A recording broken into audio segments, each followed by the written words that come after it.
Buenos días.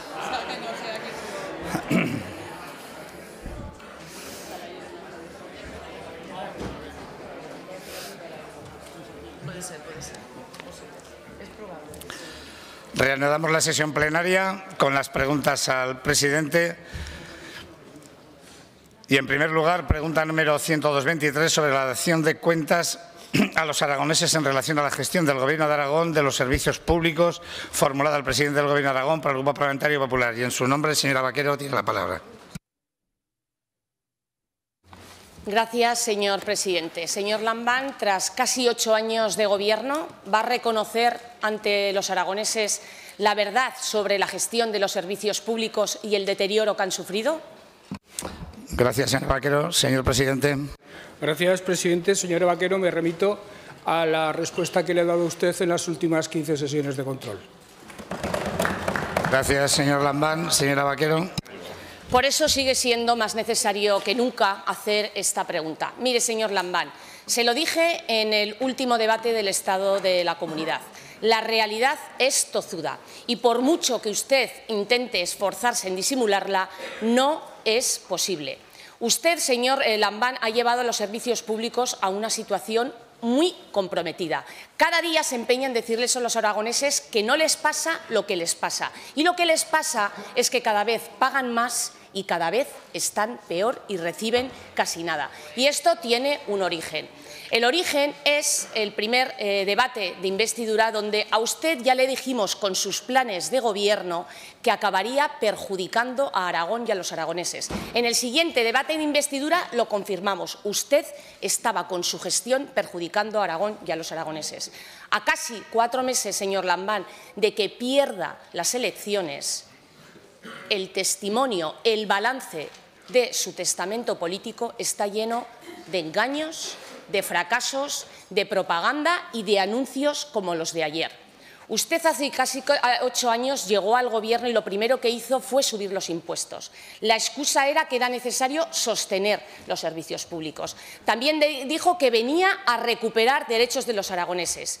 Y mire, señor Lambán, ni una cosa ni la otra. Ni ha conseguido convertir en sostenibles los servicios públicos, es más, los ha deteriorado y cada vez lo sufren más los aragoneses, ni ha recuperado derechos, sino que además los aragoneses han perdido muchos de esos derechos. Señor Lambán, por honestidad política, diga la verdad a los aragoneses de la gestión de los servicios públicos.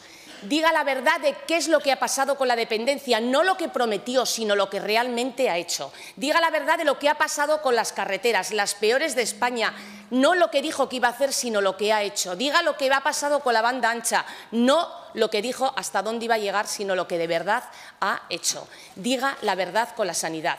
Tomando sus palabras de ayer, señor Lambán, ¿qué le parece? ¿Que es de gobernantes listos o torpes llevar a los aragoneses a ser los españoles que más tienen que esperar para una cita médica, para una prueba diagnóstica, para una intervención quirúrgica? Diga, señor Lambán, ¿es de dirigentes torpes o listos que hace más de 5 meses prometiera a las familias más vulnerables en situaciones muy delicadas 200 euros, solo 200 euros, y que 6 meses después esa ocurrencia todavía no la haya cumplido? Señor Lambán, explíqueles, dígales la verdad y por lo menos entenderán por qué, siendo los españoles que más impuestos pagan, son los que peores servicios públicos reciben. Y ahora vamos con la sanidad. Esta semana se le ha ocurrido la estrategia para la sostenibilidad de la sanidad. Señor Lambán, ¿de verdad que se cree que usted tiene legitimidad, que tiene credibilidad, que tiene autoridad no solamente ante los aragoneses, sino ante toda España para erigirse y proponer un modelo de sanidad? ¿De verdad, señor Lambán, que cree que usted puede ser creíble? No solamente ante el Gobierno de España, sino incluso ante el resto de comunidades autónomas. Usted se ha empeñado una vez más en disimular su fracaso en el deterioro de la sanidad. Usted ha querido elevarlo a problema nacional. Mire, la sanidad no es un problema nacional, es algo que interesa a todos los españoles y a todos los aragoneses. Pero se lo vuelvo a decir, el problema de la sanidad aragonesa tiene un nombre y es Javier Lambán Montañés. Señor Lambán. Pero es que además podemos repasar departamento tras departamento y nos encontramos con un rotundo fracaso y por eso es necesario esta pregunta. Señor Lambán, usted debería de ser más honesto. ¿Qué se cree que es usted? ¿Humilde o arrogante? ¿Qué pensamos? ¿Cómo identificamos al señor Lambán? ¿Como humilde o como arrogante? ¿Como capaz o como incapaz de gestionar los intereses de los aragoneses? Mire, señor Lambán, es muy importante para un dirigente político ser humilde y ser honesto. Lo peor es la arrogancia. Por favor. La mezcla entre la arrogancia y la incompetencia lleva a un rotundo fracaso. Yo, señor Lambán, ya para terminar, le pido que por una vez diga la verdad a los aragoneses. Es muy fácil, con una frase. Aragoneses, soy Javier Lambán, apóstol obediente y diligente de Pedro Sánchez. Y tengo que reconocer... Silencio, por favor. Apóstol obediente y diligente de Pedro Sánchez. Y tengo que reconocer ante todos ustedes que he fracasado estrepitosamente en defender sus intereses. Señor Lambán, cuando está a punto de marcharse como presidente, hágalo aunque sea solo una vez. Diga la verdad. Los aragoneses se lo merecen. Muchísimas gracias. Gracias, señora Vaquero. Señor Lambán, su turno.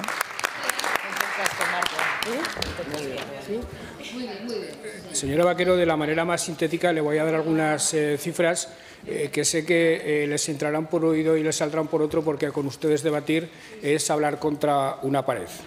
Mire, en materia de fiscalidad, desde 2015 yo he impulsado 2 rebajas del impuesto de sucesiones. He rebajado sucesiones más que lo hizo el Gobierno del Partido Popular anterior. Y en cuanto al IRPF, el cuatripartito promovió hace unos meses una rebaja del IRPF para la práctica totalidad de los aragoneses que nos sitúa en la media en cuanto a este impuesto en el resto de España. Con lo cual, si hablan ustedes de infierno fiscal, el infierno fiscal fue el que éramos nosotros, que nosotros después hemos ido aliviando progresivamente. Y en materia de gasto social, por no entrar en pormenores, le diré que este año en sanidad somos la comunidad autónoma que más crece en presupuesto de toda España. Y le diré que en este presupuesto la suma del gasto social, de todas las partidas de gasto social, en Aragón supone un incremento del 10,4%. Somos la 4ª comunidad autónoma que más crece el gasto social, frente a una media del 8%. Pero si esas cifras las situamos en la comparación con 2015, cuando llegamos al Gobierno, resulta que aquí hemos incrementado el gasto en un 47%. Sin embargo, cuando en el resto de España, por favor, ha sido del 40%. Por tanto, somos la 4ª comunidad autónoma que más ha incrementado el gasto social desde que ustedes salieron del Gobierno. Desde que gobernamos, por tanto, señora Vaquero, hemos reducido la presión fiscal de los aragoneses y hemos mejorado sustancialmente la calidad de los servicios públicos. Por tanto, cuando ustedes hablan de infierno fiscal y de fracaso de los servicios públicos, se están mirando en el espejo. El infierno fiscal, el deterioro y la ruina de los servicios públicos fue lo que ustedes hicieron durante 4 años. Y ahora siguen insistiendo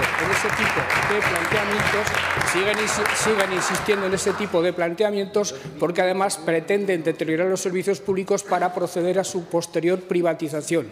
Eso es lo que ustedes hacen con los servicios públicos. Por lo demás, no nos van a desviar. Por favor. No nos van a desviar de nuestra ruta, no nos van a desviar de nuestro camino, no nos despistan.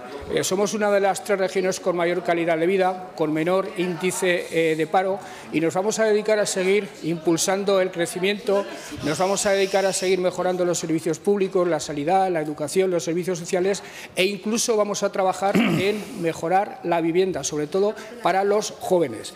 Y en ese sentido me complace comunicarles que el miércoles en el Consejo de Gobierno se procedió a declarar de interés autonómico el proyecto para transformar los edificios 2, 3, 4 y 5, conocidos como los cacahuetes, en 504 alojamientos públicos para jóvenes, para licitarlos, para proceder a su licitación antes del mes de mayo. Oiga, por favor, el proyecto queremos escuchar. El proyecto estará promovido y gestionado por el Departamento de Economía a través de la sociedad Expo Zaragoza Empresarial. La construcción y puesta en uso de Señora Susín, por favor. La construcción y puesta en uso de los edificios se llevará a cabo en dos fases. La primera comprenderá la construcción de los primeros 278, que estará lista en el año 2026, y la segunda, los de los bloques 4 y 5, estará prevista completada en el año 2027. La inversión total será de 76 millones de euros, que financiará íntegramente Zaragoza Expo Empresarial. Se han reservado algunos espacios por planta para usos como lavanderías y otras zonas comunitarias. Y en las plantas bajas de todos los edificios y en el semisótano del frente fluvial habrá espacios de equipamientos al servicio de los inquilinos, comedor, gimnasio, mediateca, salas polivalentes, coworking y de uso comunitario, una guardería de 0 a 3 años y un espacio comercial multiservicio. Se licitará la obra en el segundo trimestre de este año y, dadas experiencias previas, les aseguro que será así y no habrá demora que valga, porque los jóvenes necesitan cuanto antes este servicio. Y en las próximas semanas, señora Vaquero, les seguiremos dando noticias. En las próximas semanas les seguiremos dando noticias y ustedes seguirán con su RR, una película de Paco Martínez Soria. Gracias, señor Lambán.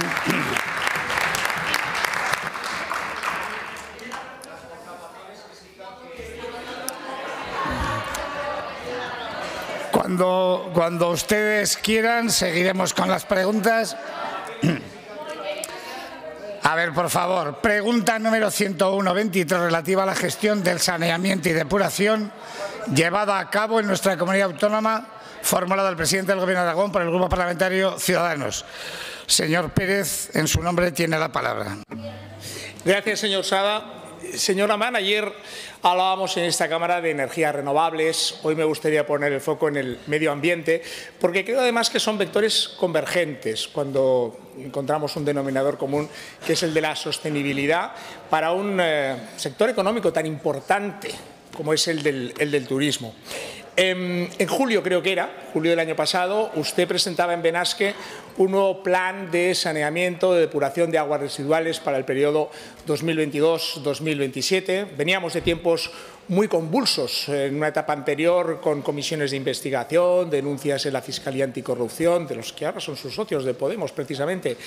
Y el dato, por ir al dato directamente, nos habla de 12 depuradoras de las 19 programadas pendientes en el Pirineo, que a día de hoy pues parece que están ahí en el limbo. La propia Cámara de Cuentas está cuestionando, poniendo en duda que se puedan llegar a cumplir los plazos de ejecución de esas obras tal y como están programadas. Por eso yo, más allá de lo que es la valoración que puede hacer su Gobierno, que entiendo que será positiva, de esa gestión del saneamiento, de la depuración de aguas residuales, me gustaría poner el foco precisamente ahí, en esas infraestructuras, en esa construcción de las depuradoras previstas, declaradas en el Pirineo de interés general, financiadas por el Estado y que deberían estar finalizadas en diciembre de 2024. ¿Se van a cumplir los plazos? Gracias. Gracias, señor Pérez. Señor presidente. Presidente, señor Pérez, en este asunto también le tengo que decir que cuando llegamos al Gobierno lo encontramos bloqueado debido a la indolencia y la incompetencia del Gobierno anterior en esta materia como en tantas otras. Cuando llegamos en el 2015 al Gobierno, la situación era la siguiente. El Plan Pirineos estaba bloqueado desde 2010, con sanciones de la Confederación a los ayuntamientos y con vinculación contractual con contratistas con compromisos plurianuales de 358 millones de euros y con una subvención del Ministerio de Medio Ambiente para hacer depuradoras gastada en otros menesteres. Adoptamos un nuevo modelo. A diferencia del anterior, trataba de acomodar el tamaño de la depuradora a la demanda real de depuración, dejando atrás los proyectos faraónicos heredados. Y se pasó de 296 depuradoras a 109 y de 358 millones de euros a 120, entendiendo que era suficiente. Y además utilizaron dos fórmulas, la inversión directa para las depuradoras grandes y las subvenciones a los ayuntamientos para las depuradoras pequeñas. ¿Cómo está ahora el Plan Pirineos exactamente? De las 19 depuradoras que se hace cargo el Instituto Aragonés del Agua, por ser de más de 1.000 habitantes, están en marcha 9. Otras 3 se licitan este año y 7 quedan pendientes, pero hay tiempo hasta el 31 de diciembre del 24 y está pendiente de presupuesto, aunque los proyectos ya están. La inversión total de estas 19 depuradoras es de 78 millones, de los que quedan pendientes 14, en ejecución 40 y en licitación 24. Y de las depuradoras de menos de 1.000 habitantes se hacen cargo los ayuntamientos a través de subvenciones. Están en ejecución 90 de ellas y hay 3 convocatorias más previstas en 2023. Solo quedarán pendientes las pequeñas estaciones para poblaciones de menos de 60 habitantes. En total, el Plan Pirineos 2019-2022 supone la inversión de 104 millones de euros y la construcción de 109 depuradoras. Gracias, señor Lambán. Señor Pérez. Lo que no me queda claro, presidente, es si se van a cumplir esos plazos, si en diciembre de 2024 podemos tener ya esas depuradoras totalmente construidas, pero sobre todo más allá del criterio medioambiental, porque es fundamental para ser competitivos en materia turística. Creo que en eso coincidimos. Mire, hay otro dato que es preocupante en el informe de la Cámara de Cuentas, y es que Aragón es la comunidad que más paga en lo que es el servicio de saneamiento y depuración, y a veces tiene uno la sensación de que no se recibe el servicio, es decir, como se suele decir normalmente, que no vale lo que cuesta, no se está correspondiendo el pago del servicio lo que se está pagando. Hubo un cambio con el tema del ICA, tan cacareado en la legislatura anterior. De repente hemos dejado de hablar del ICA porque ahora hablamos del IMAR, que en cierto modo es el ICA de hacendado, si me permite la expresión. Se sigue pagando. En algunos casos es verdad que ha habido una reducción, pero a la Cámara de Cuentas le preocupa también, o por lo menos el organismo fiscalizador pone ahí el foco en un hecho, y es que en los hogares de más de 6 convivientes se está pagando más incluso de lo que se pagaba con el ICA, por lo cual podríamos decir que el problema no está del todo resuelto. Yo no sé si en este sentido, a lo mejor le podrá dar el consejero de Hacienda algún dato, está previsto algún tipo de modificación para que ese impuesto del ICA no solamente el IMAR, perdón, no solamente responda al pago del servicio que se recibe, sino que sea más justo y más equitativo, teniendo en cuenta esas familias donde hay más convivientes. Gracias. Gracias, señor Pérez. Señor Lambán. Mire, no sé si somos los que más pagamos, pero sí que tengo claro que somos los que más depuramos, porque la situación en muchas comunidades autónomas en cuanto a depuración es bastante más deficiente que la nuestra. Por lo demás, para llegar en plazo, en este momento se está trabajando con el plan de depuración del 2022 al 2027 con una inversión de 142 millones de euros que supondrá concluir definitivamente las estructuras de saneamiento del Pirineo y el resto de las depuradoras de las estaciones que hay que construir en Aragón. Nosotros estamos razonablemente satisfechos de cómo va evolucionando este programa y desde luego los compromisos los mantenemos inalterables. Por lo demás, y en términos de anuncios, le puedo decir que en este trimestre del 23 se publicarán las licitaciones de las estaciones de depuración de Villanúa, Voltaña y Aínsa por un importe conjunto de 24 millones de euros. Y con ellas todas las aglomeraciones de más de 2.000 habitantes equivalentes en Aragón tendrán depuradora. Por lo demás, y en el terreno de los anuncios, le puedo decir que la preocupación, la sensibilidad del Gobierno de Aragón respecto a la depuración de las aguas residuales, respecto, en definitiva, a la prestación de cualquier servicio, es exactamente la misma cuando hablamos del medio rural, cuando hablamos del Pirineo, de los pequeños municipios, de los grandes, de los medianos y de la gran capital de Zaragoza. En ese sentido, le puedo también decir que el Gobierno de Aragón está en condiciones de sentarse con el Ayuntamiento para plantearle de manera absolutamente concreta 2 convenios de colaboración con el Ayuntamiento de Zaragoza, quiero decir. Uno en relación con la depuración y otro, por cierto, en relación con la gestión de los residuos. Insisto, tenemos vocación de resolver los problemas de todos los aragoneses, vivan donde vivan. Es verdad que con los ayuntamientos de la práctica totalidad de la comunidad no tenemos ningún problema y si desde luego el Ayuntamiento de Zaragoza en este asunto concreto decide colaborar, tendrá resuelto dentro de poco, con la ayuda del Gobierno de Aragón, la depuración y la gestión de los residuos. Gracias, señor Lambán. Continuamos con la pregunta número 9923, relativa a la indemnización de daños en producciones agrícolas y ganaderas como consecuencia de las riadas del Ebro prometidas por el Gobierno de Aragón, formulada al presidente del Gobierno de Aragón por el Grupo Parlamentario Vox. Y en su nombre, señor Morón, tiene la palabra. Gracias, señor presidente. Buenos días, señor Lambán.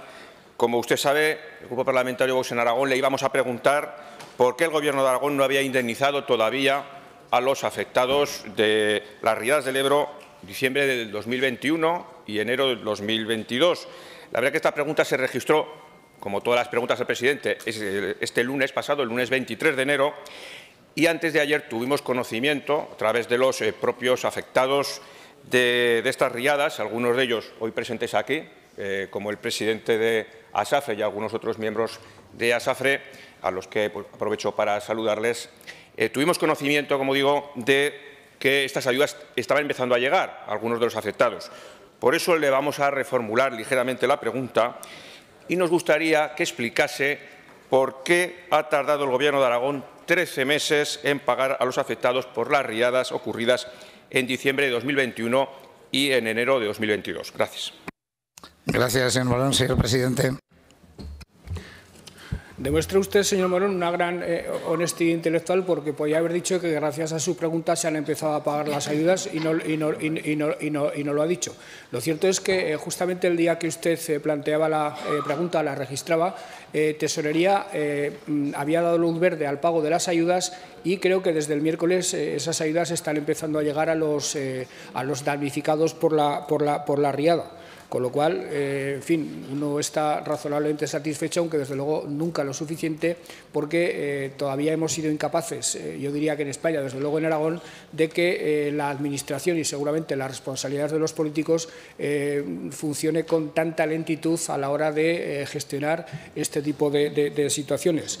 Sabe usted, por lo demás, que esto va a suponer una inversión, las ayudas, quiero decir, de en torno a 1,5 millones de euros, y le digo también que se ha producido la reparación por la vía de urgencia de las infraestructuras de las comunidades de regantes, con un coste de 4 millones de euros, porque eso era absolutamente necesario para que este año puedan proceder a realizar la campaña de riego con la máxima normalidad posible.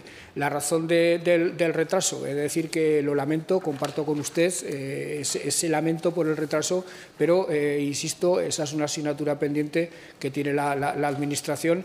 No lo digo responsabilizando a los funcionarios, sino porque seguramente desde el ámbito de la política, por la vía de la legislación, de las normas, etcétera, etcétera, no hemos sido capaces de imprimirle más agilidad y más rapidez a lo relacionado con la gestión, aunque en Aragón he de decir que a través de la Ley de Agilización Administrativa estamos dando pasos importantes en esa dirección.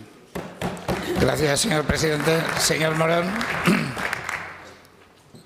La verdad es que está bien que reconozca que la Administración trabaja lento, aunque sea un Gobierno que se autoproclama digital y que predica la simplificación administrativa como algo, un referente de esta Administración, ¿verdad? Y también choca con esos eslóganes vacíos de su Gobierno de que no van a dejar a nadie atrás.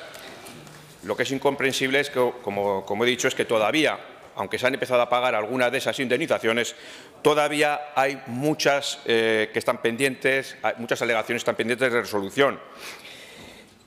La verdad es que también es incomprensible que esta Administración no disponga de partidas presupuestarias específicas para que estas contingencias se pudieran de una forma mucho más ágil tramitar, que no sean capaces de anticipar que de forma periódica, pues hechos tan insólitos como que un año nieve más o llueva más, pues pueda provocar estas inundaciones que son recurrentes y que han ocurrido a lo largo de toda la historia. Una planificación adecuada, como estoy comentando, evidentemente permitiría que se podrían agilizar esos trámites y se pudieran resolver y permitir que las cosechas se pudieran volver a plantar en un tiempo adecuado. Pero, lamentablemente, su Administración, de una forma muy irresponsable, se dedica simplemente a indemnizar daños y a reparar y a tomar medidas cortoplacistas y reactivas a ese daño y, sin embargo, nunca se han planteado el anticiparse a estos hechos y actuar de una forma preventiva, limpiando los cauces de los ríos y impidiendo o limitando el efecto devastador de estas riadas. Al final, son escasas indemnizaciones que, evidentemente, no vienen siquiera a paliar las pérdidas importantes de las cosechas. Y, finalmente, le quiero comentar que es incomprensible que se haya indemnizado con un módulo que hizo el gabinete del señor Olona del año 2015. ¿A usted le parece eso razonable, señor Lambán? ¿Usted no se ha enterado de que han aumentado los precios de las semillas, que han aumentado el precio de los carburantes, del gasoil, de los fertilizantes? Y estamos indemnizando con un módulo del año 2015. Estamos en el año 2022, 7 años después. Como se suele decir, mire qué ha pasado, que ha corrido agua por el Ebro, ¿verdad? ¿Qué ha pasado por Zaragoza? Pues esta es la realidad. Esta es la realidad, que las indemnizaciones no han llegado a cubrir apenas las pérdidas que han sufrido estos afectados, que estiman la pérdida de renta en más de un 70% del valor real de la cosecha, lo cual demuestra el poco interés y la poca consideración que tiene su Administración por estos pueblos ribereños. Desde luego, desde Vox seguiremos denunciando estas políticas fallidas basadas en un ecologismo que no se centra en las personas, que no se centra en los agricultores, en los ganaderos, en los habitantes de los pueblos ribereños y que no permite que puedan ni siquiera vivir del fruto de su trabajo. Entre tanto, ustedes seguirán indemnizando de una forma escasa y con eso intentando tapar bocas, pero evidentemente nosotros seguiremos denunciando estas situaciones y seguiremos luchando por que estos pueblos ribereños puedan seguir viviendo del fruto de su trabajo. Muchas gracias. Gracias, señor Morón. Señor presidente. Bueno, señor Morón, me parece bien esa división del trabajo. Ustedes predican y nosotros damos trigo. A eso nos dedicamos permanentemente. En cuanto a la simplificación administrativa, le diré que no estoy contento de cómo funciona la Administración en cuanto a velocidad, pero algo debemos hacer bien porque en este momento, además de la energía, como hablábamos ayer, la rapidez en tramitar los expedientes de los inversores se ha convertido en un elemento de competitividad para atraer inversiones en Aragón sobre otras comunidades autónomas y dentro de pocas semanas tendremos varias oportunidades de poner ejemplos al respecto. Del Ebro le puedo asegurar que yo me he preocupado mucho siempre en esta vida, desde mis responsabilidades como presidente de la Diputación a las que ahora asumo como presidente del Gobierno de Aragón. Lo conozco al dedillo. Sé por qué se producen muchas de las averías en cuanto a daños en explotaciones y demás, en algunos casos por producirse en explotaciones que no deberían estar donde están. Sé cómo funcionan los seguros, sé que somos bastante razonables en cuanto a lo de las indemnizaciones se refiere. Y debe saber usted que, además de esto, el Gobierno de Aragón se ocupa en serio del problema atacándolo por todas las vertientes que ofrece. Sin ir más lejos, el otro día estábamos en San Adrián, en Navarra, reunidos con las presidentas Chivita y Andreu de la Rioja y de Navarra, celebrábamos una cumbre de las 3 comunidades autónomas y reforzábamos la alianza del Ebro entre las 3 con varios propósitos, con varias líneas de trabajo, pero sobre todo con trabajar en relación con el Ebro para aliviar los efectos negativos de las medidas y para convertir al Ebro en un factor de riqueza, en un factor de oportunidades y para superar la vertiente problemática que tiene el río. Hay una estrategia europea, Ebro Resilience, que se está aplicando, a través de la cual Europa está invirtiendo. Hay continuas actuaciones de la Confederación Hidrográfica del Ebro, de retranqueo de motas, etcétera, etcétera. Se está actuando en restauración fluvial y mejora de hábitats en el tramo del río de Ebro, comprendido entre Remolinos y Alcalá, y de Torres y Sobradiel. Hay convocatorias del Gobierno de Aragón de subvenciones dirigidas a los ayuntamientos para la adquisición de terrenos de particulares en zonas inundables con el fin de destinarlos a actuaciones compatibles con Ebro Resilience, porque seguramente al final, y aceptando que el Ebro de vez en cuando se desbordará inevitablemente, por mucho que se acometan actuaciones de limpieza, y el Gobierno de Aragón lo ha hecho en lo que son sus competencias en vegetación en buena parte de la ribera, pero seguramente el mejor remedio es adquirir las zonas inundables para que en esas zonas no se produzcan daños particulares. Esas subvenciones subvenciones se están gestionando, se están concediendo y, desde luego, este año el propósito del Gobierno es seguir convocándolas porque, aunque sea poco a poco, van dando buenos resultados. Por tanto, nuestra atención a todos los problemas del Ebro y a todas esas oportunidades es integral y espero que poco a poco usted, señor Morón, se vaya impregnando de ese espíritu positivo en relación con este y, por qué no decirlo, en relación con otros muchos temas que lo vea usted con una visión demasiado negativa y demasiado trágica. Gracias, señor Lambán. Continuamos con la pregunta número 123, relativa a la calidad del empleo creado en Aragón, formulada al presidente del Gobierno de Aragón por la agrupación parlamentaria de Izquierda Unida. Y en su nombre, señor Sanz, tiene la palabra. Gracias, presidente. Buenos días, señor Lambán.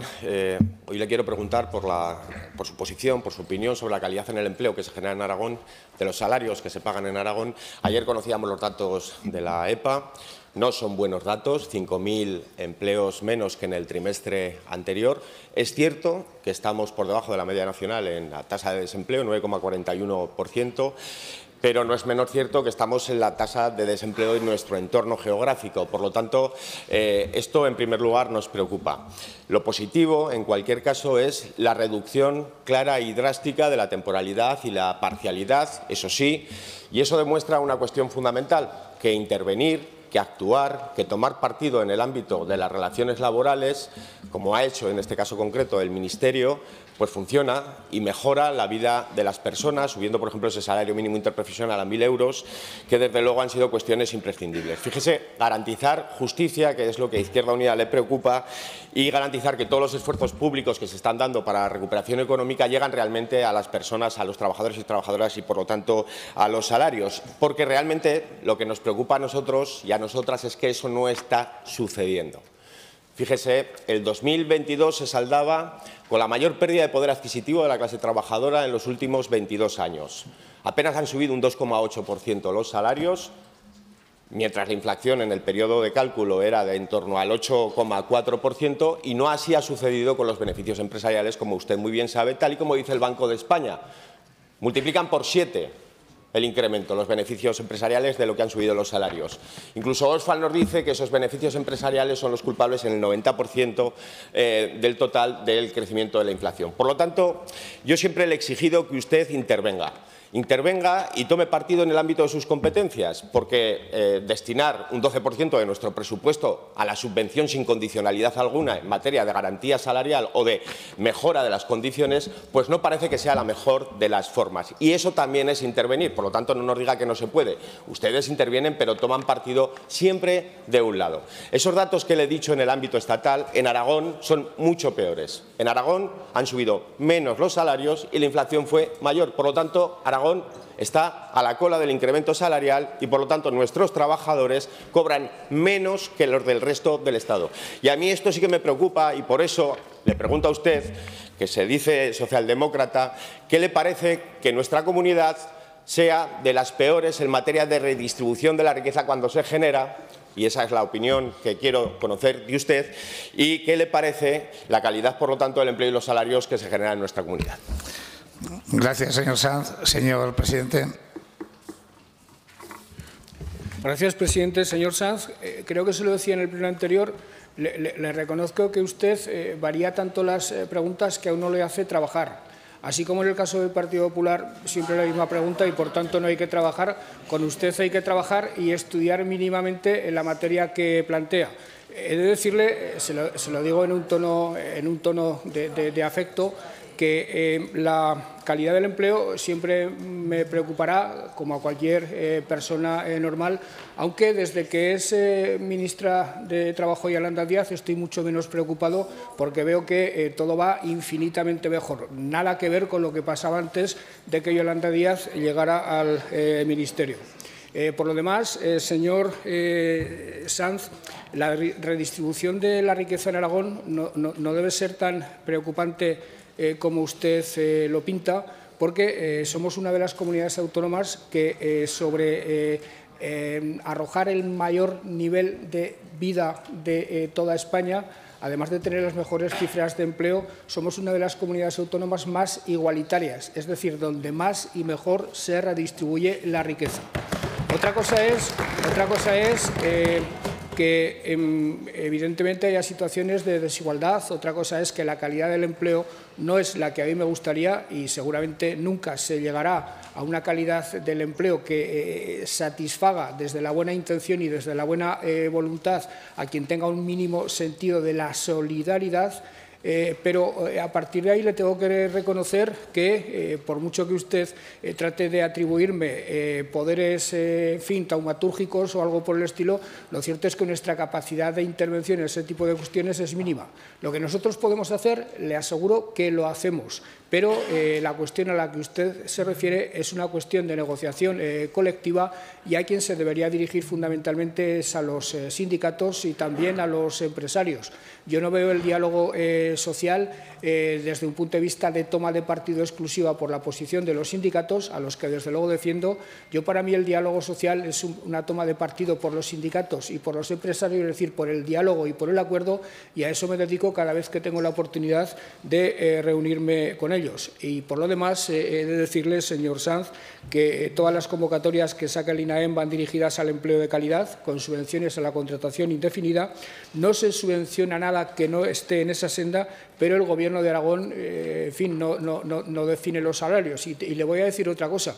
Me parece bien que el Gobierno de Aragón no defina los salarios, porque los gobiernos está bien que regulen las cosas, está bien que garanticen igualdad de oportunidades, igualdad de derechos a los ciudadanos, pero está fatal que intervengan en la economía hasta las últimas consecuencias. Eso en todo el mundo y a lo largo de toda la historia se ha revelado ineficaz y conducente a los mayores desastres y a las mayores catástrofes, o a una de las mayores catástrofes que ha conocido la humanidad en las últimas décadas, y usted lo sabe perfectamente. En cualquier caso, cualquier sugerencia que usted me hiciera para tratar de actuar en el terreno de la mejora de la calidad del empleo, yo la recibiría de mil amores. Gracias, señor presidente. Señor Sanz. Mire, señor Lamán, no es momento de hablar de políticas de redistribución de la riqueza y de equidad. Si quiere, en otro momento le hablo de las rentas garantizadas, por ejemplo, en Aragón. Le está hablando de salarios y usted decía que no puede intervenir. Hombre, usted no puede decirme a mí que usted no puede intervenir. Yo le pregunto, por ejemplo, ¿qué hizo cuando en el pleno conflicto laboral en Stellantis, en la Opel, usted no llamó a la responsabilidad de los trabajadores para la firma del convenio? Pues lo mismo le estoy pidiendo al que haga para las empresas, que llame a la responsabilidad de las empresas para que se sientan a negociar. Usted lo ha hecho. ¿Qué hicieron, por ejemplo? Ayer debatíamos con la consejera de Sanidad, con el transporte sanitario urgente. Se llegó a un acuerdo y lo impugnaron. ¿No es eso intervenir en el marco de las relaciones laborales? Ustedes lo hicieron, pues eso es lo que le pide Izquierda Unida, que lo hagan, pero del otro lado, es decir, que pidan a las empresas que se sienten con los trabajadores para negociar y que respeten los acuerdos que alcanzan, ¿no? A mí me parece preocupante, señor Lambán. Claro, yo no le digo que usted tenga que fijar los salarios, yo lo único que le digo es que cuando hay un conflicto como el evidente que hay ahora mismo, usted no tome partido siempre del mismo lado, que es lo que hacen, señorías, es lo que hacen. Miren, la situación es profundamente preocupante, señor Lambán, y yo le pregunto si le preocupa esta situación, si le preocupa que en Aragón 195.000 personas, entre ellas el personal de limpieza de la DGA en Huesca, estén cobrando por debajo del salario mínimo interprofesional. Y eso es responsabilidad suya. Ustedes tienen que intervenir en ese sentido. Por eso a mí me preocupa. A mí lo que me preocupa, y yo quiero que usted me lo diga, es si usted entiende precisamente el que aquí contratar es más barato como una ventaja competitiva. Porque las empresas no se deslocalizan, no se van de Martorell y se vienen a Zaragoza por sus gestiones maravillosas. Se vienen porque es más barato contratar. Y eso es preocupante. ¿Es esa su política de alfombra roja? Tome partido. Yo no le pido otra cosa, que le pida responsabilidad a quienes están en la pugna por una negociación colectiva y por una redistribución justa de los salarios, a todas las partes, sobre todo a la patronal. Porque miren, no habrá pacto de rentas, señorías, si ese pacto de rentas no implica subida salarial y reparto de las cargas y de los beneficios de forma justa. Así no se garantizará una paz social que es imprescindible y se está tensando la cuerda más de lo posible. Por lo tanto, yo le pido un compromiso no le pido más, le pido su opinión y un compromiso político para que cuando haya un conflicto no se ponga siempre del lado de los de siempre. Gracias, señor Sanz. Señor Lambán. En fin, usted lo ve de esa manera, yo le tengo que decir que nada más lejos de la realidad. Yo no me pongo del lado de los de siempre, yo me pongo del lado siempre de aquello que entiendo que es beneficioso para la comunidad en su conjunto, que pasa, entre otras cosas, porque la igualdad de oportunidades sea lo más efectiva posible, porque la calidad de vida se eleve permanentemente. Yo creo que en ese sentido Aragón está encaminado en la buena dirección.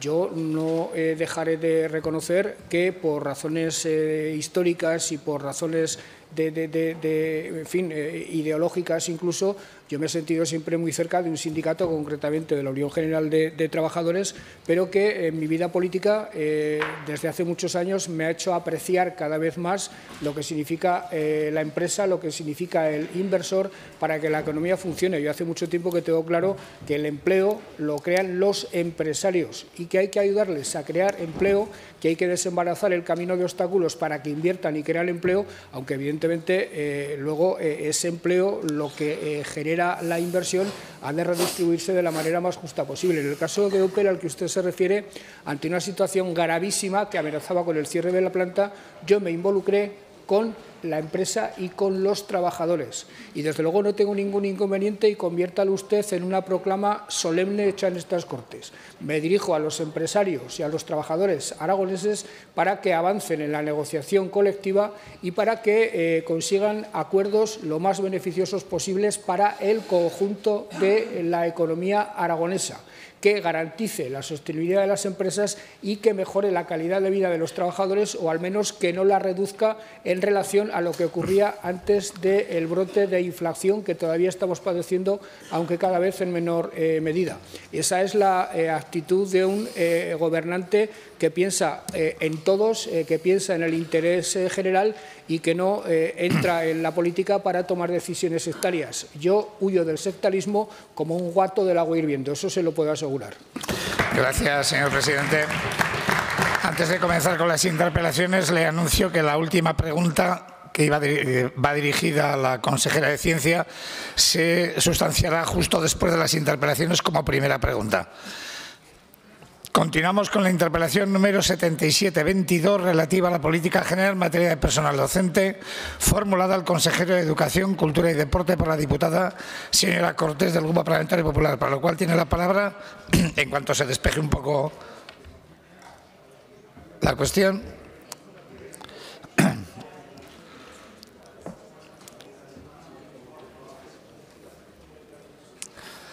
Señora Cortés, ya cuando quiera. Vale, perfecto. Muchas gracias, señor presidente. Señorías, buenos días, señor consejero, señor Fazi. Creo que todos coincidiremos en que los docentes son un pilar fundamental de cualquier sistema educativo. Es más, yo en alguna ocasión he dicho que un sistema educativo nunca tendrá mayor calidad que la calidad de sus docentes. Por eso la política general en materia de personal tiene influencia, como digo, en ese sistema educativo, en su calidad y, por supuesto, en las condiciones de los docentes. Y en ese sentido venimos apreciando, bueno, pues con cierta preocupación algunos de los movimientos que se hacen desde la Dirección General de Personal. Por lo que sea, la Dirección General de Personal no está avanzando, a nuestro juicio, en la buena dirección, y desde que llegó la nueva directora general, la verdad es que no ha acertado prácticamente en ninguna de las decisiones que ha ido adoptando. Quiero recordar, y digo solamente recordar porque ya lo denunciamos en su momento, el caos de las sustituciones después de Navidad del año pasado. Señor Fazi, la verdad es que la gestión de su directora general fue una auténtica chapuza. Y una vez más tuvieron que ser los equipos directivos y los propios docentes los que salvaran la papeleta como pudieron. El proceso de estabilización, coincidiremos en que es verdad que no se negoció a nivel nacional, los sindicatos no negociaron, fue una imposición de los grupos políticos socios del Gobierno, pero aquí en Aragón la directora general tampoco fue capaz de conseguir el apoyo de nadie. Todas, absolutamente todas las organizaciones sindicales se levantaron de la mesa, todas descontentas en la negociación de ese proceso de estabilización. En aquel momento y en la interinidad de los docentes en Aragón es la mayor de toda España, y ustedes querían bajar de un 43,3%, que era un 8%, y desde luego con aquel proceso no se iba a conseguir. sacaron una oferta de plazas de catedráticos de música que tuvieron que retirar, señor Fazi, que tuvieron que retirar. Fíjense si estaría mal hecha esa convocatoria, que cuando sacaron las plazas para el concurso ni coincidían el número de plazas ni en las especialidades. Plantillas educativas, tampoco las fue capaz de negociarlas. Las organizaciones sindicales las rechazaron de forma unánime. Rechazaron de forma unánime la propuesta que venía de esa dirección general. Los cupos de Zaragoza tampoco fue capaz de negociarlos. Las plazas de técnicos de infantil, esas que saben ustedes que acaban todos los meses de junio y que hay que volver a sacar a licitación, bueno, pues en julio dijeron que trabajaban para terminarlas de urgencia. Y hombre, señor Fazi, una licitación que saben ustedes que acaba en junio desde el año anterior, tener que tramitarlas en julio de urgencia me parece, bueno, pues un poco extraño, ¿verdad? Y al hilo de hablar de los técnicos de infantil, sí quería decirles una cosa de esta tribuna. Ustedes, y de hecho hoy el señor Lambán ha vuelto a referirse a ello en su intervención hoy, siempre hablan de la privatización del Partido Popular. Bueno, pues los técnicos de infantil, ustedes sacan una licitación para dárselo a una empresa privada.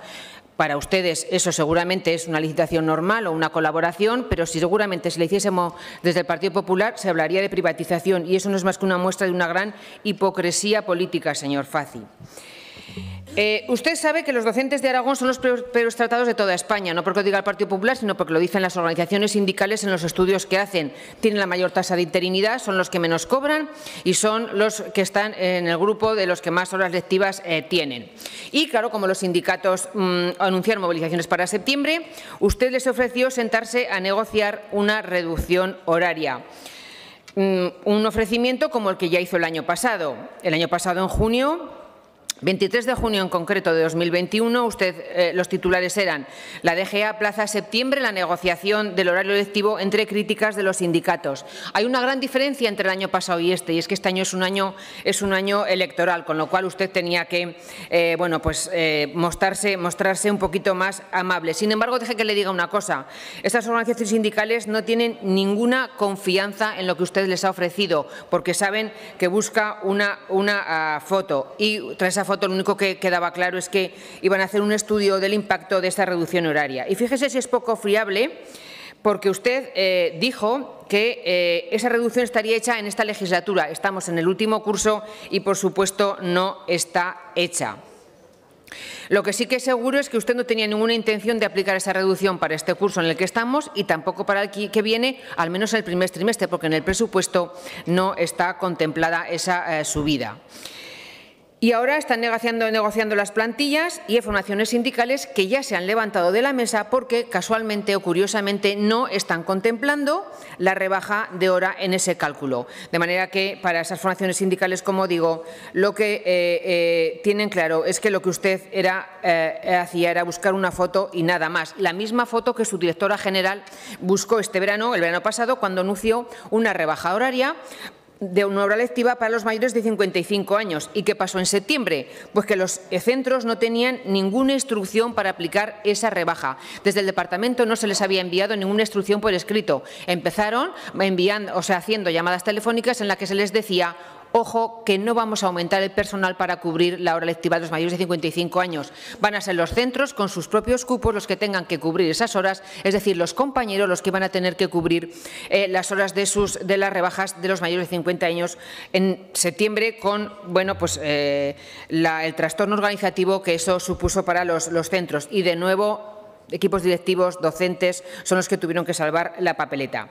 Y hablando del presupuesto, ese presupuesto que no tenían para cubrir esas horas, déjeme que le dedique un capítulo aparte, porque creo que ahí ya la gestión de la dirección de personal es incalificable. Mire, desde que usted es consejero no ha dado ni una en cuanto al presupuesto de personal se refiere. Yo no sé cómo hará usted sus cuentas en casa, pero desde luego le deseo que acierte más que con las de su departamento. Porque, mire, en 2019 usted gastó en personal 65 millones más de los presupuestados.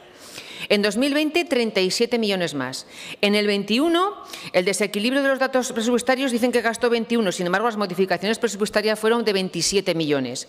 Para el 22, la propia intervención ya le avisó en abril que llevaba un desfase de 4 millones. En octubre eran de 7 y veremos en las últimas modificaciones cómo acabarlo. Y como guinda ya, en septiembre usted no pagó en tiempo y forma, eso que les gusta tanto, ni las nóminas, ni la extra, ni los retrasos de los docentes. Todos los funcionarios cobraron a tiempo, menos los docentes, y no se lo merecen, señor Faci.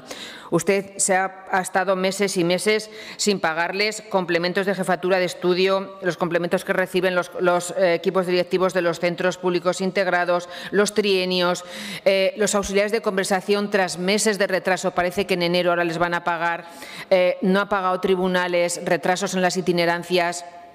No estamos hablando de calderillas, señor Faci, para ellos es mucho dinero que, como digo, bueno, pues delatan que año tras año ustedes hacen mal las cuentas. No quiero pasar por alto, además, una cuestión importante de esa nefasta gestión de la Dirección General de Personal. Y se lo dije ya en una pregunta oral. Ustedes designaron a dedo a la secretaria del Servicio Provincial de Educación de Teruel y el juez tuvo que decirles que eso no era ajustado a derecho. Ustedes quisieron envolver de legalidad una cacicada, quisieron dotar de legalidad a un nombramiento que ya tenían decidido hace tiempo que quién iba a ser, y el juez le dijo que eso no era ajustado a derecho. Eso es una trampa, señor Faci. Y usted tiene que responder o hacer que alguien responda por ello, y no lo está haciendo. Así que yo le doy la oportunidad para que nos pueda dar alguna explicación sobre esa que a nuestro juicio es una nefasta gestión en materia de personal. Muchas gracias. Gracias, señora Cortés. Señor consejero, su turno de respuesta cuando quiera.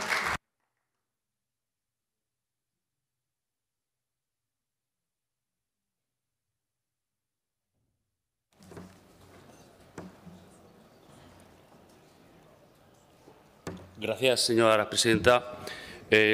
Buenos días, señora Cortés. Buenos días, señorías. La verdad es que me hace usted una interpelación con un batiburrillo de cosas sobre las que ya me ha preguntado y ya le he contestado. Se ve que no tiene nada más que decir sobre política general en materia educativa.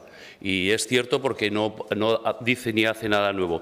Y la diferencia entre ustedes y nosotros, entre el Partido Popular y nosotros, es que nosotros negociamos con los sindicatos y llegamos a acuerdos, y ustedes no llegan a ningún acuerdo porque no creen en la negociación. Usted eso que dice que los profesores son lo más importantes para el sistema educativo, lo dice, pero no se lo cree, porque cuando tienen que hacer, no hacen, hacen lo contrario. Por lo tanto, no venga aquí a decirnos estas cosas porque no nos la creemos ni se la cree nadie. Y en esto de pactar y llegar a acuerdos, pues fíjese, la directora general de personal, aunque usted dice que no hace su trabajo, ha sido capaz de llegar a 10 acuerdos en esta legislatura, acuerdos importantes que usted, como son los que recortan el presupuesto de educación cuando gobiernan, no que reconocen ni tienen intención de reconocer y quieren devaluar los acuerdos a los que hemos llegado. Ustedes no llegan a ningún acuerdo, nosotros llegamos a acuerdos. A lo largo de las 2 legislaturas hemos llegado a 17 acuerdos con las organizaciones sindicales. A quienes se les levantan de la mesa o no acuden a la mesa es a ustedes. A usted se levanta de la mesa. Y le puedo decir unas cuantas cosas. Con respecto al presupuesto que me está diciendo, el presupuesto se lo tengo que explicar técnicamente aquí. El capítulo 1 es un crédito ampliable. Sí, señora, léase la ley de presupuestos. Todo no es ampliable, todo no es ampliable. Es ampliable el capítulo 1, alguna parte del capítulo 4, y efectivamente con el presupuesto de mi departamento pues puedo acometer acciones en determinados lugares con mi presupuesto, con el presupuesto del departamento. Y parece ser que a usted le molesta que haya crecido el presupuesto de educación en estos años 350 millones de euros, cuando ustedes lo que hicieron en el 2015 fue reducirlo 100 millones de euros. Eso es lo que le molesta. Si usted me está avalando la política que está llevando este departamento, la está avalando y dice, oiga, es que usted incrementa el presupuesto en capítulo 1. Sí, porque negociamos con los trabajadores, negociamos con las organizaciones sindicales y mejoramos las condiciones laborales, cosa que ustedes no hacen. Oiga, los técnicos de infantil es un contrato que lleva algo así como 20 años. Se contrató, ustedes lo siguieron contratando y yo lo sigo contratando. Me parece que no tiene mucho más de sí. Y confunde usted varias cosas. Confunde usted la reposición con la estabilización. Y así se lía con el tema de los catedráticos de conservatorio. Diferencia una cosa son procesos de estabilización que simplemente en esos procesos de estabilización se aplica la norma, y lo que se llega a acuerdo es en el número de plazas que hay que estabilizar con arreglo a los criterios que están establecidos. Por lo tanto, no es objeto ni de acuerdo ni de desacuerdo con las organizaciones sindicales. Y, bueno, en mi siguiente intervención le diré alguna cosa más. Gracias, señor consejero. Turno de réplica para la señora Cortés.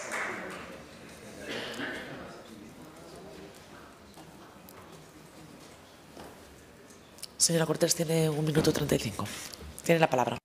Muchas gracias, presidenta. Vuelvo una vez tras otra porque usted nunca responde a lo que yo le pregunto. Usted me da su versión. Usted me dice, y yo salgo a decir aquí algo que no se lo cree nadie. ¿Y usted cómo lo sabe? ¿Usted sabe lo que todo el mundo cree?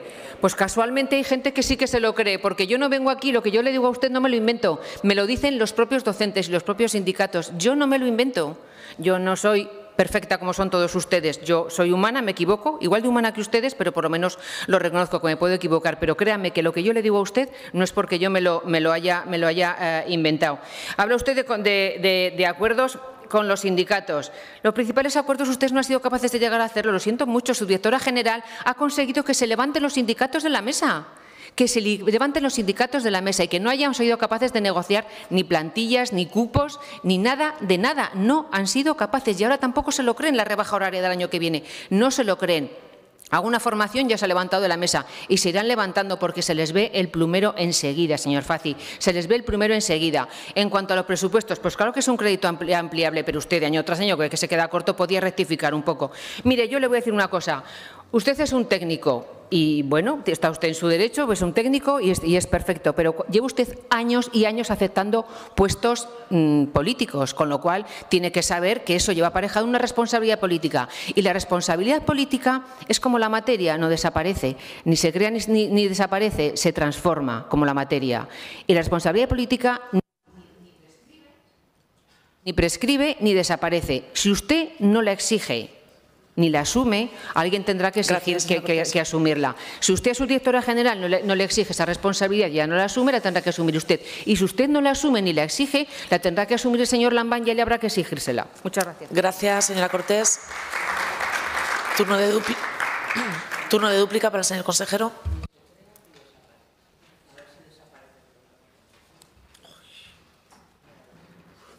Gracias, señora presidenta.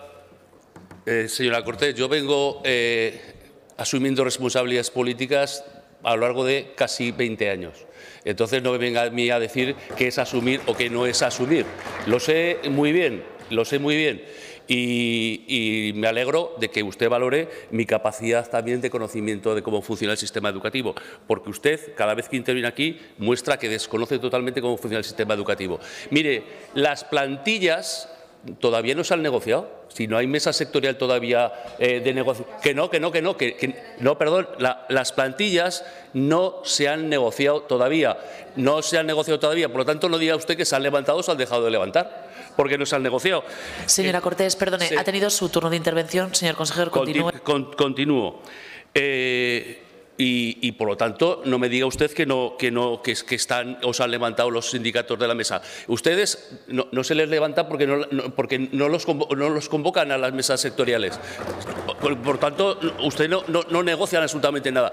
Y cuando lo que digo es que no se lo creen, no estoy hablando de las cuestiones que me está planteando aquí. Estoy diciendo que ustedes plantean y piensan y dicen que lo más importante del sistema educativo son los docentes. Pero cuando gobiernan no cuentan con los docentes. Y le voy a decir otra cosa. Como siempre se ha olvidado usted también, de una parte de los docentes que siempre se le olvida, es los de la concertada. Que también llegamos a acuerdos con los de la concertada. Y también incrementamos el presupuesto. Mire, le voy a decir una cosa. Fíjese. Nosotros hemos incrementado el presupuesto en más de 350 millones de euros desde el 15 hasta el 23. Ustedes recortaron el presupuesto de educación en 100 millones de euros. Ustedes lo que hicieron son subir las ratios. Veo que no le interesa para nada. que no le interesa para nada. No le interesa para nada. Ustedes subieron las ratios y nosotros las hemos bajado. Ustedes despidieron a los interinos en el verano y nosotros los hemos contratado. Ustedes lo que hicieron fue ampliar el horario lectivo a 21 horas y nosotros lo hemos revertido. Lo que a ustedes les preocupa y les sabe malo es que nosotros, y de eso me siento yo orgulloso, hayamos revertido todos los recortes que hicieron ustedes en la educación. Todos los recortes. Y hablaba el señor Beamonte de la manifestación, ¿no? Algo me decían de la manifestación, hablaba usted. Fíjese, tuvieron que cobrar. Señores diputados, no entren en diálogo.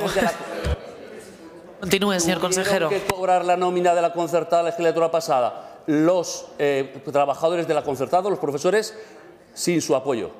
Sin su apoyo. Ustedes no aprobaron aquí una modificación presupuestaria para cobrar la concertada. Ustedes. Eso es, sí. No. Oiga, los hechos son los hechos. Los hechos son los hechos. Señores diputados, por favor. Adelante, señor consejero. Ustedes ni se preocupan por los profesores de la pública ni por los de la concertada. Ustedes no se preocupan de nada. ¿Vale? De nada. Ahora el señor Beamonte habla. Por fin le he hecho hablar. Bueno, por fin le he hecho hablar. Muchas gracias, señor presidenta. Gracias, señor consejero. Continuamos con la interpelación número 79/22 relativa a la política general en materia sanitaria, de forma concreta en lo referente a las iniciativas normativas aprobadas en esta legislatura, formulada a la consejera de Sanidad por la diputada la señora Gaspar, del Grupo Parlamentario Ciudadanos, Partido de la Ciudadanía. Señora Gaspar, tiene usted la palabra. Gracias, señora presidenta. Buenos días, señora consejera.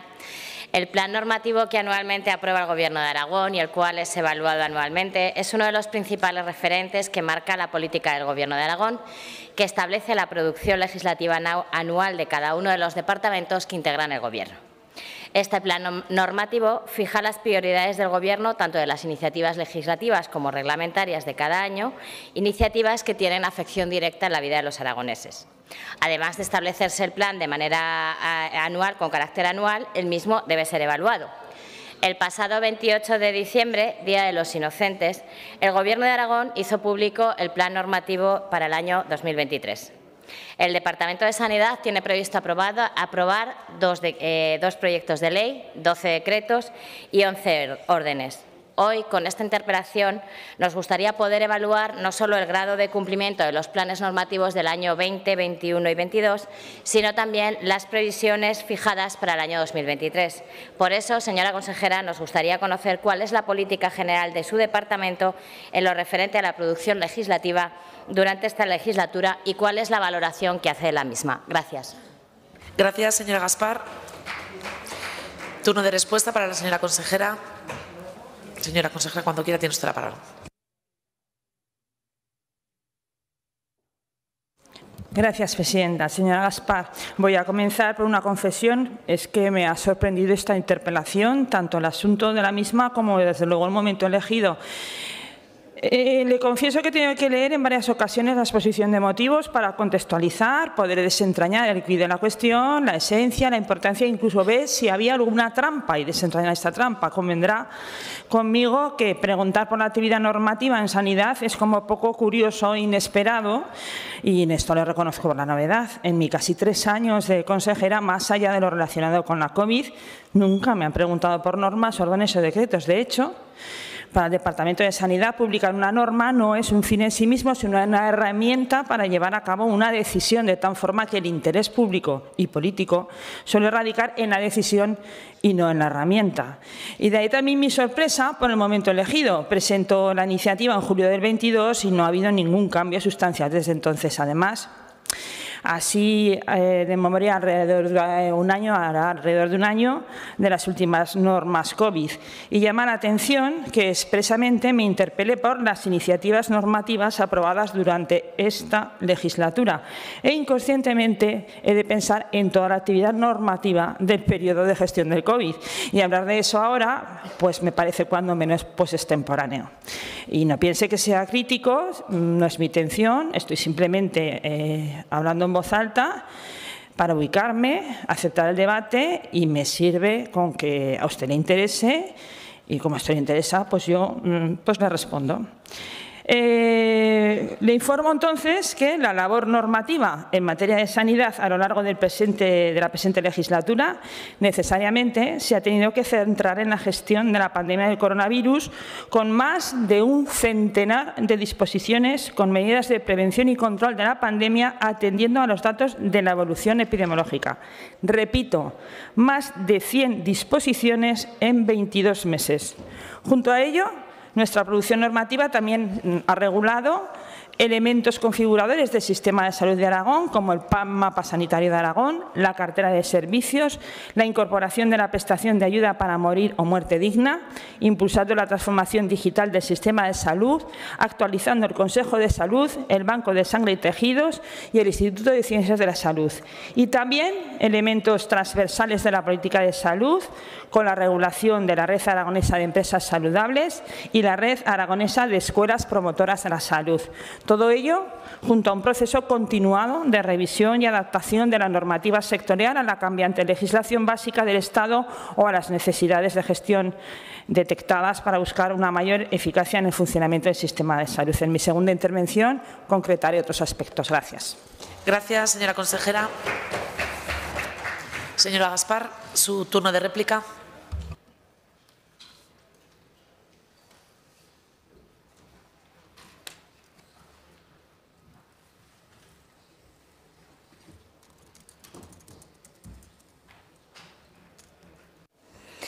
Bueno, señora consejera, gracias por la información que ha facilitado y porque, aunque le haya sorprendido la interpelación que hoy le realizo, bueno, pues responda.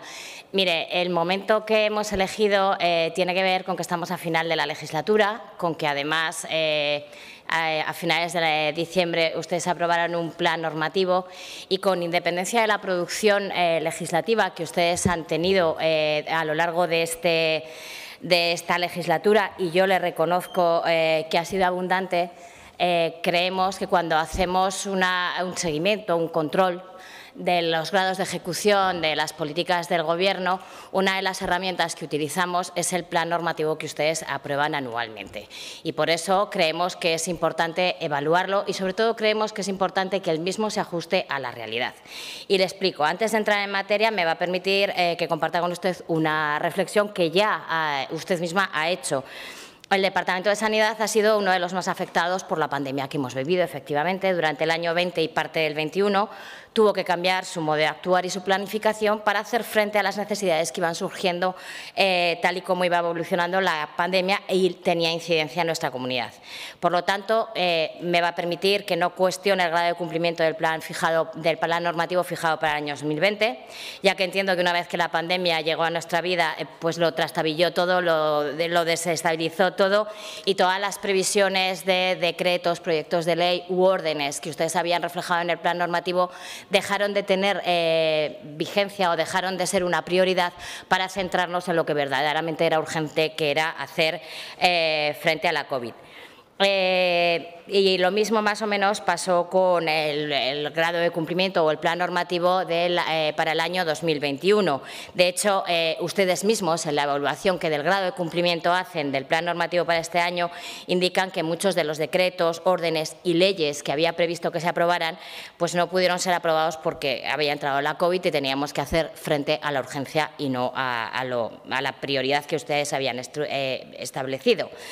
Pero una de las cosas que sí que nos ha sorprendido es que el plan normativo para el Departamento de Sanidad para el año 2021 continuará con una planificación normal. Es decir, se preveía una producción legislativa que en poco, por no decir en nada, tenía que presente que estábamos en medio de una pandemia. Nos volvíamos a encontrar en el plan leyes, tanto leyes como la Ley de Derechos y Garantías del Paciente, de la que hablaré luego más en profundidad, o la modificación de la Ley de Derechos y Garantías de la Dignidad de las Personas en el proceso de morir y de la muerte, así como decretos relativos al derecho a la segunda opinión médica, la regulación de comisiones de formación de profesionales sanitarias o aquellas que regulaban los consejos de salud o las escuelas de salud.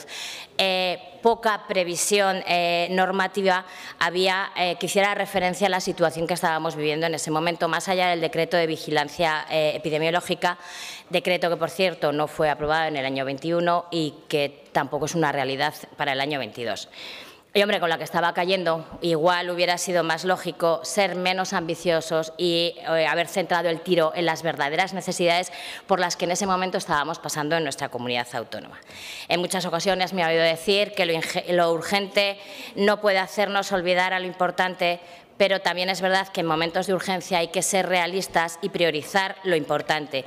Y tal vez sea una máxima que en ese momento se olvidaron. En el año 2021 plantearon un plan normativo con 25 normas, entre proyectos de ley, decretos y órdenes, de los que fueron capaces de cumplir durante el año 2021 con 4. Es verdad que a lo largo del 22 se aprobaron 2 decretos más que estaban en el plan normativo del 21, cuya tramitación se había iniciado en el 20, que fueron el decreto que crea y regula la red de trasplantes de Aragón y el decreto por el que se aprueba el Estatuto de Banco y Sangre y Tejidos. No voy a criticar la producción normativa del Departamento porque ya le he dicho que reconozco que estábamos en una situación de pandemia y que, tal y como usted ha dicho, más de un centenar de disposiciones fueron aprobadas para hacer frente a la misma.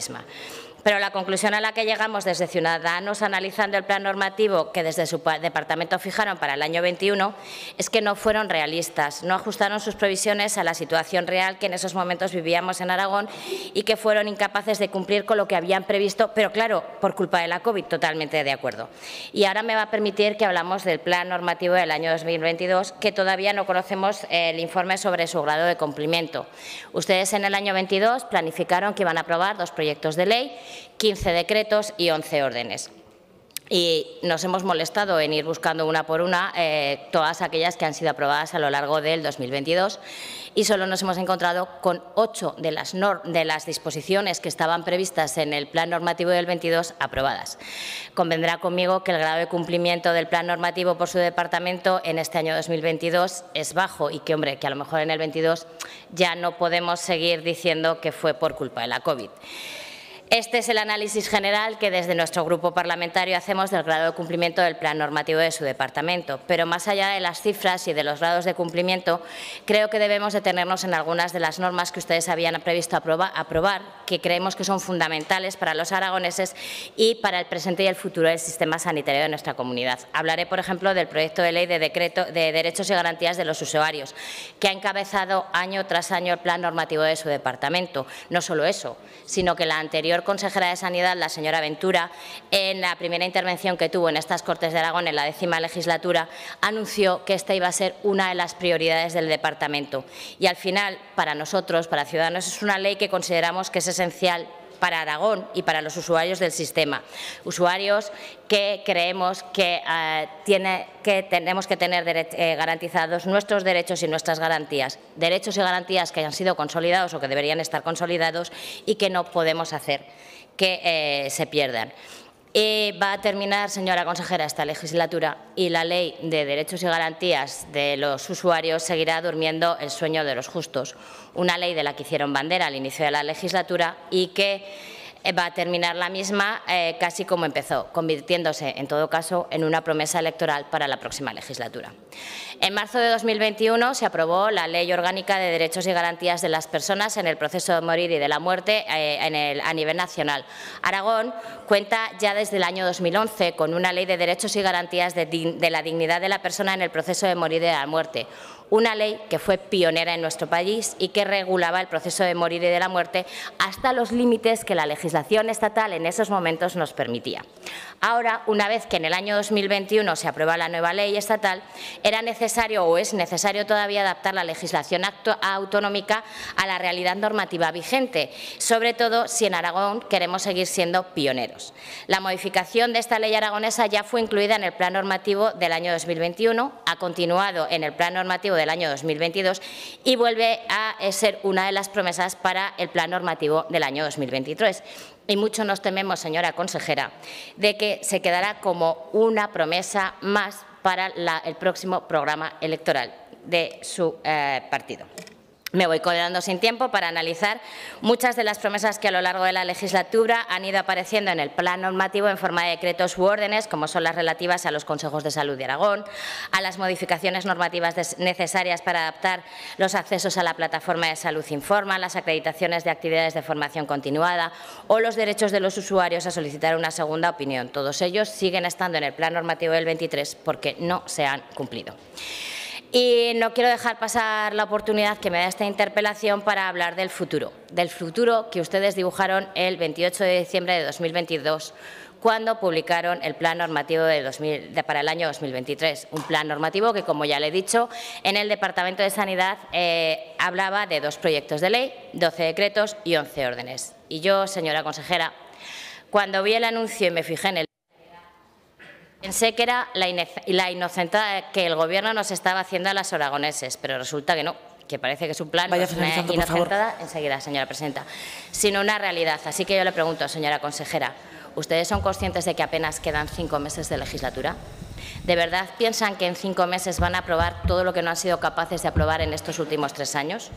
¿Ustedes se han tomado en algún momento en serio el plan normativo? ¿Ustedes realmente llevan a cabo el planeamiento de los planes normativos ajustándoles a la realidad que les toca vivir? Señora Gaspar. ¿O por el contrario, ustedes, cuando desde el órgano de gobierno que coordina a los diferentes departamentos les piden un plan normativo, se dedican a llenar y a decir qué harán cuando saben a ciencia cierta que es imposible que puedan hacer lo que van a decir? Mire, hay una ley, la ley de Parkinson, que dice el trabajo se expande hasta llenar el tiempo del que se dispone para su realización. Y ustedes han expandido tanto el trabajo que ha llegado el momento de finalizar su tiempo y han sido incapaces de terminar el trabajo. Gracias. Muchas gracias, señora Gaspar. Turno ahora para la consejera. Señora Repolles, cuando quiera, tiene usted la palabra.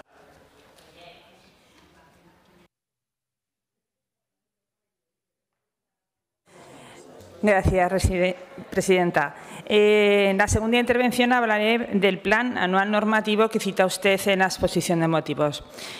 Como usted bien ha dicho, anualmente se presenta la previsión de normas que se van a aprobar durante el ejercicio y posteriormente se realiza una evaluación del mismo. El último informe de evaluación se refiere al plan de 2021, en plena pandemia, y dice que apenas se aprobó el 32% del total de las normas previstas. De las que no se aprobaron en 2021, alrededor de un 20% pasaron al plan normativo de 2022. Ahora bien, también indica el informe que del total de normas aprobadas durante 2021, el 54% no estaban incluidas en el plan normativo. Y sorpresa, el mayor número de normas aprobadas no previstas corresponden a sanidad.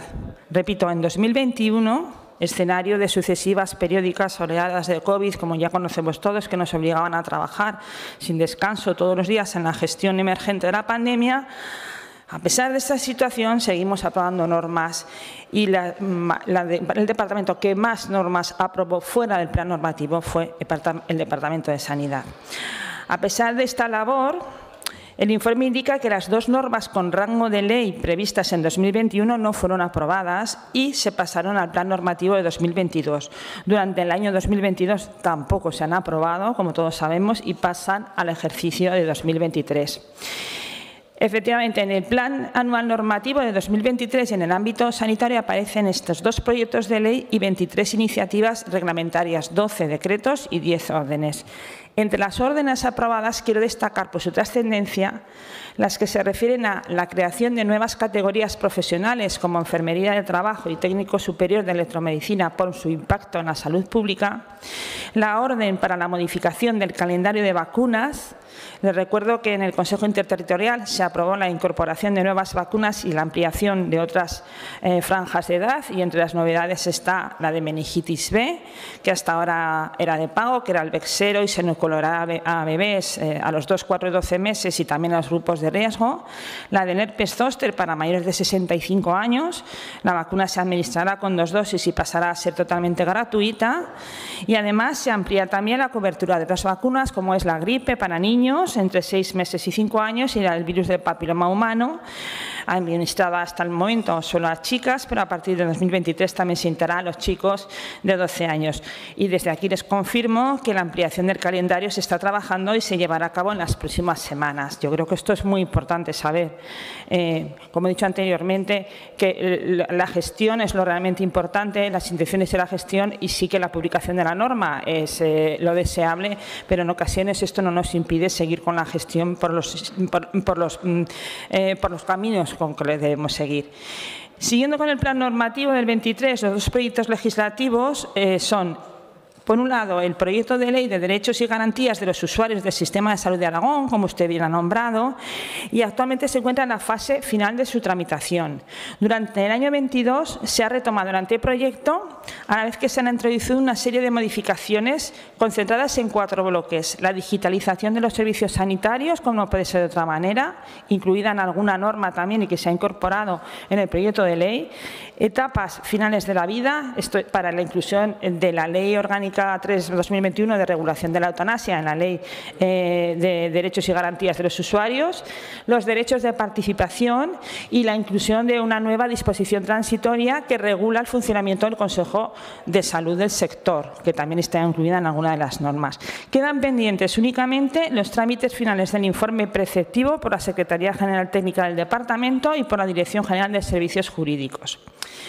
Por otro lado, está el segundo proyecto de ley, que es el proyecto de ley de modificación de la Ley 10/2011 del 24 de marzo de derechos y garantías de la dignidad de la persona en el proceso de morir y de la muerte. Como bien usted ha dicho, una ley pionera en España, en nuestra comunidad autónoma, y de nuevo se trata de adaptar la normativa autonómica a la reciente aprobación de la Ley Orgánica 3/2021 de regulación de la eutanasia. En ambos casos es evidente que ninguna de las dos normas conseguirá, por plazos de tiempo, ser tramitada y aprobada en lo que queda de legislatura.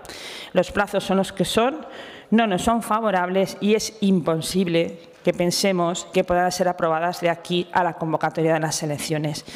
Ahora bien, estamos trabajando para que pueda concluir su tramitación como anteproyecto o proyecto de ley, de tal forma que al inicio de la siguiente legislatura se pueda retomar, o si así lo considera el próximo Gobierno, dejar ambos proyectos en un cajón. Pero, señora Gaspar, dado que usted tiene interés en este tema tan árido, seguro que esto ya lo sabía. Evidentemente lo ha dicho anteriormente.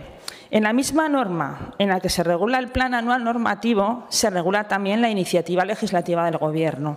Gracias a una reciente modificación, la de la referencia artículo 53, párrafo 4 de la Ley 4/2021, de 29 de junio de modificación de la Ley 2/2009, de 11 de mayo del presidente del Gobierno de Aragón, las iniciativas legislativas pueden recuperarse.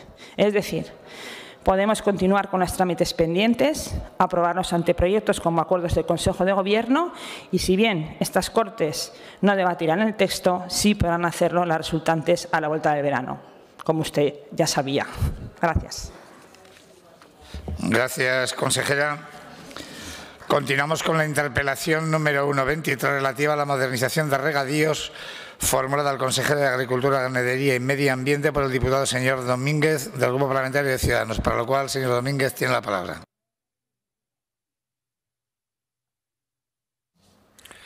Gracias, señor presidente. Bueno, política del Gobierno de Aragón con respecto a la modernización de regadíos y, fundamentalmente, en zonas desfavorecidas. Usted, señor Olona, es de Monegros. Usted es de un pueblecico de Monegros, de la Almolda. ¿Usted se acuerda? Me acuerdo yo, y usted es algo más mayor que yo, así que también se acordará, de cómo eran los Monegros en los años 80, señor Villagrasa. Gracias a la modernización de regadíos y a los nuevos regadíos que se han hecho, había que ver lo que era Monegros hace 45 años y lo que es hoy Monegros. Aquello es vida, aquello es productividad y aquello que era un desierto de yesos se ha convertido en una de las áreas más productivas que hay en Aragón. Y eso es importante para Aragón. ¿Qué ha pasado en la Hoya de Huesca? ¿Qué ha pasado en la zona de Barbastro? 3/4 de lo mismo. Esas modernizaciones de regadíos y esos nuevos regadíos han hecho que sea una de las zonas de mayor producción de España. La Hoya de Huesca, sí, señora Susín, la Hoya de Huesca, una de las de mayor producción de toda España. Y eso ha generado vida. ¿Cuál es el déficit que por eso hago esta interpelación que está teniendo el Gobierno de Aragón? Y hablo de regadíos, que es uno de sus fuertes, señor Olona. Tanto la modernización como los nuevos regadíos, aunque haya tenido que vérselas con la señora ministra de Transición Ecológica, que la verdad no es que esté por la labor de nuevos regadíos. Eso no es que me lo estoy inventando, es que lo ha dicho delante de mí. Entonces, tenemos en Aragón muchas áreas y muchas zonas desfavorecidas que en varios PDRs, como del 2014 al 2020, venían infraestructuras para mejorar esa modernización de regadíos. Le voy a poner varios ejemplos, pero uno bien claro es el del Valle del Manubles. Si hay una zona muy desfavorecida en Aragón, es la zona de Calatayud y todo su entorno. Llevan en muchos municipios, como pueda ser Villalengua, demandando esta modernización de regadíos, que sería vital para esa zona. Hay determinados decretos que vienen en la modernización de regadíos que nos habla de lo importante que es esa modernización para que determinadas zonas desfavorecidas y zonas con falta de población y zonas donde se está perdiendo población por falta de actividad económica, se hagan esos proyectos. El PDR 2014-2020 ya prevé todo esto. Usted sabe perfectamente que le he hablado yo aquí también sobre los nuevos regadíos y modernización de regadíos. Hay de las dos cosas en el Jiloca. Regadíos a 1000 metros y esa modernización, como es la zona de Singra, donde están ya los pozos, donde hay determinadas zonas ya concentradas, donde se podrían hacer allí una excelente modernización de regadíos que generarían riqueza en la zona. Si hay una de las zonas que se están viendo desfavorecidas, es la comarca del Jiloca. Como dicen ellos, al Jiloca ya le toca. Y es cierto. Y es cierto. Le he puesto esos dos ejemplos y podría ir a muchos más, porque también quiero nombrar hoy aquí el tema de los regadíos sociales. Los regadíos sociales también es otra demanda que le hago, señor Olona, porque tampoco ha habido mucho ímpetu desde la Consejería y desde su departamento para esos regadíos sociales. Sabe que he traído proposiciones no de ley aquí con el regadío social de Vinaceite, Almochuel, Azaila y toda la zona que pega entre Zaragoza y Teruel. Una zona donde realmente hay grandes extensiones de terreno, grandes campos de terreno, que si se pudiera llevar el agua, eso sería vida. Como bien sabe, señor Olona, también he traído aquí a estas Cortes muchas veces la elevación de aguas del Ebro a Andorra, tanto para agua de boca como para esos regadíos. Y las famosas 5 a Ayoza, Albalate, Andorra, todos esos pueblos que desde luego se iban a hacer. Pues también es un déficit que ha tenido su departamento. Y vuelvo a repetir, yo no puedo luchar contra usted en los nuevos regadíos por la faena que se ha hecho y por la cantidad de hectáreas, como el tema de la modernización. Si yo estoy a favor de todas esas modernizaciones, ahora están encima de la mesa una modernización y nuevos regadíos, tanto en la zona de 5 Villas como en la zona de Monegros. Y chapó, pero si yo estoy de acuerdo, ¿cómo voy a decir por qué hacen aquí y no hacen allá? Sería tirarme piedras contra mi propio tejado, desde luego que no. Si yo todo que se desarrolla en Aragón, estoy completamente de acuerdo. Pero estas zonas donde un pequeño regadío, porque es que luego nos quejamos y llegamos y ponemos el grito en el cielo, yo no, por supuesto, pero sí gente del gobierno, señor Escartín, con el tema del exceso de riego a manta. Pero ¿cómo no va a haber riego a manta si no se hace una modernización ni media? ¿Cómo no va a haber riego a manta? Es que esos pequeños regadíos que llevan siglos regando, pequeñas extensiones de terreno, con una modernización como lo del Valle del Manubles, de verdad, estoy insistiendo en el Valle del Manubles porque es que venía en el PDR. Señor Olona, usted entró aquí en el 2015, pero este PDR es del 2014 al 2020. Usted no lo puso, pero usted sí lo podía haber fomentado porque venía en ese PDR. Y lo está demandando la zona. Es que no paran de perder población. Ustedes tienen una senadora de Villalengua, no hace falta que se les diga yo. Pregunten el tiempo que llevan demandando esa infraestructura. Por favor, es algo fundamental. Y usted lo ha vivido, ya se lo digo, usted lo ha vivido, todos lo sabemos. Aquí hay gente, pues ya te digo, de 45 para arriba, hay mucha gente que sabe perfectamente lo que era Monegros hace 40 años y lo que es hoy. Aquello es un valle de riqueza. De riqueza, sí, señor Villagrasa, ya sé que a usted le tira la sangre lo que nadie sabe. Pero la verdad, esa es la realidad. Y quiero que otras zonas de Aragón, yo sé que los recursos, señor Olona, son limitados, pero hoy me gustaría sacarle de su boca, hoy aquí, ya terminando la legislatura, pues desde luego que va a haber un compromiso con esas zonas donde el regadío es muy pobrecico, pero se sigue haciendo con esas tajaderas, esas acequias, con todo el respeto, llenas de mierda, que tienen que ir allí y ponerse de acuerdo los regantes allí con la pala a sacar todo el tarquín y luego se lo llevan en pequeños remolques para echarlo en las fincas porque es de muy alta productividad. Es eso, solamente le pido eso. De verdad, zona del Guadalope, 3/4 de lo mismo, seguimos ahí con las tajaderas. Esos nuevos regadíos que llevo demandando, estoy hablando de modernización, pero desde luego esos nuevos regadíos que serían fundamentales. No tenemos ya la térmica de Andorra, allí hay 17 hectómetros cúbicos, señor Olona, que valen un dineral, que no dependen de usted, lo sé, no me hace falta que me lo recuerde, lo sé, pero vamos, entre todos, algo pintaremos. Yo de verdad, usted es el consejero, usted tiene que decir estas cosas y desde luego a la Unión Europea pedir que donde llenamos folios y folios y folios de normativas y de qué hay que hacer, a la hora de la verdad, luego se viene todo atrás. Señor Olona, modernización de regadíos en zonas degradadas y más en Aragón, donde tenemos más de 200 pueblos de menos de 100 habitantes. Haciendo una pequeña modernización volveríamos a tener otro Monegros. De cuando vimos un Monegros en blanco y negro, ahora que vemos a un Monegros cuando tú te vas a Sariñena o te vas a todos los pueblos a todos los pueblos que tienes por allí y dices, joder, esto es riqueza. Esto es riqueza. Y hay determinadas zonas de Aragón que lo están demandando y que lo necesitan. Y ya le he nombrado todos estos, como podía nombrarles muchos más. Pero de verdad, regadío social, modernización de regadíos en zonas desfavorecidas. Un compromiso, señor Olona. Gracias, señor Domínguez. Señor consejero.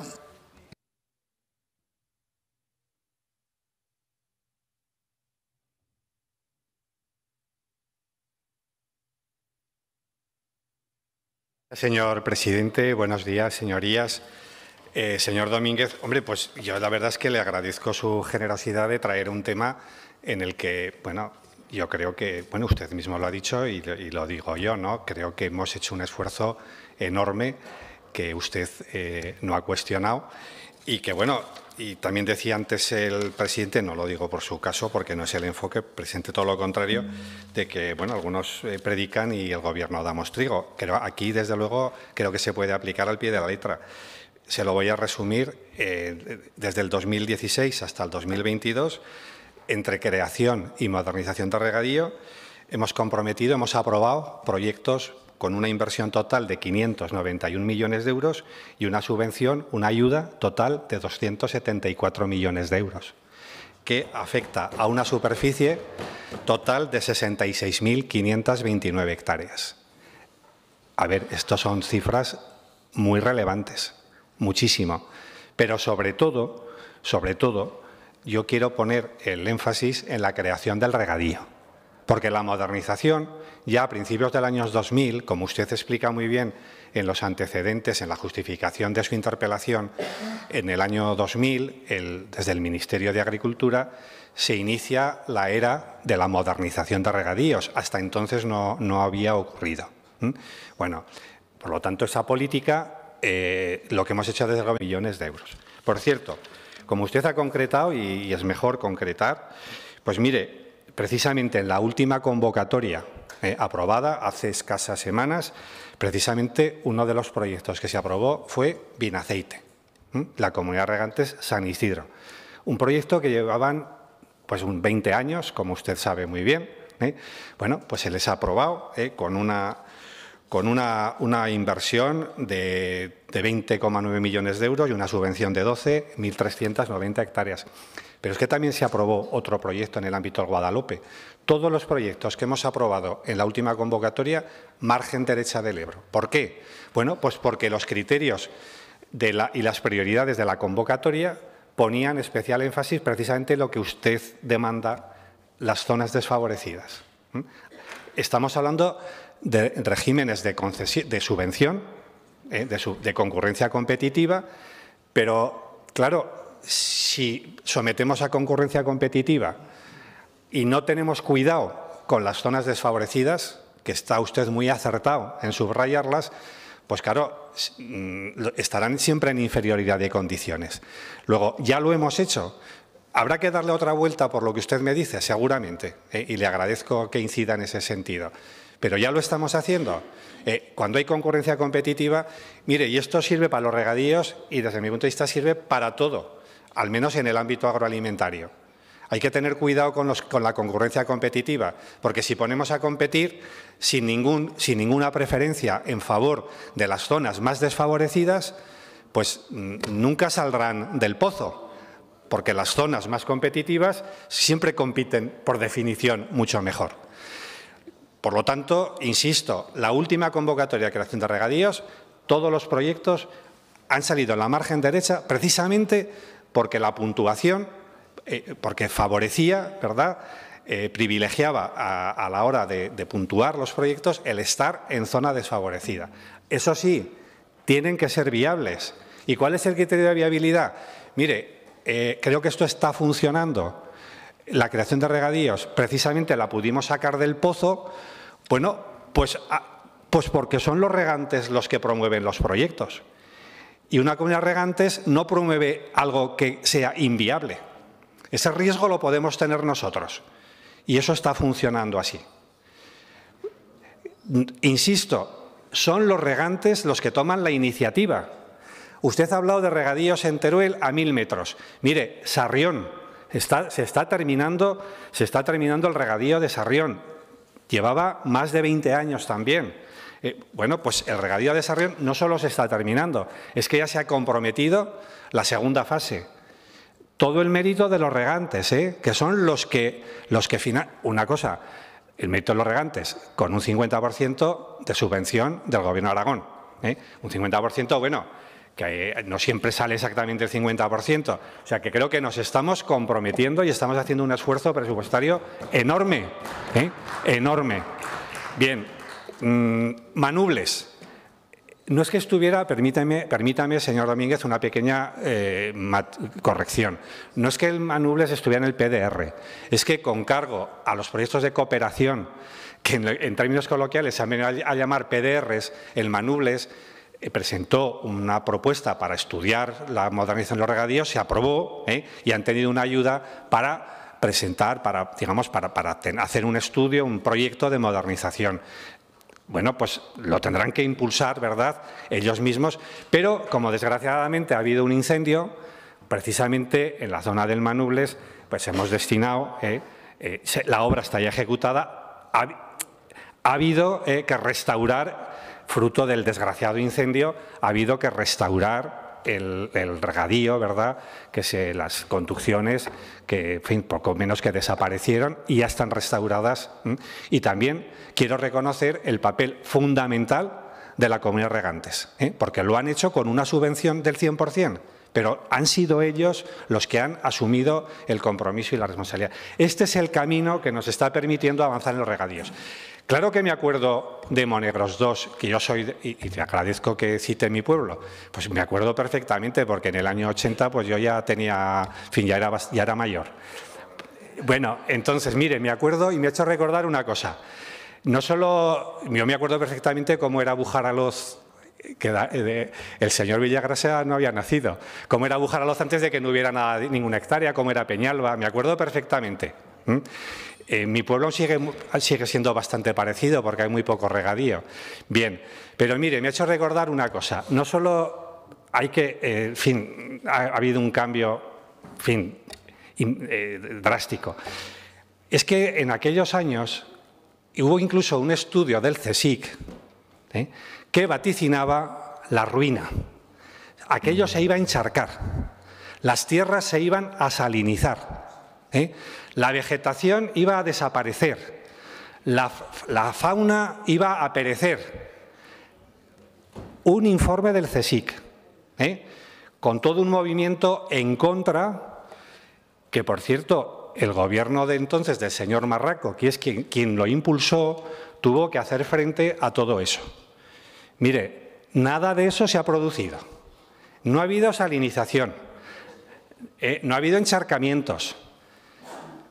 Desde luego, que yo sepa, no ha desaparecido ninguna especie. Pero es más, es que terrenos que yo los recuerdo perfectamente, que estaban en secano salinizados, que no producían nada, a los 2 o 3 años de ponerlos en regadío, gracias a la tecnología del regadío y del drenaje, que algunos aún no se han enterado, que además de tecnologías de regadío, hay tecnologías de drenaje, que en fin, que yo ya lo estudié cuando estudiaba agrónomos hace más de 40 años, algunos aún no se han enterado y aún siguen diciendo que el regadío saliniza las tierras. Pues mire, lo que permitió fue recuperar muchas hectáreas que estaban salinizadas en secano. Y desde luego yo lo que me horroriza es cuando incluso desde la llamada academia, ya no del ámbito político, desde la academia dicen que el futuro está en el secano. Pues yo, en fin, que vengan a la Almolda, que vengan a mi pueblo y que nos expliquen cómo. ¿Cómo? Bien, hago referencia a Monegros porque usted lo ha citado y, hombre, señor Villagrasa y yo, pues algo, verdad, de afecto tenemos a la zona. Pero no solo es Monegros, es Bardenas. Insisto, es la margen derecha que estamos impulsándolo. Efectivamente, toda la zona en Teruel, a 1000 metros, también hay que hacer algún regadío. En el plan hidrológico del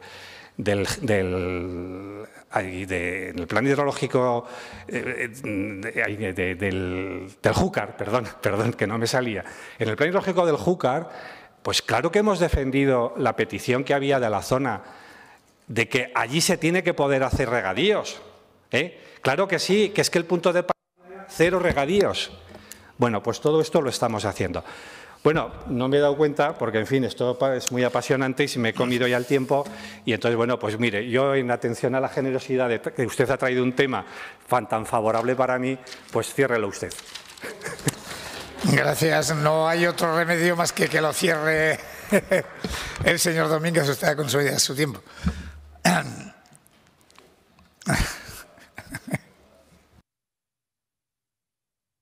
Gracias, señor presidente.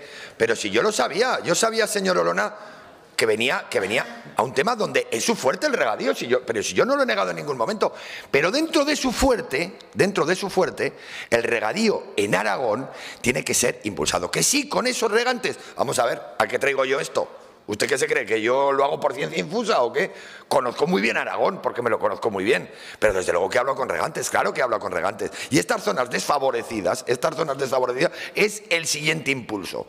Usted ya nos cuenta lo de Vinaceite, ya estuve hablando con ellos, desde luego, pues vamos a ver, ya era hora, ya le tocaba, desde luego que ya le tocaba, Jatiel, Castelnou, todo aquello, le tocaba ese regadío social que lleva muchísimo tiempo. Pero, señor Olona, estas zonas desfavorecidas del río Manubles que ahora hay que recuperar, las zonas del Jiloca, las zonas del Júcar que usted me está hablando, el Turia para abajo, claro, desde luego toda esa zona de Teruel que tira hacia Villastar, todo eso, claro que hay que mejorarlo, y además con una productividad tremenda, porque a 1000 metros, señor Olona, y usted lo sabe como lo sé yo, hay empresas interesadas, y usted lo sabe, en miles de hectáreas de regadío a 1000 metros, porque allí se produce una lechuga, por ejemplo, que no se produce en ningún otro lado, y lo sabe como lo sé yo, que ha habido empresas interesadas en ello. Señor Olona, que a mí no se me caen los anillos de saber de saber que este Gobierno ha puesto interés en el regadío.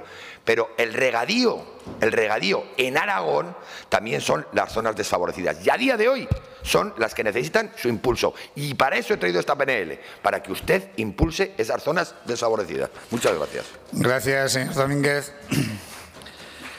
Continuamos con la interpelación número 623 relativa a la política general del Gobierno de Aragón en materia de gestión forestal y en concreto en lo relativo a la prevención y extinción de incendios forestales, formulada al consejero de Agricultura, Ganadería y Medio Ambiente por el diputado señor Romero del Grupo Parlamentario Popular, para lo cual, señor Romero, tiene la palabra. Muchas gracias, señor presidente. Muy buenos días, señorías. Muy buenos días, señor Olona. Mire, durante el año 2022, tanto el número de incendios como la superficie afectada en todo Aragón han sido muy superiores a la media histórica, 20.260 hectáreas afectadas. La escasez de precipitaciones, continuas olas de calor y una muy deficiente gestión forestal que ha provocado una excesiva masa combustible continua ha sido el detonante de la tormenta perfecta. Condiciones que lamentablemente pueden repetirse en el año actual, incrementando las posibilidades de que se produzcan esos incendios forestales.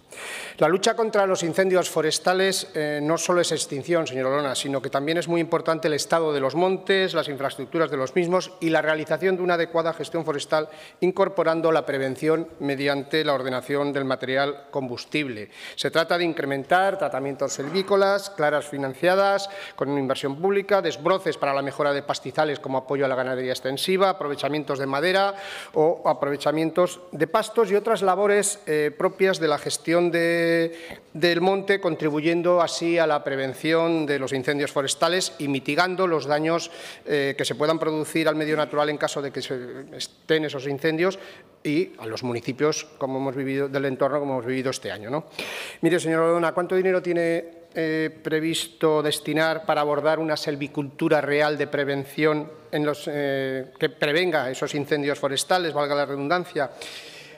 Es difícil creer que cuente con dinero suficiente, imposible, además, no es que sea difícil, es que es imposible para acometer con todo lo que hace falta hacer que no han hecho en estos últimos años. Es imprescindible gestionar los montes porque esa falta de gestión forestal es sinónimo de incremento de posibilidades de incendios forestales. Por otro lado, la madera. La madera puede tratarse como un recurso natural sostenible y contribuir a financiar esa gestión que ustedes han olvidado. ¿Por qué no aprovechan el papel que desempeñan las empresas forestales como creadoras de empleo en el medio rural, contribuyendo a frenar la despoblación en el territorio y, además, generando riqueza en ese medio rural? ¿Por qué no van de la mano de ellos para aprovechar los recursos naturales de los montes, de los bosques y al tiempo que se trabaja en la prevención trabajar en la prevención de los incendios forestales? Miren, para prevenir los grandes incendios forestales hay que hacer una gestión forestal sostenible y activa en todos los montes, y no solo en los públicos, también en los privados, porque el Gobierno del señor Lambán, su Gobierno, se ha olvidado de la prevención y de la selvicultura en los montes públicos, pero es que además llevaban muchos años sin convocar subvenciones para los montes privados. Milagro, este año, a finales del 2022, sacaron una convocatoria de 4 millones a 4 años, que al final resulta calderilla para lo que necesitan los montes aragoneses. Usted sabe que Aragón es la quinta comunidad autónoma con más superficie de España, más superficie forestal, más de 2.600.000 hectáreas, el 54% de la superficie total del territorio, pero en cambio está a la cola en materia de inversión en prevención de incendios forestales. Ustedes no se han preocupado ni de la planificación, ni de la ordenación, ni de la gestión forestal en su conjunto, señor Olona.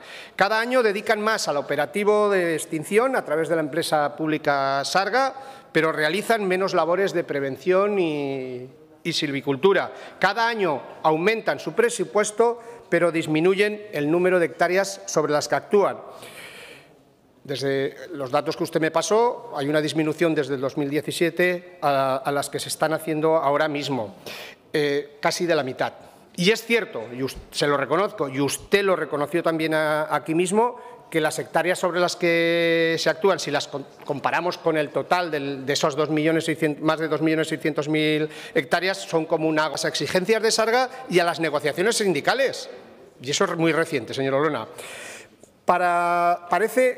parece que solo se acuerdan de Santa Bárbara cuando truena, porque ustedes han abandonado, como le digo, la gestión forestal. Han dejado que se acumulara gran cantidad de masa combustible, convirtiendo los bosques en verdaderos polvorines. Y lo único que han conseguido es hacer cada vez más difícil controlar los incendios forestales. Han legislado con tantas prohibiciones que los habitantes del territorio no es que no quieran hacer aprovechamientos, es que no se atreven por miedo a las sanciones, señor Olona. Han permitido que lo que es una oportunidad o debe ser una oportunidad para el territorio se haya convertido en una amenaza. No han apostado por aprovechar los montes como productos forestales, como le decía antes, en materia de nuevas energías renovables, biomasa. No han permitido ni han trabajado por generar mano de obra en esos montes, por crear empleo y fijar población. Han relegado a un segundo plano la ganadería extensiva, que tan buena labor realiza en los montes, y han dejado, como le decía, la silvicultura bajo mínimos. Han dejado en el olvido caminos, pistas forestales que no se hacen o que no se mantienen. Hacen falta infraestructuras de prevención y de gestión forestal, hacen falta clareos, podas, aprovechamientos madereros y ya de las quemas prescritas, de las quemas técnicas o quemas controladas, ya de eso ni hablamos, porque no se practican prácticamente ninguna. Mire, tampoco se han preocupado las repoblaciones. Han venido a gastar una media de en estos últimos años de poco más de 100.000 euros al año. Mire, el Ayuntamiento de Zaragoza ha invertido más en el bosque de los zaragozanos de lo que ha invertido el Gobierno de Aragón en todo el territorio. Y esa miopía lo que hace es conducir al desaliento, al abandono de muchos vecinos, empresas forestales que siempre han tenido en el monte su medio de vida, que los ha protegido, que los ha cuidado, que los ha gestionado y que además han hecho labores de prevención que ahora no se hacen. El Gobierno del señor Lambán ha dado la espalda a la gestión forestal. No se ha preocupado de los montes y bosques de Aragón, sin darse cuenta, señor Olona, no sé si lo habrán pensado alguna vez, que están dando la espalda a más de la mitad de su territorio y haciendo eso han colocado al borde del colapso al medio rural. Y luego continuaremos. Muchas gracias. Muchas gracias, señor Romero. Señor consejero.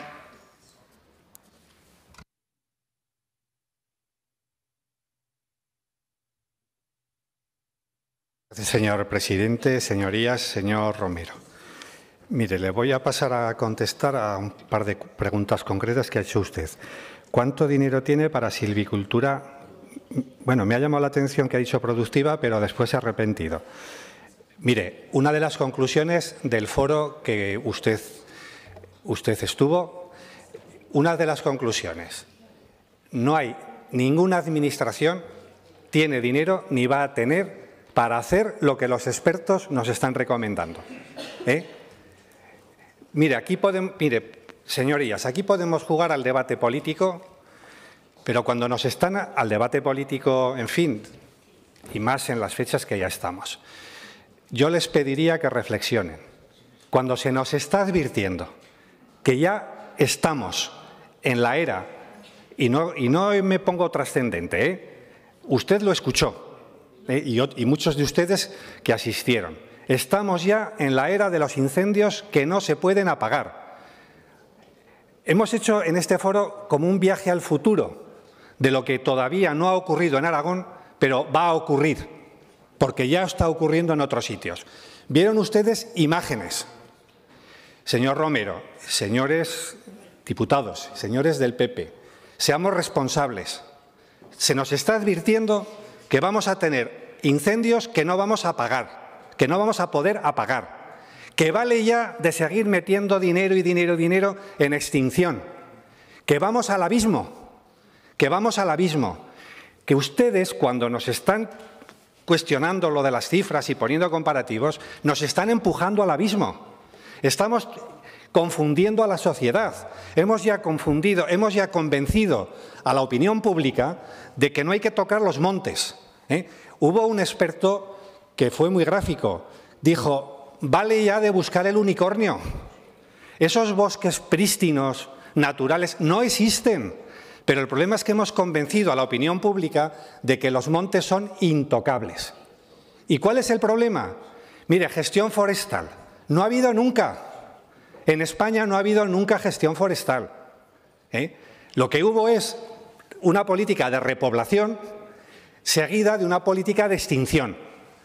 Cuando dice el gobierno del señor Lambán ha abandonado, bien, pues vale, usted dice eso, no es real eso, es un gravísimo error, nos estamos confundiendo, nos estamos equivocando, pero cuidado, ayer en las conclusiones los fuegos matan, los incendios que no se van a poder apagar es un problema gravísimo de protección civil. Y esto no es una cuestión de si pongo 1 millón más o pongo 1 millón menos y estos debates típicos que hacemos aquí. Esto es peligrosísimo y tenemos que cambiar absolutamente el paradigma.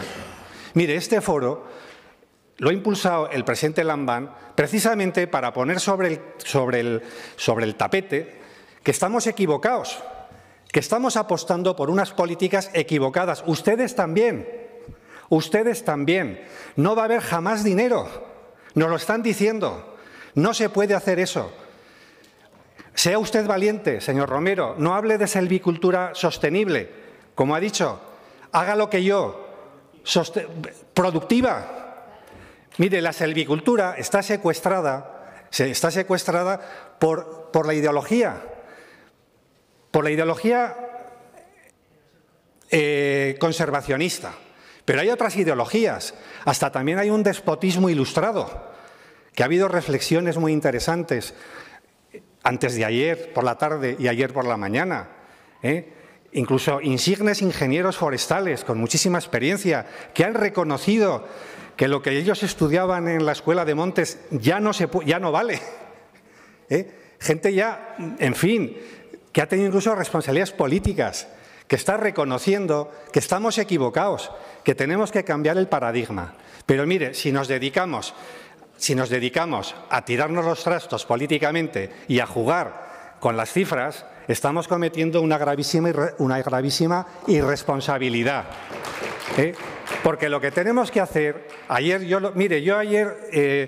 no me parecía adecuado que les pedimos al resto de los consejeros, ¿verdad?, de todas las comunidades autónomas vecinas, que en fin, que en 10 minutos y 1 minuto de titular, pues yo no podía utilizar más, ¿verdad? Y yo cerré el acto diciendo, mire, lo voy a decir en 2 palabras, silvicultura productiva. Y solo me extendí 2 minutos más para decir, este es un problema político, no lo va a resolver la ciencia. La ciencia nos está diciendo, estáis equivocados, nos está diciendo por dónde hay que ir. Una cosa, a diferencia de los planteamientos típicamente catastrofistas que asustan a la gente, predicen el fin del mundo y no dan ninguna solución, aquí nos la están dando. Oiga, mire, hay que extraer esa biomasa que nos hemos empeñado en no sacar. Yo ya lo he dicho aquí alguna vez. Mire, la biomasa que no saquemos de los montes en forma de madera y de biomasa para quemar en las calefacciones y en las estufas, arderá en el monte, pero arderá con unos incendios que son incontrolables, que por encima de los 10.000 kilovatios hora nos están diciendo, ustedes lo escucharon, que no se puede apagar, que se están estudiando escenarios, que se nos puede quemar el Pirineo, del País Vasco hasta Gerona, todo el sistema ibérico. Claro, dirá, eso es catastrofismo, que es que en el mundo está pasando ya, que está pasando. De verdad, señor Romero, señores del Partido Popular, este es un tema gravísimo. Tenemos la obligación de liderar ante la sociedad un cambio de paradigma. Hemos confundido a la sociedad, les hemos metido en la cabeza a la opinión pública, a los niños, que cortar un árbol es un pecado. Mire, estamos haciendo en los montes universales un aprovechamiento modélico y se nos está criticando. Se está diciendo que somos terroristas ambientales. Eso es un absoluto disparate. Es un absoluto disparate. Y entonces, aquí la solución es la silvicultura productiva. Porque, mire, no va a haber dinero. Dará igual quién gobierne, no va a haber dinero para hacer esto. Ayer hubo incluso quien se atrevió a dar una cifra que yo creo que se queda corto. 10.000 millones de euros. Mire, dejemos de hablar de limpieza. El monte no es un jardín, no es el jardín de las casas que eso no se trata de limpiar. Si no, por cierto, la colaboración público-privada no es hacer contratos en la que la Administración paga y el contratista cobra. Eso no es colaboración público-privada. La colaboración público-privada es poner el bosque en producción, extraer los recursos. Es que no se puede estar cuestionando que la biomasa no es un recurso renovable. Y tenemos muchas organizaciones que lo están cuestionando. Entonces, esto es muy complicado. Es muy complicado y perdonen que insista, porque hemos convencido a la opinión pública de que los bosques, que el monte es un paraíso, el unicornio, de cosas que no existen. La propia Comisión Europea nos va a exigir, está preparando una directiva que a mí me aterroriza, que pretende exigir que los bosques naturales sean intocables, que no existen bosques naturales. Ustedes estos días han visto imágenes donde se comparaba el antes y después, en el transcurso antes de la repoblación, que la repoblación no se hizo en el siglo XVII, en el XVIII, en el XIX, que se hizo en los años 40. Oiga, que Ordesa, incluso Ordesa, no es un bosque natural, que es fruto y consecuencia de la ganadería, de la agricultura, que la mayor parte de los montes y de los bosques y del monte arbolado que tenemos en Aragón, que es fruto de la repoblación, de una repoblación que no se hizo bien. Señor Romero, que esto no se soluciona diciendo que el consejero Olona no hace gestión forestal, que es que no la ha hecho nadie, que no la queremos hacer, Y, por cierto, prevención, otra trampa. No, lo que se pide no es prevención, le pusieron nombre los expertos, es preextinción. Mire, hacer todo lo que llamamos prevención no es prevención, es preextinción. Es facilitar los trabajos de extinción. Así no vamos a ningún lado. Selvicultura productiva. Y continúo. Gracias, señor consejero. Señor Romero.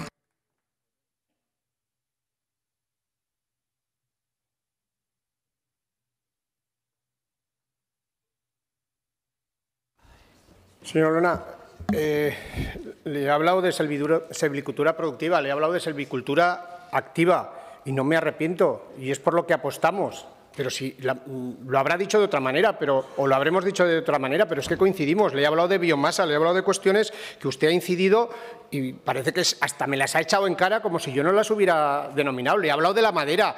La colaboración público-privada, claro que no es contratar a una empresa, no, es colaboración público-privada en el mayor sentido de su palabra y es aprovechar esos recursos naturales que tenemos para gestionar los montes, que es lo que ustedes no han hecho. Claro que estuve el otro día y claro que oí cosas que usted también oyó que me aterraban. Incendios que no se van a poder nunca. Incendios que han demostrado que este año ya escapan a la capacidad de extinción. Pero es que, bienvenido a ese cambio de paradigma, que lleva usted 8 años de consejero y se ha dado cuenta el último año, justo antes de las elecciones. Hombre, yo es que al final creo que, como siempre han considerado la gestión forestal o los montes, el tema más forestal, la han considerado como la cenicienta de su departamento, pues así nos va. Se la entregaron a Podemos a cambio del sillón en el Pignatelli. Y eso es así. Y solo ha servido para que el lobo se acomode en Aragón y campe a sus anchas, en detrimento de la ganadería extensiva, que también hemos nombrado los dos aquí, haciendo anuncios que vete a saber el qué.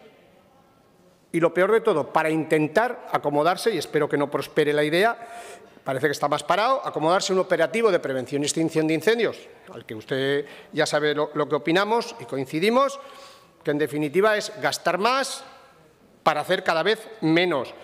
Y yo no sé si hay que hablar de preextinción o de prevención, pero se lo he dicho antes y se lo vuelvo a decir. No se puede gastar, sé que no hay dinero suficiente, ni habrá nunca, por eso hay que buscar alternativas, pero no se puede gastar tanto en extinción y no invertir en preextinción o en prevención, o llámelo usted como quiera.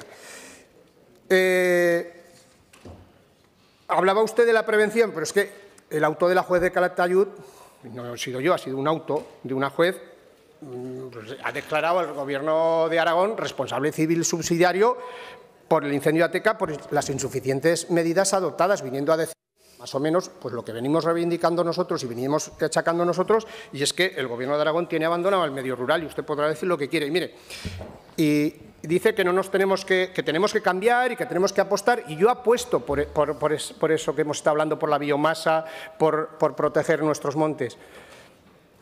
Estamos en una situación muy grave, pero claro, es que van a terminar la legislatura, la red digital de comunicaciones, muy anunciada. Si no me equivoco, tiene presupuesto hasta el 2026. Van a terminar la legislatura sin que esté a su pleno funcionamiento y rendimiento.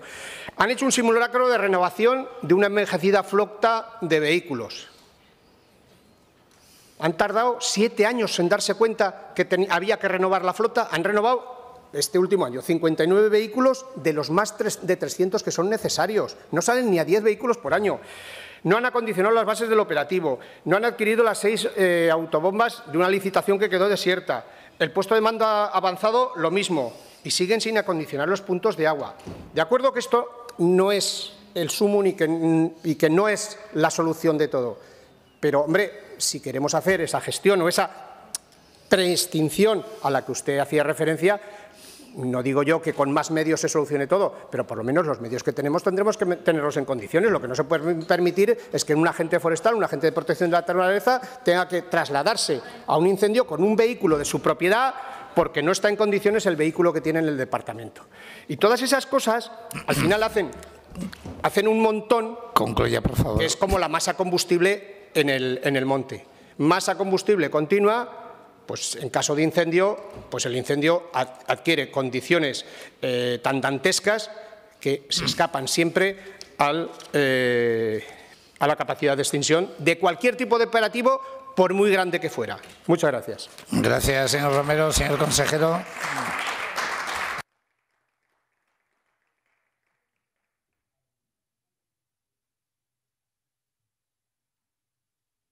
Señor presidente, mire, 2 ideas. Lo primero, les invito a que relean mis intervenciones aquí y verán que lo que he dicho ahora lo llevo diciendo ya mucho tiempo. Este foro lo hemos organizado para que se oyera precisamente estas ideas que, insisto, que muchas de ellas no he dicho, lo pueden comprobar, no he dicho nada nuevo que no haya dicho yo aquí antes. Segundo, señor Romero, hay cosas que ni hemos hecho ni las vamos a hacer, por lo menos en lo que a mí depende. Lo primero, seguir confundiendo a la gente. Apostar por la preextinción, nada de lo que ha dicho usted es el problema. Y mientras no nos demos cuenta que lo que hay que hacer tiene un problema muy serio, y es que la opinión pública no deja hacerlo, no lo resolveremos. Y este planteamiento político partidista que ustedes hacen, ni lo hacemos ni lo vamos a hacer. Gracias, señor consejero. Continuamos con la interpelación número 823 relativa a la gestión de la dependencia formulada a la consejera de Ciudadanía y Derechos Sociales por la diputada señora Orós del Grupo Parlamentario Popular, para lo cual, señor Orós, tiene la palabra. Pues buenos días, señora consejera, señora Broto. En la mañana de hoy, señora Broto, tengo la sana intención, a ver si lo consigo, de que no me cuente milongas. Y por eso voy a intentar hacerle preguntas concretas con base documental, que por cierto le voy a dejar copia, por si usted no las tiene. A ver si consigo que en esta ocasión usted me conteste algo de lo que yo le pregunto. Y no la voy a interpelar por los casi 6.000 dependientes que están aún en listas de espera, ni tampoco por el atasco monumental que tiene usted en las revisiones de grado, por cierto, reconocido en sede parlamentaria por usted en el mes de diciembre, ni tampoco la voy a interpelar por las cuantías de las prestaciones. Somos la 5ª comunidad autónoma que menos invierte por dependiente, ni tampoco le voy a preguntar por la calidad de las prestaciones y servicios, señora Broto, que en Aragón son bajas, de baja intensidad y, por tanto, insuficientes para dar cobertura de calidad a esas personas dependientes. Hoy la quiero interpelar, en primer lugar, por esto. Le dejo copia de todo, para que usted lo pueda tener. Ministerio de Servicios Sociales, de Derechos Sociales y Agenda 2030. Gasto certificado año 20 y año 21. Lo que dice el Ministerio, a ver si ahora también miente el Ministerio, es que el Gobierno de Aragón, su aportación a la dependencia en el año 21 se redujo en un 4,2. En el 20 ustedes pusieron 196 millones, en el año 21 188. 8 millones menos. Gasto certificado. ¿De acuerdo? Primer documento para que usted lo tenga. Y por tanto quiero que me lo explique. ¿Por qué redujeron ustedes su aportación a la dependencia en el año 21? Año 22. Previsiones. Pregunta escrita que usted me firma. No sé si la contesta, entiendo que solo la firma. Su previsión para el año 22 era que su aportación se redujera 3 millones más. Es decir, oiga, señora Broto, su firma de los 188 millones a los 185. Esa era su previsión. Y claro, podríamos pensar, bueno, el presupuesto total a la dependencia no se reduce, es más, se va incrementando, cierto, y no se reduce por la inyección de dinero que les ha dado el Gobierno de España a través del plan de choque.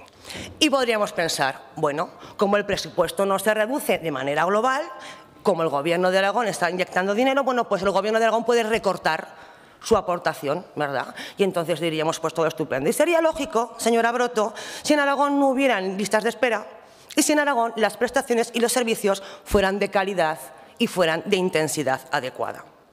Y entonces ahí sí que podríamos entender por qué usted reduce el presupuesto. Quiero preguntarle también por esto.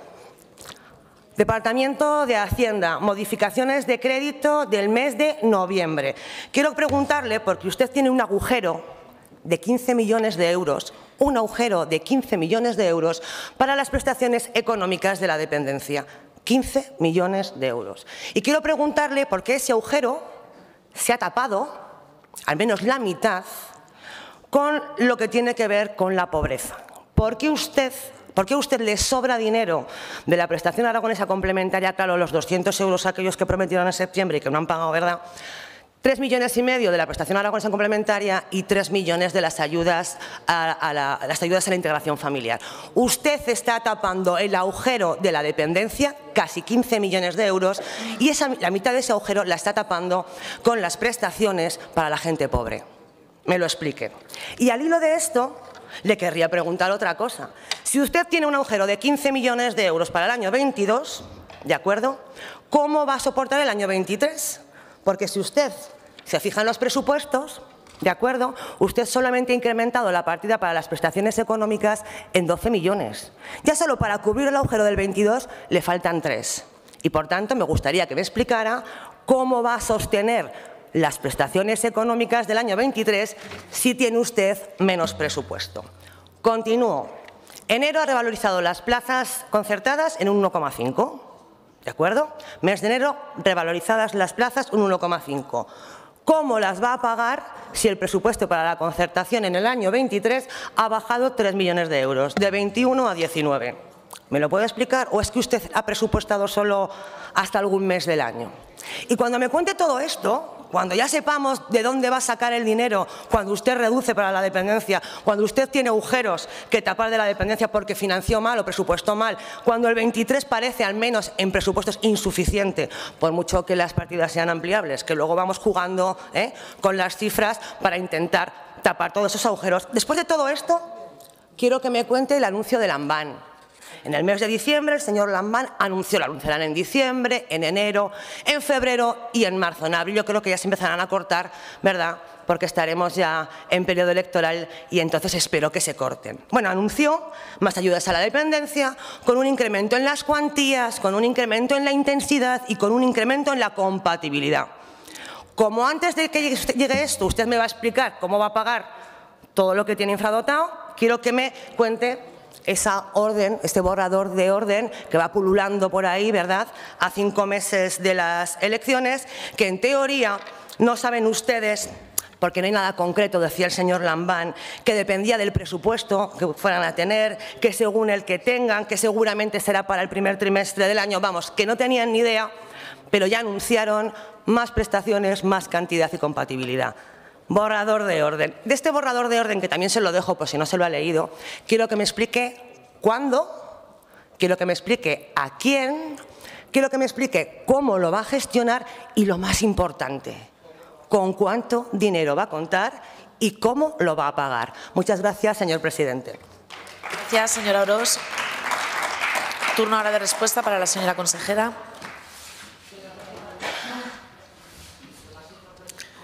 Señora Broto, cuando quiera tiene usted la palabra.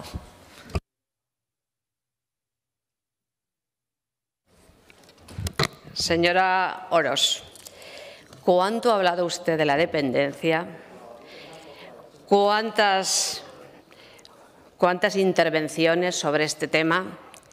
Y en el fondo, usted sabe que este departamento ha tenido muy claro su proyecto, pero también su seriedad y rigurosidad, que es evidente. En el fondo, ¿sabe lo que ocurre, señora Orós? Que les duelen mucho las cifras de la dependencia. Ese es el tema. Y le voy a explicar un poquito en qué situación tenemos la dependencia y se lo voy a dividir en los 4 periodos de gestión. La ley de dependencia, como sabe usted, se aprueba en el 2006, se empieza a poner en marcha en 2007, periodo 2007 a 2011. 23.884 personas atendidas. Porcentaje del limbo, 16%. La sexta comunidad de España con menor limbo, lejos de la media nacional, que era el 26,4%. 2011-2015, regresión total del sistema. Se reduce a 16.000 personas atendidas. Expulsión, por lo tanto, del sistema de atención a la dependencia de 7.000 personas. Limbo de 14.000 personas y la comunidad que tenía más personas con derecho que no eran atendidas, 43%, a un 16% de la media estatal. Se tenía que desarrollar el catálogo de servicios sociales y no se desarrolló ni la ayuda a domicilio, ni el servicio de promoción de la autonomía personal, ni la teleasistencia para dependientes. Es verdad que ayudó a todo eso el grave recorte, el mayor recorte que ha habido en la dependencia por parte del Estado, 258 millones, que supuso la rebaja del nivel mínimo, desaparece el nivel acordado y también se retrasa la atención de las personas del nivel 1.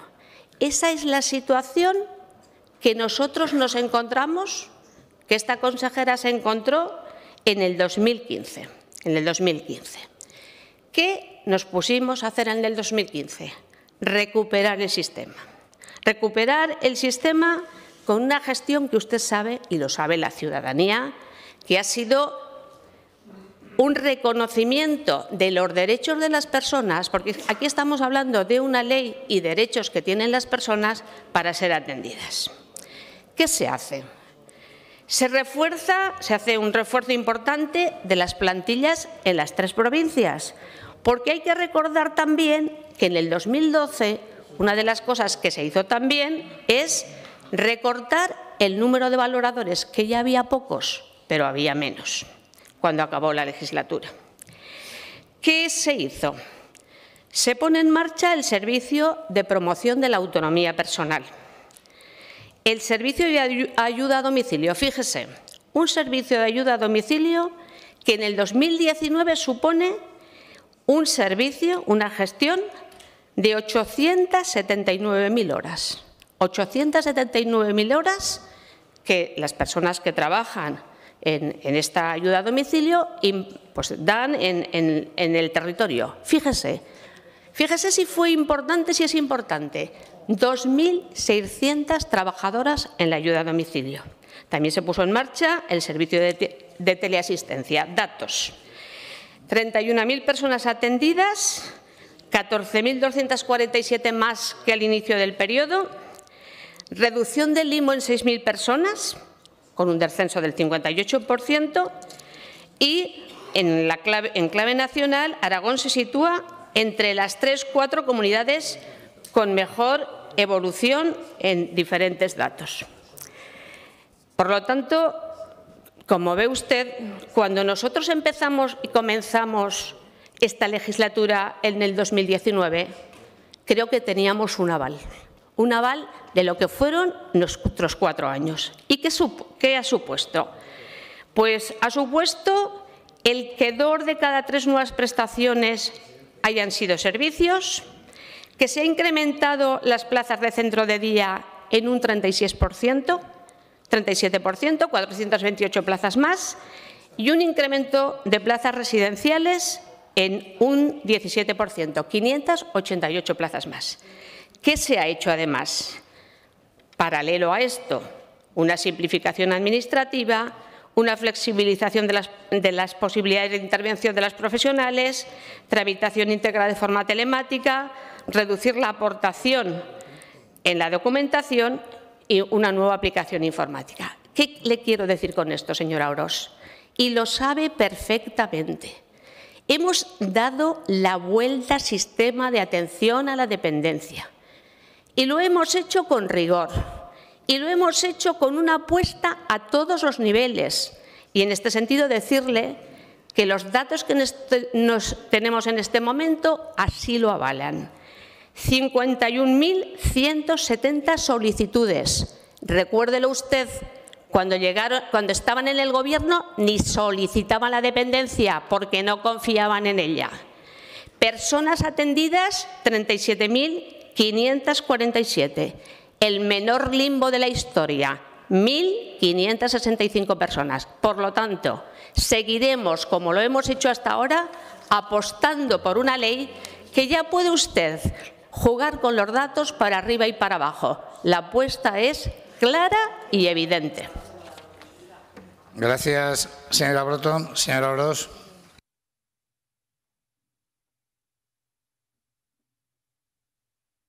Señora Broto, que le he dejado los papeles con la sana intención de que se centrara en lo que yo le he preguntado. Mire, usted y yo no hablamos de dependencia, no hablamos de familia, no hablamos de nada. Yo le pregunto y usted contesta lo que le da la gana. Es una opción. Hoy he tenido una intervención de 2 partes. Una primera melancólica. Cuando uno habla tanto de la melancolía, termina muriendo de tal. Y la otra de despedida. Usted hoy me ha hecho un histórico de la dependencia a lo largo de estos años, con un sabor muy a despedida. Entiendo que es de las que más claro tienen que ustedes en mayo se van a su casa. Pero claro, yo me preocupo, como vamos a entrar gobiernos nuevos, pues había 4 o 5 temas de actualidad, de personas con sentido común, que lo que intentan es, bueno, ¿cómo nos va a dejar la señora Broto la dependencia? Porque claro, cuando la tengamos que tener nosotros, pues algo tendremos que ver. Y entonces yo le preguntaba por temas muy concretos que entiendo que usted pensará que el Ministerio de Servicios Sociales, el Ministerio de los señores de Podemos no miente, que tampoco miente el Departamento de Hacienda, ¿verdad?, del señor Pérez Anadón, que casi tendría que haberle dicho al señor Anadón esta interpelación, porque con usted hablar de cifras, de temas serios, de cosas muy concretas es imposible porque no tiene ni idea. A usted le preparan el papelito y ya está. Vuelvo a repetirle mis preguntas. Ministerio de Derechos Sociales y de Agenda 2030. Gasto certificado. Usted en el año 2021 reduce su aportación a la dependencia en 8 millones de euros. Sus previsiones en el 22, que luego no se han cumplido porque tiene un agujero de 15 millones de euros, era reducirlo 3. Bueno, al final no los ha reducido porque a través de modificaciones presupuestarias, quitando dinero de la pobreza, ha dicho: quito dinero de la pobreza, esos 200 euros que anunció Lambán, que estamos en enero y aún no se sabe nada, y los pongo, ¿verdad?, en esas prestaciones económicas a la dependencia. Ya sabe usted, doy el dinerico de que la gente se apañe, ¿vale? Porque tengo un agujero. Y el otro poquito de las ayudas de integración familiar. Bueno, esto parece que no le interesa. Estaba usted entre melancólica e histórica. Yo sigo con el día actual.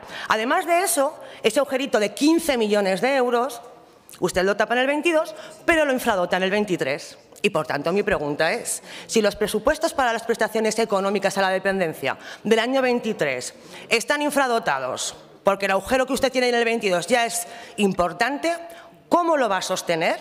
¿O solo lo va a sostener hasta mayo? Yo creo que por ahí van los tiros.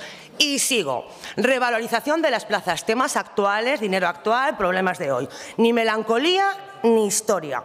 Usted ha revalorizado un miserable 1,5% las plazas concertadas, que tal y como está la economía y tal y como está la inflación y los precios, es un mísero 1,5%. Pero, sin embargo, usted ha reducido el dinero para los conciertos y el dinero para las plazas concertadas. ¿Cómo lo va a pagar? ¿De acuerdo? Y termino. Anuncios. Yo creo que esta legislatura es la de los anuncios. Estrategias, planes, papeles, anuncios. Lambán, diciembre.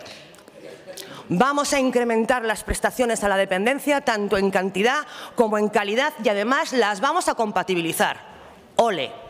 Lo que llevamos pidiendo ni lo sé, pero eso sí, a 4 meses de las elecciones, con un borrador, y mi pregunta es, ¿cuándo lo van a aprobar? ¿A quién va a afectar? Y sobre todo, los dinericos es lo importante. ¿Con qué lo van a pagar? Muchas gracias, señor presidente. Gracias, señora Orós. Señora Broto.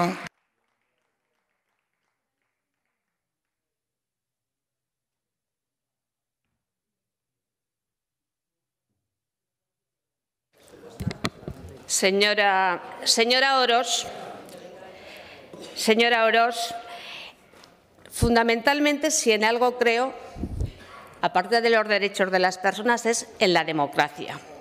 Por lo tanto, lo que pasará después de mayo lo dirán los ciudadanos. A mí nunca me oirá decir ni váyase no sé dónde, ni manifestarme porque alguien se vaya del Gobierno. Esa es la situación, señora Orós. Y por lo tanto, me va a permitir pero de todas maneras hay una cosa que quiero decir también, porque usted está arrogándose, ya se ve como consejera. Pero le voy a decir una cosa, señora Orós. Lo tengo que decir porque me están escuchando mis trabajadores. No saben el miedo que tienen. No saben el miedo que tienen y el miedo que tiene la sociedad que gestionen los servicios sociales. Se lo digo de verdad. Y no lo digo en general. Y no lo digo en general. Veremos. Pero en los servicios sociales no vuelva a decirlo más. No vuelva a anunciarlo más. No lo vuelva a contar. No amenace. Porque hay mucha preocupación al respecto. Bien. Y fíjese, usted me viene dando lecciones y yo desde luego las admito. Admito lecciones de todo el mundo. He aprendido mucho de todos y todas las que están aquí. Pero hombre, hablarme de tantas incapacidades, fíjese usted, yo creo que tengo una experiencia de gestión que, en fin, creo que me avala relativamente, con mis defectos y con mis virtudes, señora Orós. Pero vamos, creo que la cuestión es clara. Pero sigamos hablando de dependencia. Fíjese, ni ha entendido en todo este tiempo la diferencia entre limbo y personas no valoradas. Porque me ha dicho 6.000 personas, me ha hablado de 6.000 personas. Bueno, ¿en qué situación estamos? Como le decía, 51.000 solicitudes, personas atendidas 37.547, el menor limbo. Aragón es la comunidad autónoma con un mayor porcentaje de expedientes cuyo grado se resuelve en plazo, un 91,2%, la media es el 51,9%. Lo mismo le puedo decir de los PIAs, de los plazos y, por lo tanto, señora Orós, le voy a resumir. Usted no esté preocupada. Somos serios en este presupuesto y en todos, y así lo hemos demostrado. ¿Qué vamos a seguir haciendo con la dependencia? Pues por una parte, políticamente lo tenemos muy claro. Es un derecho de los ciudadanos. En nuestro presupuesto también. ¿Cuál ha sido el incremento presupuestario que hemos tenido? Un 30% desde que gobernamos. En lo legislativo, esa nueva orden que va a ser tan importante para la flexibilidad y para que se puedan compartir, y se hará, porque lo hemos hecho, todo lo que hemos dicho lo hemos hecho, y con personal, 33 personas más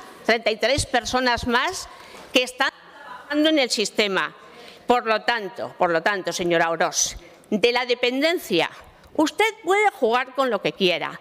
Los datos son evidentes, claros. Hay muchas más personas atendidas en Aragón, lo seguirán siendo y, desde luego, este Gobierno ha apostado desde todos los puntos de vista por ese tema. Y un dato le voy a decir, mire, de las 4.080 personas pendientes de valorar están todas en plazo, excepto 299.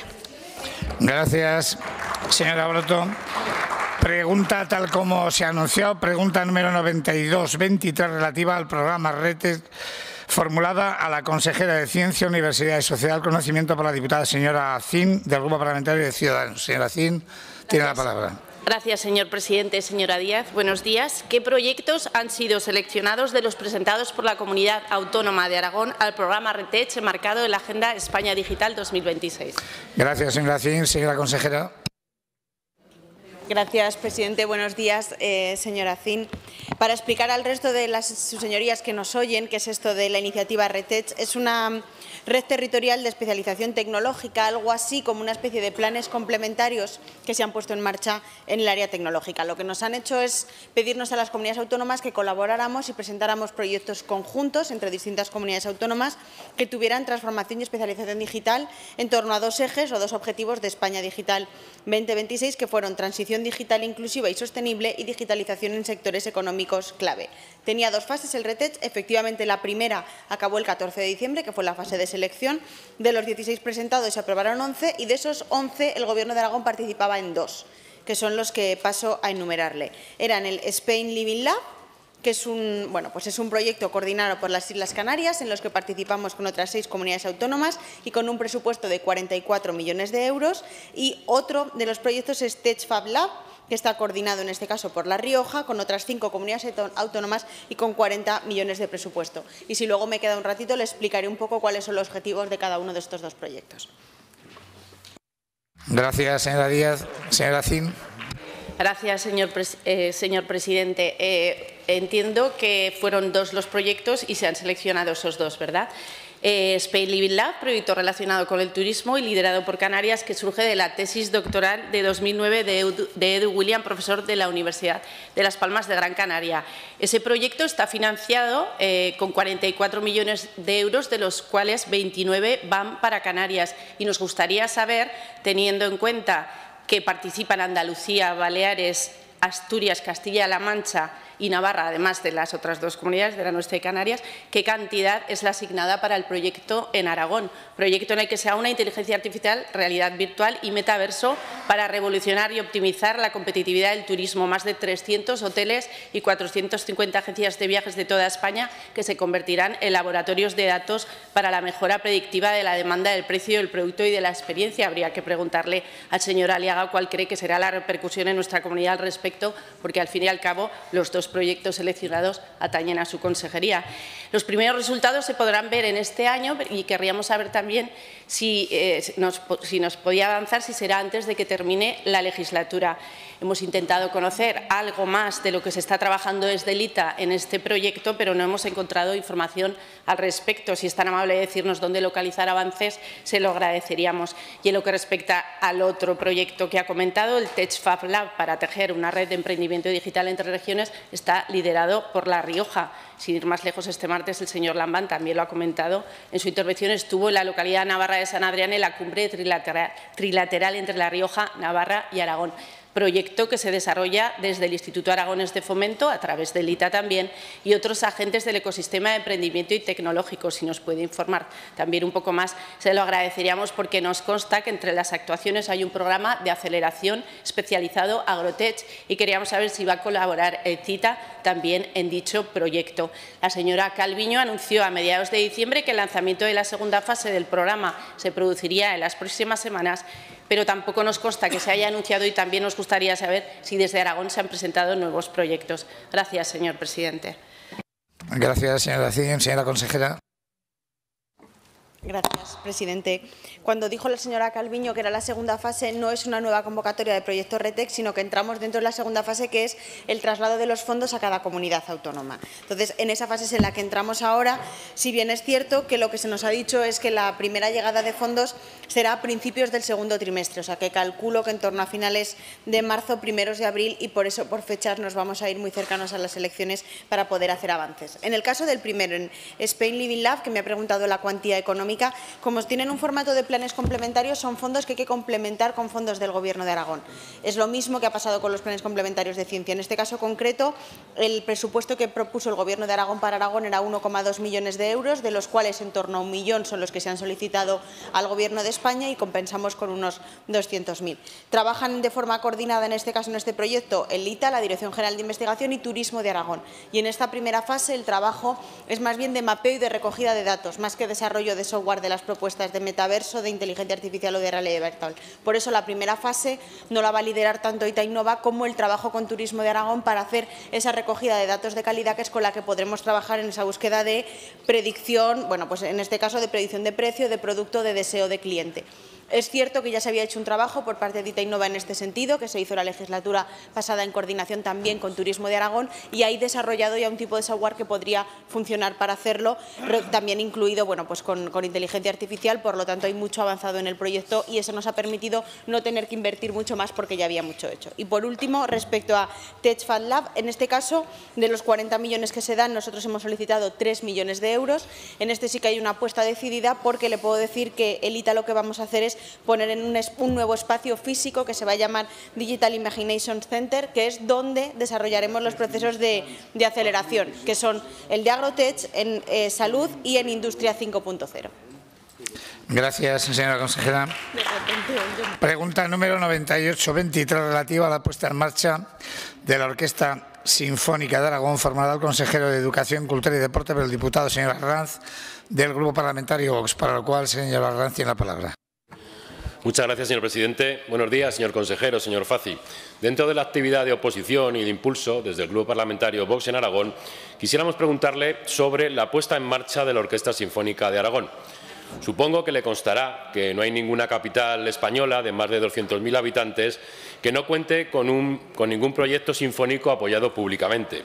Es más, Zaragoza y, por consiguiente, Aragón es la única ciudad de la Unión Europea sin ningún proyecto sinfónico sufragado públicamente.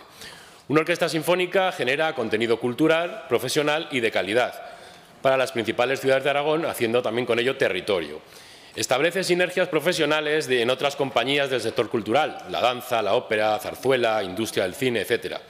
Potencia la marca cultural Aragón, dentro de España y fuera de España, a través de giras nacionales e internacionales o con el aprovechamiento del alto nivel mediático de artistas de talla internacional. Y una cuestión muy importante, señor Fazi, ofrece empleo, trabajo digno a titulados superiores en un sector un tanto infravalorado y con gran fragilidad. Si estamos invirtiendo en formación en formación con buenos conservatorios de música y buenos docentes, hemos de aportar y crear salidas profesionales dignas y con cierta estabilidad y con cierta proyección profesional para ellos. Hoy por hoy prácticamente no hay unas plataformas estables de trabajo para músicos profesionales en Aragón a este nivel. Lo que está ocurriendo es que buenos músicos profesionales formados en Aragón pues se van a nutrir otras orquestas de otras regiones de España o incluso internacionales en el extranjero. Además de todo el valor cultural y artístico que aporta una orquesta sinfónica, desde Vox le hablamos también de obtener un retorno económico proporcionado a la inversión realizada en una educación, en una formación y en unas infraestructuras. Más de 1.000 alumnos, por ejemplo, titulados superiores en el Conservatorio Superior de Música de Aragón en los últimos 15 años. Ese es un dato. El impacto económico es muy grande a través de su actividad directa, las actividades auxiliares que genera su funcionamiento, el impacto que generan los espectadores en otros sectores, como la hostelería, el turismo, la activación del tejido cultural de producción, comunicación, diseño, tema técnico, tema escénico, iluminación. La cultura también como industria, le digo, como impulso económico y como conexión con otros ámbitos, la educación, el turismo, la industria en sí, el empleo. Por ello, y ante el compromiso de ustedes en sede parlamentaria, del propio presidente, señor Lambán, en 2 debates a la comunidad en 2021 y en 2022, expresaron la creación y puesta en marcha de la Orquesta Sinfónica de Aragón durante el primer trimestre de 2023. Esas promesas pues, tienen que tener luego un reflejo en la realidad. Estamos finalizando enero de 2023. ¿Cómo van esos trabajos, estudios previos, informes jurídicos, presupuestarios, que tendrían que estar prácticamente terminados si quieren cumplir? ¿Para cuándo tendremos creada y puesta en marcha la Orquesta Sinfónica de Aragón? ¿Van a cumplir sus promesas? Muchas gracias. Gracias, señor Arranz. Señor Fazi, puede contestar en un solo turno. Gracias, señor presidente. Buenos días, señor Arranz. Pues mire, los argumentos que ha planteado para crear una orquesta sinfónica fue los que dio mi director general cuando compareció para explicar el porqué la creación de una orquesta sinfónica. Por lo tanto, son naturales. Y, desde luego, el Partido Socialista se ha caracterizado siempre por impulsar todos los temas culturales y artísticos. Fue el primer, fue en la legislatura del 7 al 11, quiero recordar, cuando se impulsó el Consejo, una ley de enseñanzas artísticas, donde se creaba un Consejo Superior, un Consejo de Enseñanzas Artísticas, se potenciaba el Conservatorio Superior y los conservatorios de música, creo que atrayendo matrícula de muchos sitios, lugares de fuera de España y, evidentemente, nuestros alumnos forman, una vez siendo profesionales, forman parte de orquesta en directo y en vivo, como es el Barbero de Sevilla. Por lo tanto, sí que hay un proyecto sinfónico que queríamos completarlo con la creación de una orquesta sinfónica, evidentemente. Lo que tenemos que ver, efectivamente, cómo se sustenta esa orquesta sinfónica. Lo que no tiene sentido es hacerla depender directamente a través de relación de puestos de trabajo, porque no es sostenible económicamente hacerla depender del departamento, sino a través de la creación de una fundación que soporte esa orquesta sinfónica, con una programación que lo que va a hacer va a ser vertebrar el territorio, porque está bien hacer representaciones sinfónicas en la ciudad de Zaragoza, pero yo creo que hay que extenderlo al resto del territorio. Nosotros lo podemos hacer creando esa orquesta sinfónica, que es una de las finalidades, lo podemos hacer porque podemos apoyarlo económicamente.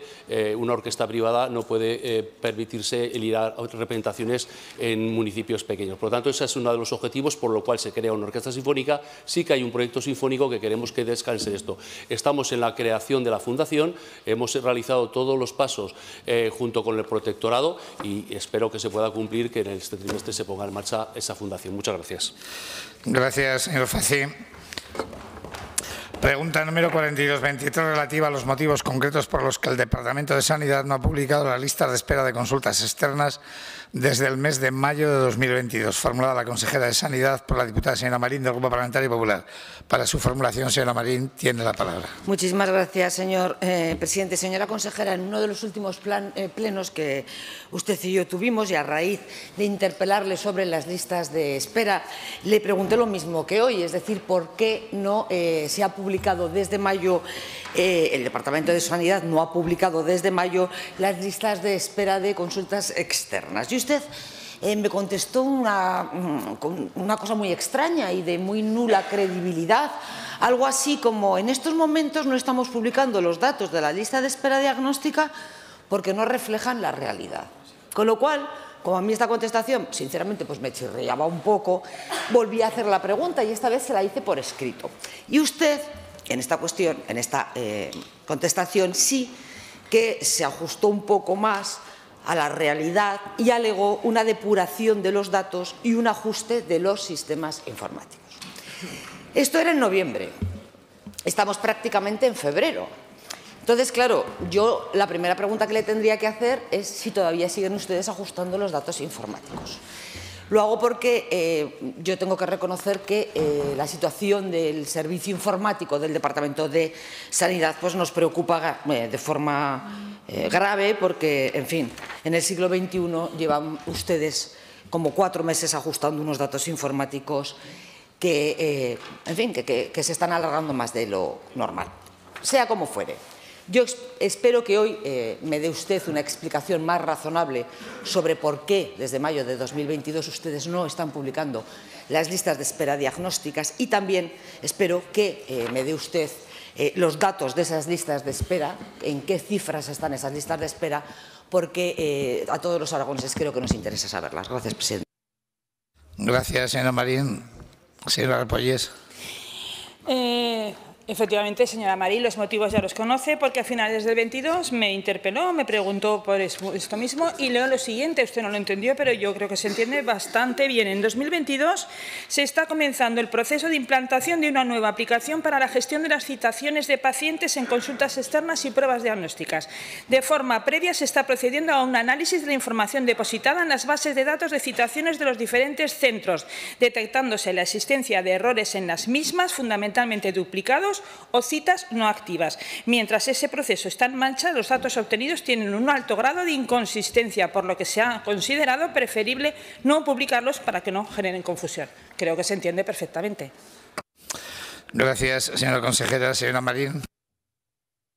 Pues muchas gracias, señor presidente. Sí, pues se entiende perfectamente. Lo que no entendemos perfectamente es cuándo van ustedes a terminar esa depuración de datos. Porque, claro, una cosa es que estén ustedes 2 meses en un proceso informático depurando datos que interesan a todos los aragoneses y otra cosa es que estén ustedes 1 año. Pero fíjese, señora consejera, lo que también se entiende perfectamente es lo que consta por escrito en esas preguntas que yo le hago y que a usted tanto le molestan, pero que al final es mi trabajo, y en el que consta que en enero de 2022, hablo de enero de 2022, la lista de espera para hacerse una ecografía era de 45.086 personas. En agosto, último dato que yo tengo, porque ustedes me han facilitado, es de 55.032, es decir, 10.000 personas más en 8 meses. También, por ejemplo, es importante saber que en mamografías en enero había 2.556 mujeres, mientras que en agosto hay 3.382. O en resonancia magnética en enero 16.707, mientras que en agosto 20.615. Agosto, que no quiero yo saber lo que puede haber en enero, como estamos ahora ya del año 2023. En fin, señora consejera, mire, yo le voy a decir la deducción que he podido sacar de todo esto. Y mi deducción es la siguiente. Ustedes no hacen las pruebas diagnósticas porque no les interesa hacerlas, para taponar, para hacer ahí un freno frente a las quirúrgicas. Si yo no me hago una radiografía de mi brazo, obviamente no me van a operar del brazo, con lo cual yo ahí hago un tapón. Yo ya no me creo... Concluya, por favor. Concluyo, señor presidente. Yo no me creo en sistema informático. Estamos en el siglo XXI. Yo no me creo que el Gobierno de Aragón no tenga un sistema informático más ágil que le permita, en fin, depurar esos datos en un Muchas gracias. breve de tiempo. Yo ya no me creo nada. Muchas gracias, señora Marín. Se lo he dicho ya. No es que no me lo crea yo, lo peor es que ya no se lo creo. Gracias. Gracias, presidente. Señora Repollés. A ver, señora Marín, Se ha pasado como un 30%. ya le he dicho, hemos implantado una nueva aplicación para la gestión de las citaciones de pruebas, consultas externas y pruebas diagnósticas. Sabíamos que había duplicados, citas no activas, y lo que no podíamos dar es información que sabemos que no es fiable. Nos comprometimos a resolver en estos 6 meses estos problemas y a reanudar la publicación periódica mensual de esta información. Compromiso que cumplimos en la semana del 23 al 26 de enero con la publicación de los datos correspondientes al mes de diciembre. Perdón.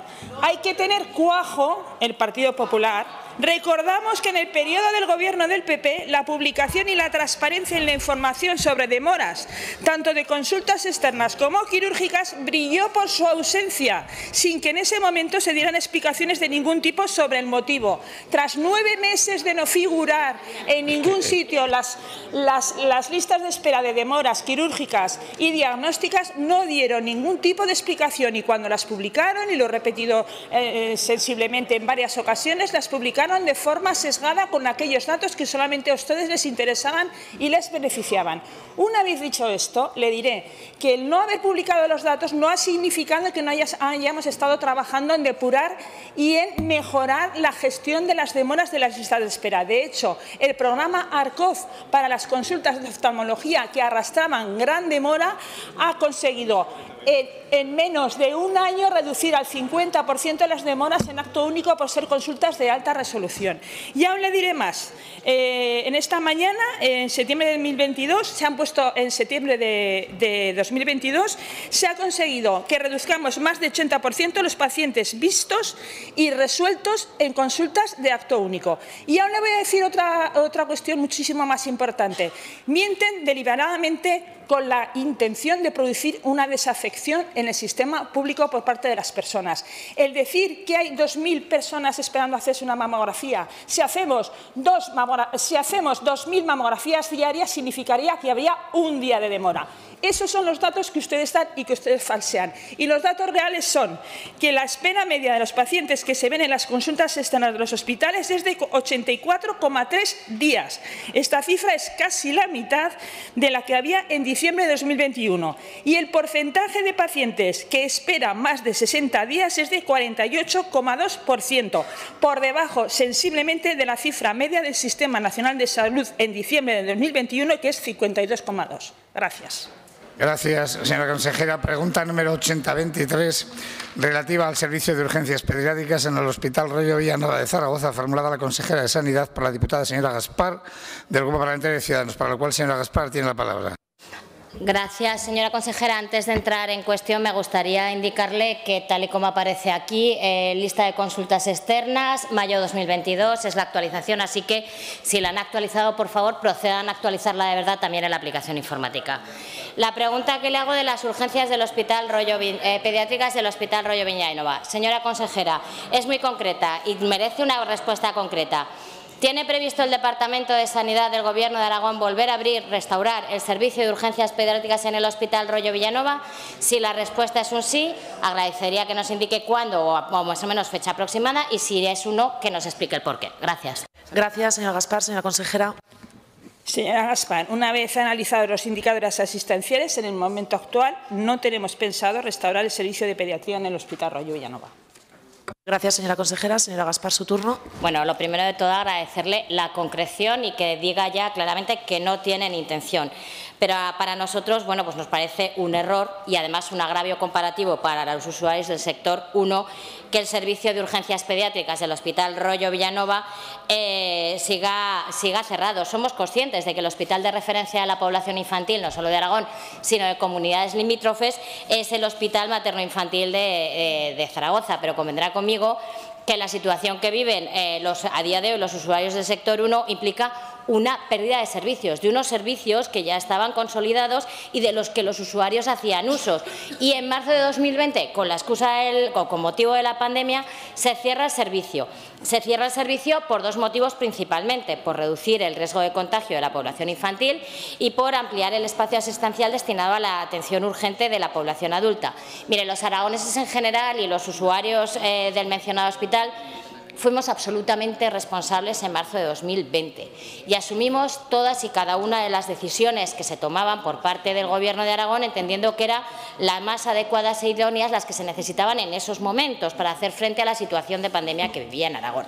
Pero claro, convendrá conmigo que en enero de 2023 un servicio que ya estaba consolidado, es decir, que los usuarios del sector 1 que hacían uso del mismo y además se hacía un uso habitual, aunque a lo mejor pues los ratios de uso, como usted dice, pues bueno, pero hombre, deberían, no sé, volver a retomar un servicio que ya estaba consolidado. Nos parece muy injusto. Y la siguiente pregunta: ustedes han anunciado a bombo y platillo que en la próxima legislatura, si gobiernan, van a proceder a la reforma del Hospital Rollo Villanueva de Zaragoza. Una vez que lo reformen, ¿tienen intenciones de reactivar el servicio de urgencias pediátricas? Muchas gracias, señora Gaspar. Señora consejera, su turno. Efectivamente, mire, señora Gaspar, si retrocedemos a la puesta en marcha de lo que fue la atención especializada en el sector 1 de Zaragoza, en ese momento se decidió que en su cartera de servicios no se incluiría la pediatría. Dada la asistencia en esos momentos y ahora también en un hospital general como el infantil, con todos los servicios de referencia.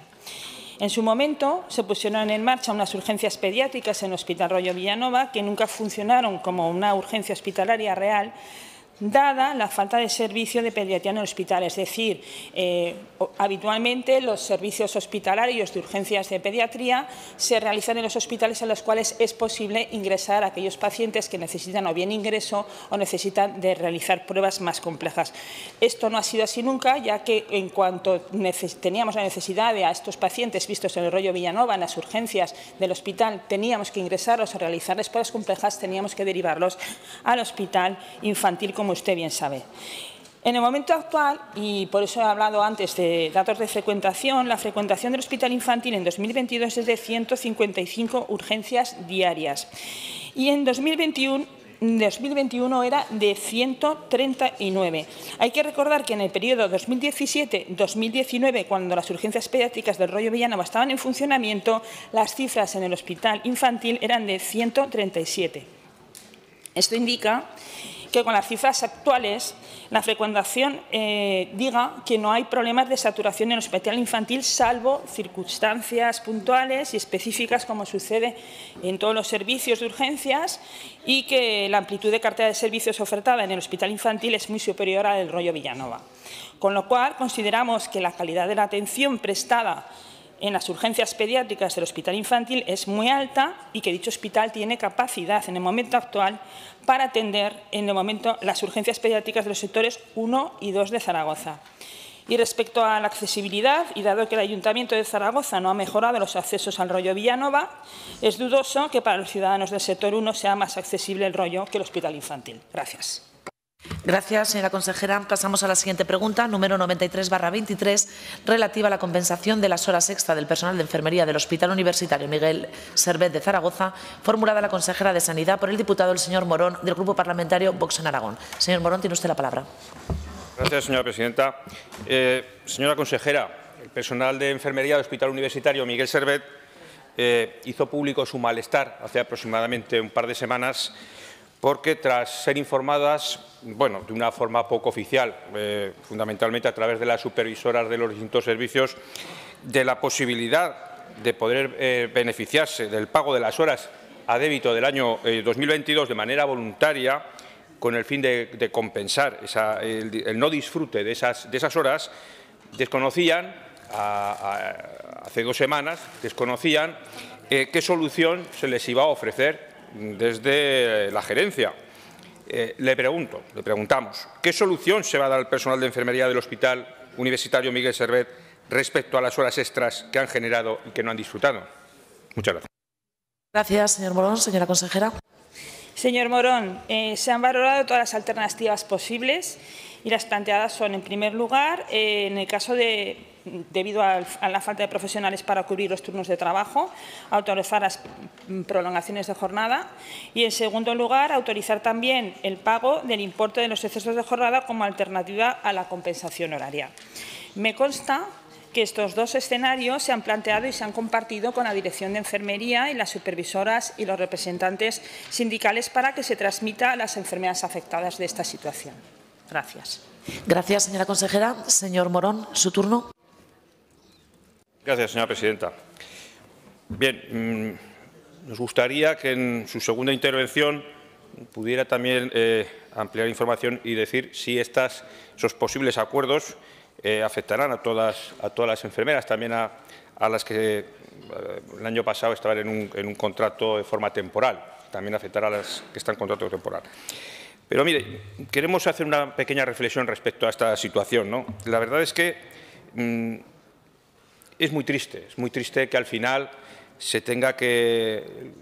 los profesionales sanitarios se tengan que movilizar, pues al igual que hicieron los médicos en atención primaria, se tengan que movilizar para tener o que se les dé aquello que les corresponde, es decir, que se les pague por el trabajo que han realizado. Creo que no es pedir mucho. Creo que cuando se habla de defender la sanidad pública, pues, y de retener personal y de atraer personal de otras comunidades autónomas, pues nos deberíamos tomar esto un poquito más en serio. Y cuando se dice que el dinero no es problema, pues a lo mejor sí lo es, porque aquí estamos hablando de dinero y estamos hablando de que se generan unos problemas precisamente por esa falta de dinero y de dar respuesta a una situación tan obvia como que es pagar al que ha trabajado por un trabajo realizado, ¿verdad? Creemos que desde su consejería se debería de cuidar un poquito más al personal, se le debería de tratar un poquito mejor, porque el mayor recurso que tiene la sanidad pública es su personal, es el personal de enfermería, es el personal médico, los técnicos, y realmente si no somos conscientes de que tenemos que cuidar, no defendemos la sanidad pública como se merece. Muchas gracias. Gracias, señor Morón. Señora consejera, su turno. Señor Morón, efectivamente, todos los trabajadores tienen derecho a que su trabajo sea remunerado o bien en horas o bien con una remuneración económica. Insisto, todos los profesionales.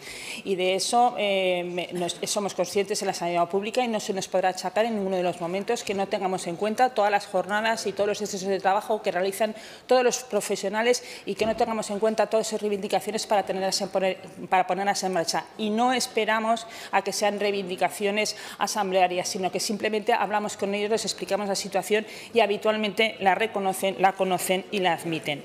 Ante la carencia de profesionales disponibles, sabe usted que tuvimos que tomar medidas extraordinarias. Estas medidas extraordinarias consistían o bien en alargar las jornadas de las personas que ya estaban trabajando y recompensárselas en horas de débito, que son las que constituían a final de año el grueso de las horas que se debían a ellos, y en segundo lugar la posibilidad de retribuir esas horas que se les debíamos ante la imposibilidad de volver a contratar a profesionales por la gran cantidad de incapacidades temporales, de horas de débito de vacaciones, de libranza. Entonces, les planteamos la posibilidad de remunerarles esas horas que habían excedido en su habitual jornada de trabajo.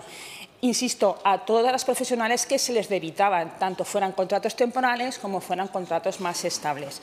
Al objeto de eso, lo que hicimos fue, efectivamente, hablar con las direcciones de enfermería, les planteamos esa situación y las direcciones de enfermería, a través de las supervisoras de enfermería, se pusieron en contacto con todas aquellas personas a las que se les debía unas horas, o bien en vacaciones o que era un débito horario que podían retribuirse, para que manifestaran su voluntad o su preferencia. Si esas horas preferían que se devolviesen en forma de remuneraciones o en forma de retribución, o si esas horas seguían prefiriendo que se las debiésemos y se las resolviésemos o las devolviésemos en horas de trabajo no efectivas.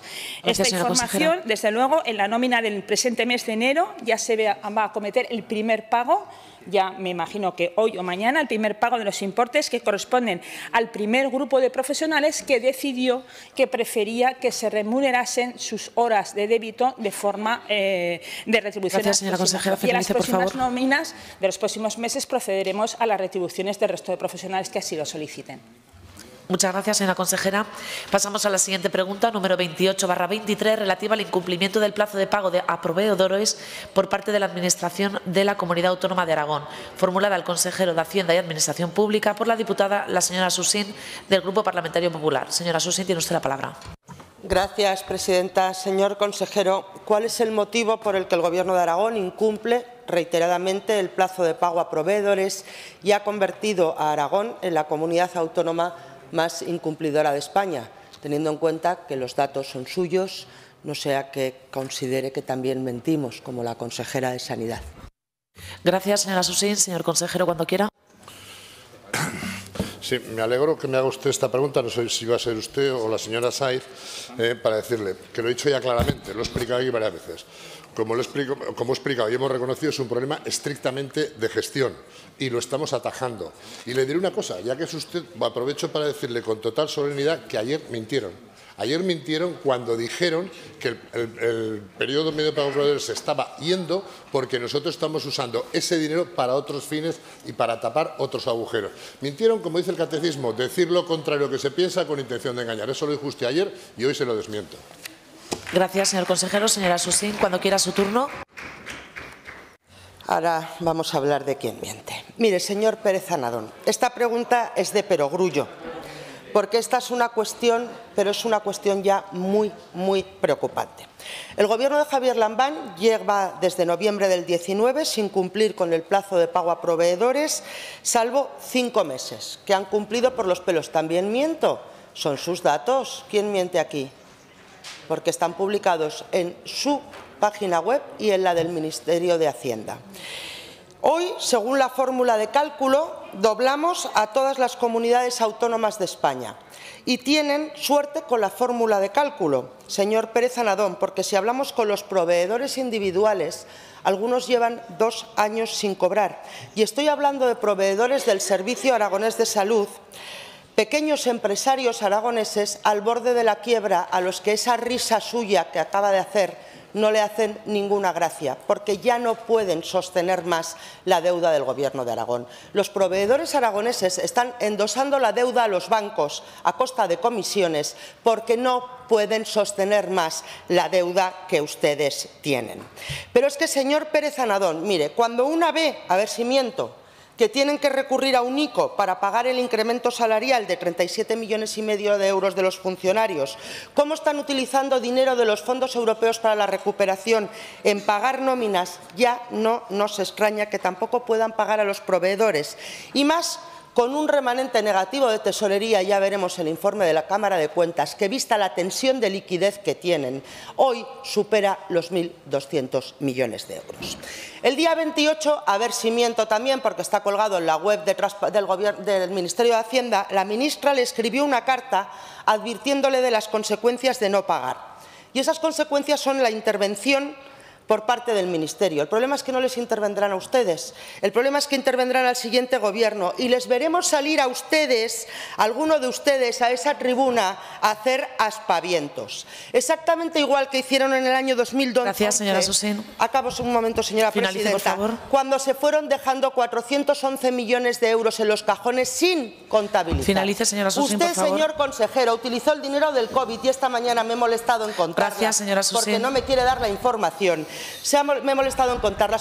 Pagó 46.600 facturas con dinero del COVID. En eso utilizó el dinero. En Gracias, señora Susín. Finalice, por favor. Y 19. Señor consejero, no vuelva a presumir de superávit. Señora Susín, por favor. Me estoy dirigiendo a ustedes de la mesa. Le pido, por favor, que finalice. Mientras no pague lo que deba. Gracias. No se preocupen que yo moderaré el pleno, si no les importa. Gracias. En las preguntas tenemos 2 minutos y medio. Si ustedes se pasan 30 segundos, entiendan que están superando casi el 30% de la intervención total. Y es un acuerdo de la Junta de Portavoces. Y para otro tipo de interpelaciones o otra fórmula está otro tipo de cuestiones que ustedes pueden presentar. Continuamos. Señor consejero, por favor, responda a la pregunta. Gracias. Sí, mire usted, en este tema yo he reconocido desde el principio la existencia de un problema y no lo voy a desdecir, lo que no voy a permitir que en base a ese problema se digan otras cosas que no tienen que ver nada con la realidad. Mire usted, nosotros en junio detectamos, tal como iba la marcha, un repunte en distintas consejerías y un aumento estructural en un organismo autónomo que es el Salud, que como bien sabe usted tiene unas características propias en cuanto a la fiscalización. A partir de ahí empezamos a tomar medidas dentro del Gobierno de Aragón. Mire usted, en junio-noviembre, después de los procesos puestos en marcha por el Gobierno, a estas alturas del año, toda la Administración General, todo lo que no es ese organismo autónomo, la media era de 25,27 días. A pesar de ese esfuerzo, al incorporar al organismo autónomo con el peso que tiene, era de 61,75 días. Fundamentalmente radicado en lo que sí, vuelvo a decir, y bien sabe la consejera de Sanidad, en grandes proveedores. Mire, en diciembre yo sé que no le va a gustar. No está publicado, pero ya se lo digo. Estoy convencido que no se va a alegrar. Sé que no es suficiente, pero ya le puedo afirmar que a 31 de diciembre tendrá usted publicados los datos del periodo medio de pago proveedores, que estará por debajo de los 60 días. Le diré, mire usted, como ya los tengo, para que usted no pase mal fin de semana ni puente San Valero, Presidencia y Relaciones Institucionales, la media es 20,39. Ciudadanía y Derechos Sociales, 16,98. Hacienda y Administración Pública, 28,75. Vertebración del Territorio, 16,97. Agricultura, 17,54. Economía, planificación de empleo, 15,25. 79, Sanidad, teniendo en cuenta que estamos hablando del Salud, puesto que los otros organismos como Sanidad, Instituto de Ciencia de la Salud y los bancos de sangre están en... Finalice, por favor, consejero.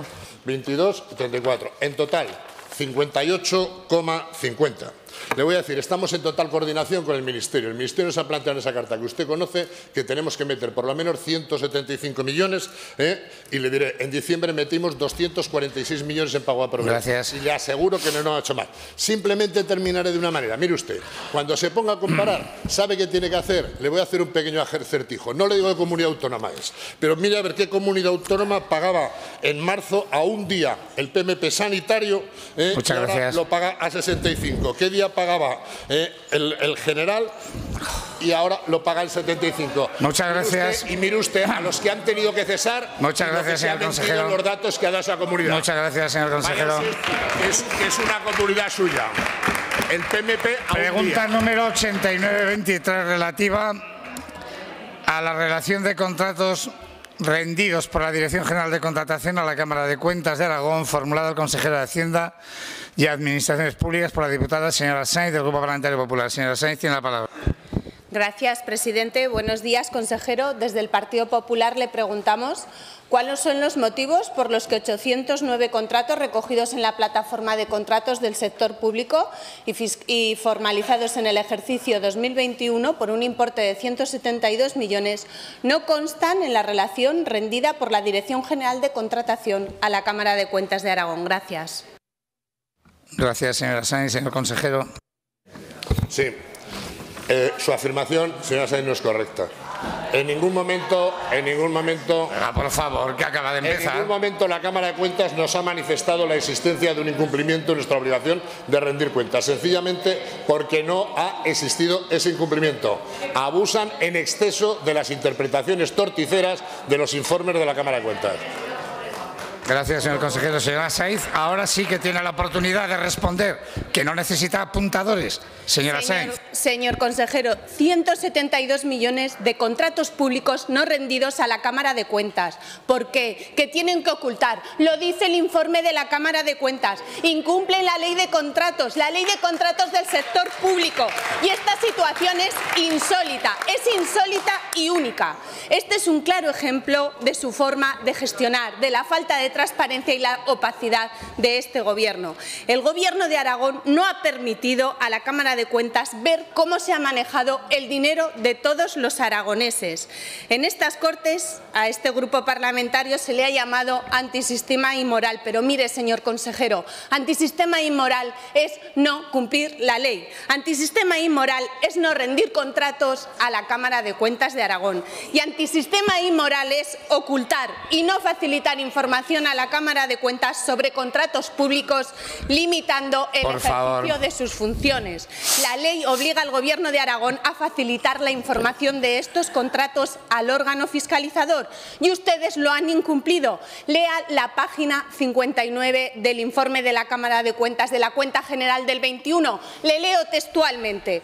La información sobre contratos del ejercicio 2021 rendido por la Comunidad Autónoma a la Cámara de Cuentas incluye omisiones y errores muy significativos que cuestionan la exactitud de los datos, una vez conciliados con la información extraída de la plataforma de contratos del sector público. Estas deficiencias impiden planificar correctamente la fiscalización de la actividad contractual del sector público autonómico, así como la obtención de conclusiones globales. El Gobierno de Aragón, siguiendo la estela del Gobierno de España, no respeta las instituciones, no respeta a la Cámara de Cuentas que vela por cómo se gasta el dinero de los aragoneses.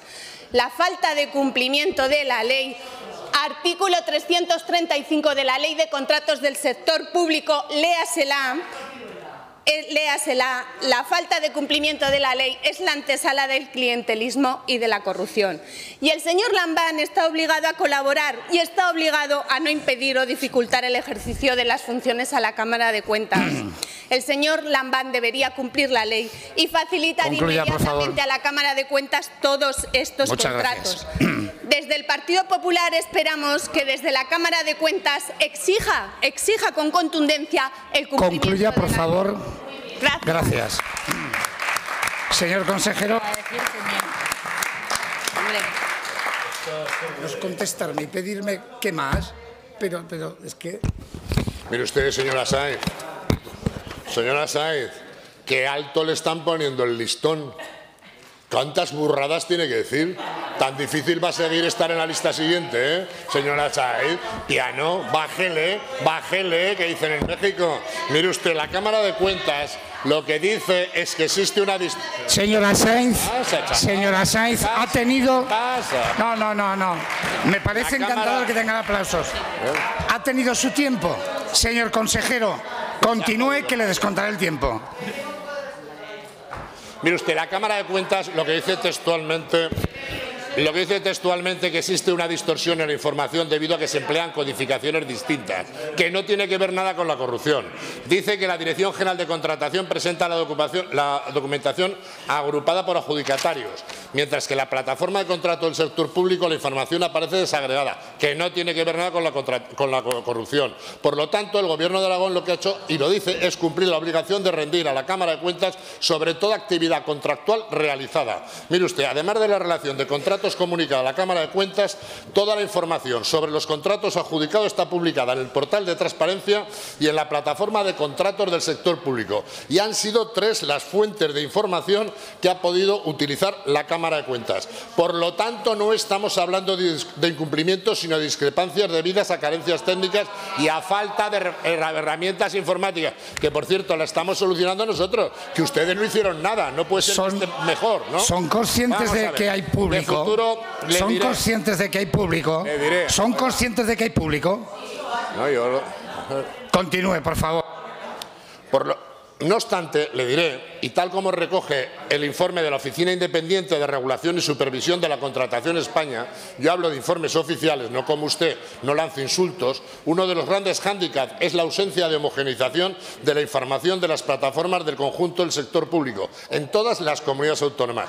Y en el futuro le diré que hemos hecho lo que no hicieron ustedes, tratar de solucionar esta situación. Por lo tanto, el 15 de diciembre firmamos un convenio de colaboración con la Cámara de Cuentas, que, por cierto, actualizó el que existía en 2003, porque su paso por este Gobierno es la nada. Nunca han hecho nada ustedes más que generar más deuda. En este convenio se determina la forma de suministrar a la institución la información sobre contratación en la Administración. Concluya, por favor. ¿A través de qué? Del registro de contratos públicos. Gracias. ¿Cuándo empieza a funcionar? En el primer trimestre. ¿Cómo lo podrá hacer la Cámara de Cuentas? Acceder directamente a ese registro. O sea que ningún problema. Fíjese usted. Gracias, señor consejero. Pregunta número 7823 relativa a emisiones en ganadería, formulada al consejero de Agricultura, Ganadería y Medio Ambiente por el diputado señor Domínguez del Grupo Parlamentario de Ciudadanos, para lo cual, señor Domínguez, tiene la palabra. Gracias, señor presidente. Señor Olona, ¿qué opina el Gobierno de Aragón de esta nueva carga impuesta a los ganaderos y el desprestigio que conlleva la atribución de responsabilidad de emisiones de gases de efecto invernadero a los que ejercen esta actividad económica? Gracias, señor Domínguez. Señor consejero. Gracias, señor presidente. Pues, señor Domínguez, sin ocultar que es una carga, favorece al sector y luego trataré de justificarlo. Gracias, señor consejero. Señor Domínguez. Gracias, señor presidente. La verdad es que es una pregunta muy complicada y muy técnica, que la verdad es que cuando lo vi yo me quedé alucinado, porque, vuelvo a repetir, lo que dicen las MTDs, que son medidas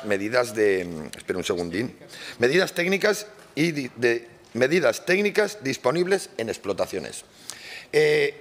Para poder controlar eso es un tema muy difuso, a lo cual lo tienen que hacer por estimaciones, porque de momento el pedo de la vaca o la regurgitación de la vaca o del ganado, todavía no está el aparatito para meterlo, por lo visto. Pero seguimos aquí criminalizando al sector como que contamina mucho. Y para eso tienen que crear estas mejores técnicas disponibles, todas difusas. Y luego, dentro de esta lista de cuáles son las mejores, hay una lista, pero lo mejor de todo es que aún está el grupo de trabajo. O sea, instauran estas mejores técnicas disponibles, pero todavía hay un grupo de trabajo en la Unión Europea para todo esto. Yo es que me hace muchísima gracia que todos estos comisarios y esta gente que tenemos en la Unión Europea, rompebotones, son muy conocidos porque habrá algún día que les van a estallar los botones de cómo tienen ellos las andorgas, ¿entiende? Hablando en el argot ganadero. Argot ganadero. Estamos hablando de una pregunta de ganadería. A lo cual, criminalizar al sector con que son unos de los mayores contaminantes y decirles las 4 aplicaciones que hay. Aplicaciones de buenas prácticas ambientales, densidad ganadera, la distancia respecto a las áreas sensibles, desarrollo del futuro del lugar, distancias de zonas de suministro. Segundo, aplicación de técnicas nutricionales, alimentación en fases, lactantes, preestándar, lechones, dieta baja en proteínas, utilización de fuentes de fósforo más eficaces, Aplicación de mejoras en el diseño y manejo de los alojamientos de ganado. Uso del suelo parcialmente rejillado. Cama de paja bien manejada. Eliminación de la fuente de purín.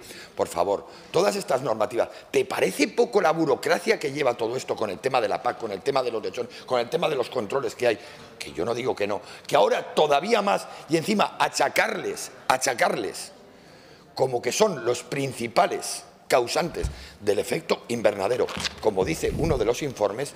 Por favor, ahora lo que le digo, señor Olona, solamente hace falta que nos traigan el detector de gases para que estemos midiendo los pedos de las vacas. Gracias. Señor Domínguez, señor consejero. Gracias, señor presidente. Mire, a ver, cuando digo que favorece, no, a lo mejor sorprende y no es ninguna ironía. A ver, es verdad que hay informes, es verdad que hay un sector en Europa y en España y en Aragón y en todos los sitios que está en contra de la ganadería. Bueno, pues bien, eso está ahí. Es más, yo creo que mi obligación es aquí defender a capa y espada todas las normas que se hacen en Europa. Ahora, cumplirlas sí, las tenemos que cumplir. Bien, vale. Entonces, ¿qué opino? Pues mire, que lo que no se puede hacer es en ninguna estrategia de ocultar que claro que la ganadería tiene emisiones. Pero una cosa es, eso no se puede ocultar y flaco favor se hace. Aquí está relacionado esta cuestión sobre todo con las emisiones de amoníaco. Mire, yo considero que el principal emisor de amoníaco son las fábricas de amoníaco, no la ganadería.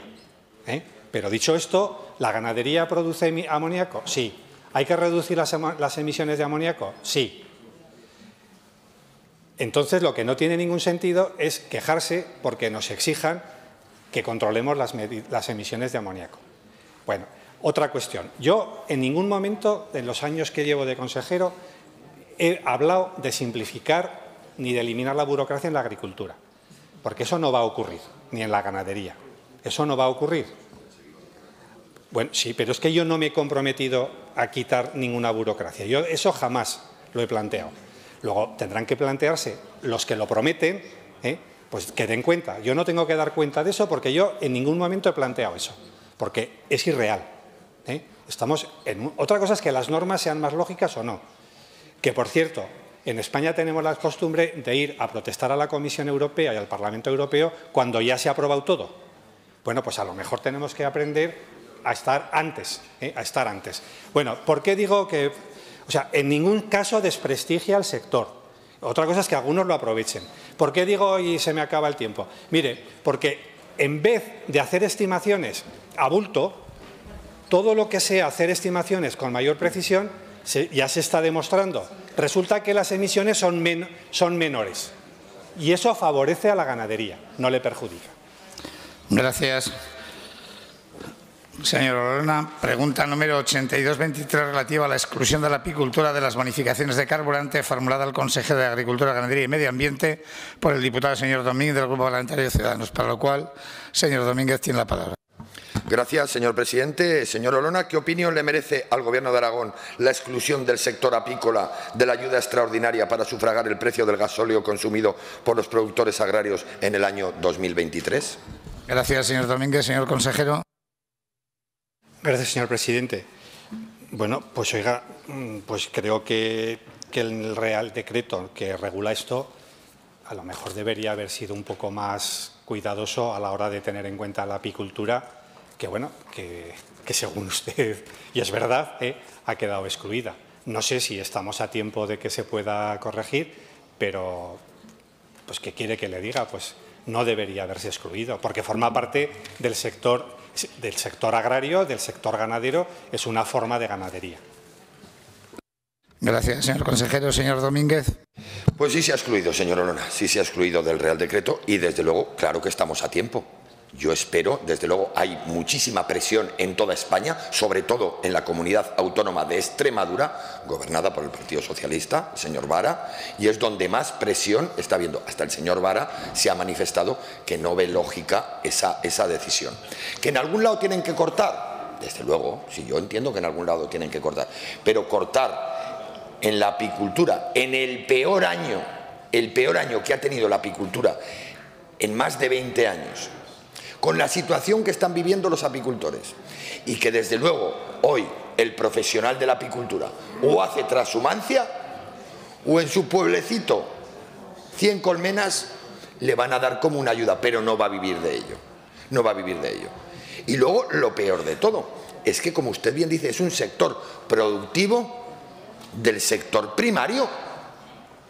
Vamos a ver, es que es una cosa de lógica pura. Están que braman en España y en Aragón también he tenido llamadas de apicultores y desde luego están que braman. Yo lo que le pido, señor Olona, porque usted puede tener más acceso de cara al ministerio que pueda tener yo sí que tengo vía Parlamento español, Parlamento aragonés y determinados parlamentos que estamos representados, y desde luego forzar la máquina todo que se pueda, pero desde luego usted como consejero de Aragón, y vuelvo a repetir, salga donde salga y pregunte donde quiera del sector. Es una cosa simplemente de lógica, sigue sin entenderse. Así que le pido un poquito de presión o simplemente que hable con el ministro, del señor Planas, y le diga que vamos a ver que la apicultura no es solamente en su comunidad autónoma. Hable con sus colegas del resto de comunidades autónomas y se lo dirán: Comunidad Valenciana, Comunidad de Extremadura, Comunidad de Aragón, Comunidad de Castilla y León, y se lo dirán. Es totalmente ilógico. Seguimos perdiendo apicultores y vamos a seguir perdiendo apicultores porque parece que no son de este planeta. Muchas gracias. Gracias, señor Domínguez. Señor consejero. Gracias, señor presidente. A ver, yo la verdad es que no he encontrado, no sé si la hay, si la puede haber, o al menos hasta ahora no he encontrado, no he podido aclarar que pueda haber alguna razón, no sé, técnica o de... Tampoco creo que haya, vamos, yo estoy seguro, que nadie en el ministerio ni el ministro tenga la voluntad de excluir a ningún sector. Bueno, vamos a aclarar a ver si es que hay alguna razón pues de gestión o de que te digo, hasta ahora no lo he podido aclarar, pero vamos a aclarar en ese sentido. Pero claro, bueno, el hecho es que se han puesto ayudas al gasóleo para el sector primario, ¿eh?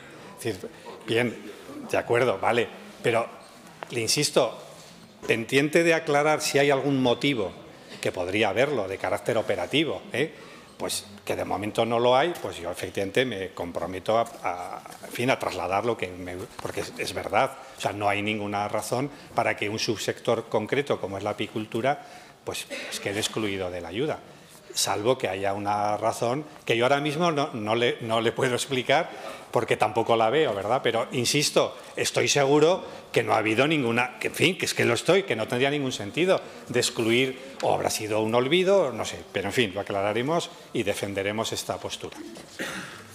Gracias, señor consejero. Pregunta número 8423 relativa al pago de la subvención a la contratación de los seguros agrarios, formulada al consejero de Agricultura, Ganadería y Medio Ambiente por el diputado señor Romero del Grupo Parlamentario Popular. Señor Romero, tiene la palabra. Muchas gracias, señor presidente. Señor consejero, la subvención del Gobierno de Aragón para cubrir una parte del coste de la prima de la contratación de los seguros agrarios venía pagándose tradicionalmente a finales de año. En 2022 no ha sido así. Y dado que recientemente han empezado a pagar, pero quedando todavía agricultores pendientes de cobrar, me va a permitir que reformule la pregunta y le pregunte cuál es el motivo por el que el Gobierno de Aragón no pagó antes de fin de año y por qué no han pagado todavía en su totalidad la subvención al coste de contratación de los seguros agrarios. Muchas gracias. Gracias, señor Romero. Señor consejero. Gracias, señor presidente.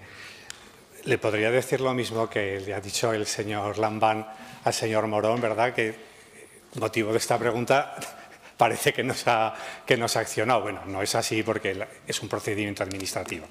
Bueno, mire, la razón fundamental es, como usted sabe, se incorporaron 2,5 millones, si no recuerdo mal, adicionales al presupuesto que reconozco que era inicialmente insuficiente, y ese proceso de incorporación, pues, como ahora le explicaré un poco más detalladamente, bueno, pues nos ha provocado. La causa es esa, el proceso de incorporación de ese presupuesto adicional.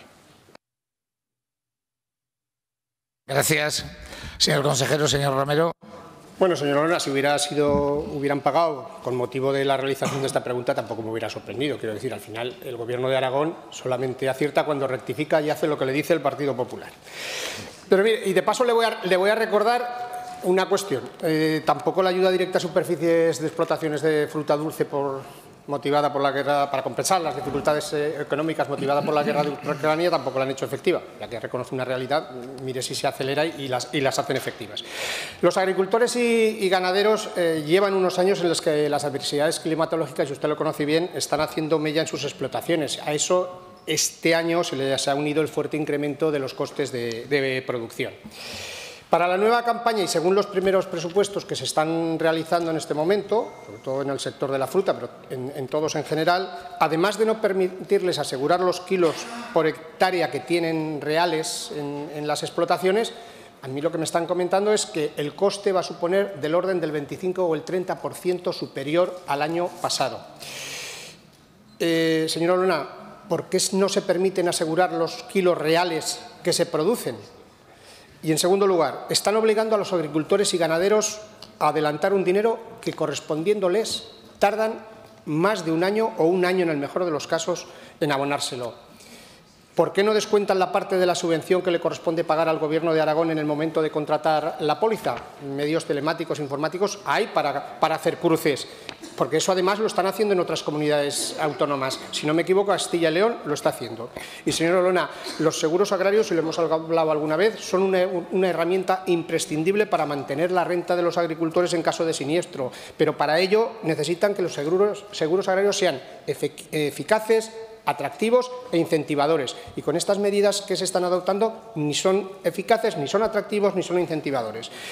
Mire, los altos costes que supone la contratación de esos seguros agrarios y el hecho de que estén sujetos a un rendimiento neto inferior a la producción real hace que haya agricultores que no los contraten porque en caso de pérdida de cosecha esta no se valora en su justa medida.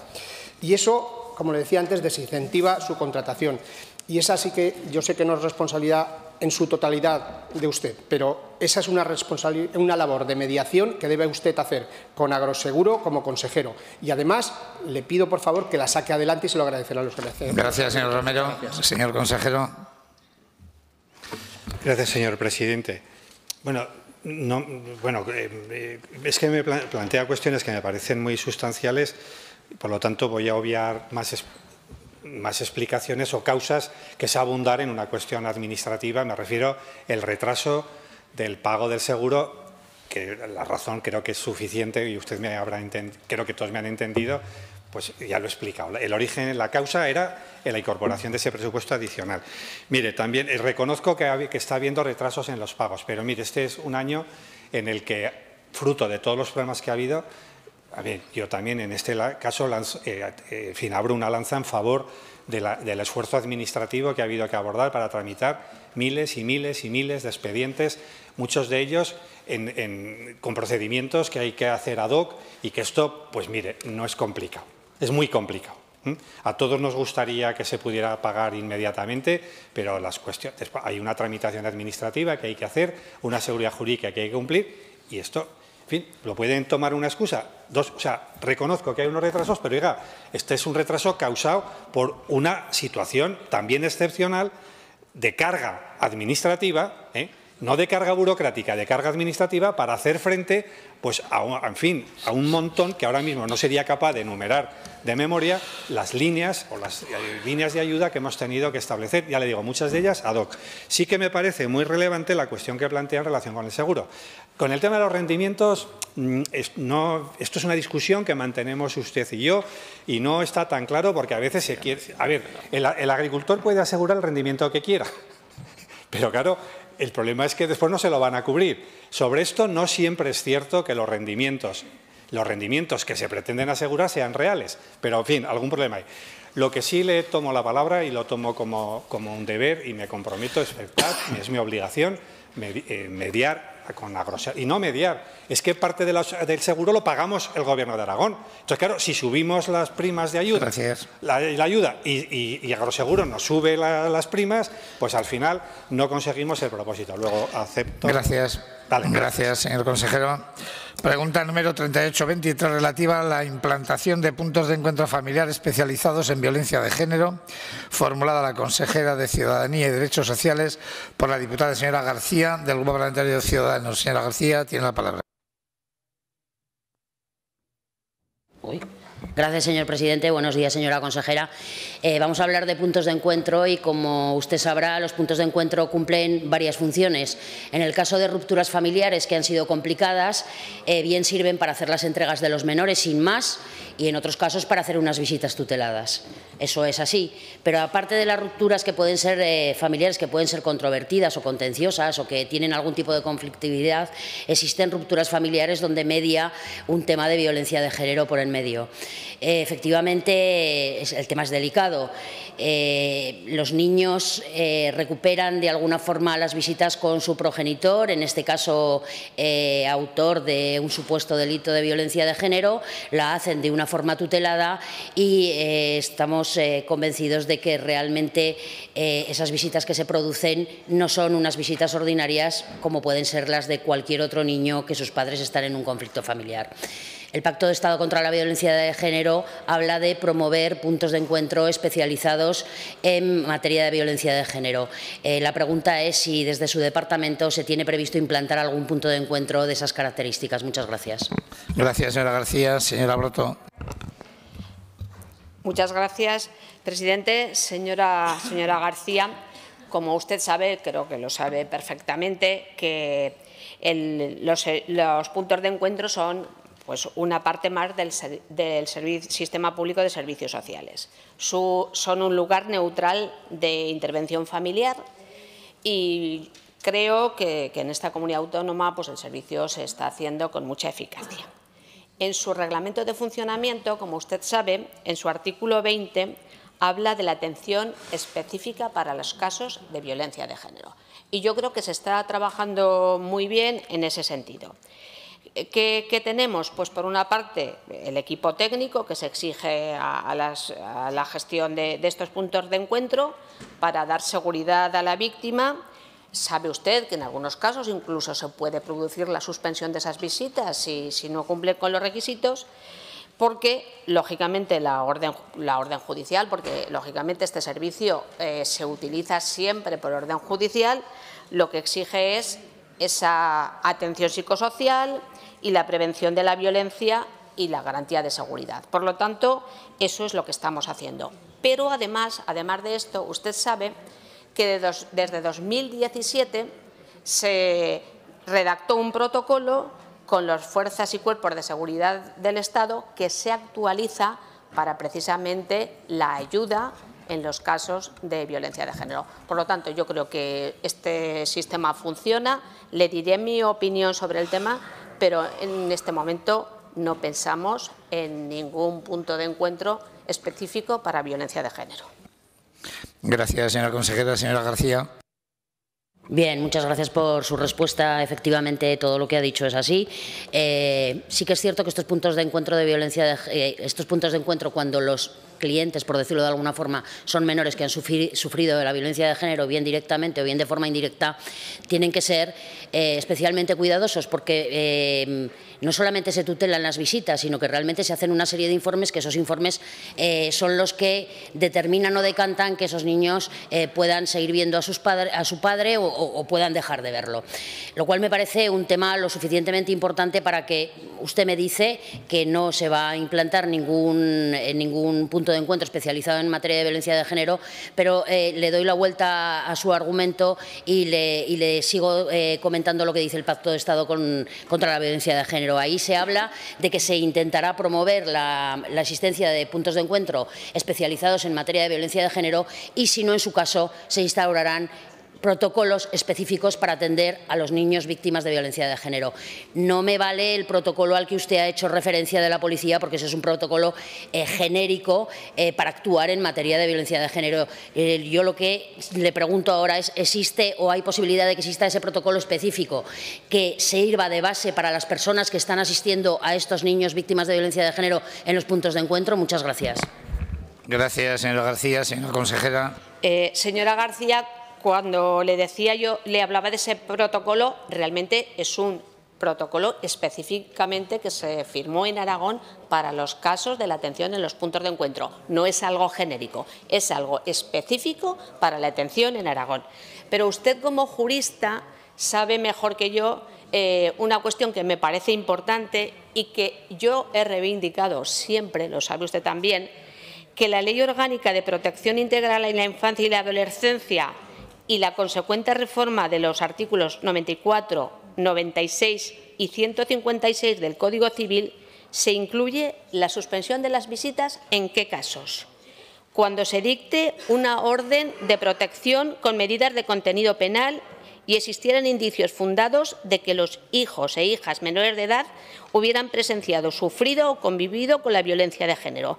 Esto ha incrementado las suspensiones de visita y créame, señora García, me alegro mucho de esta suspensión porque creo que los casos graves de víctimas de violencia no tienen que juntarse ni en puntos de encuentro ni en ningún sitio, señora García.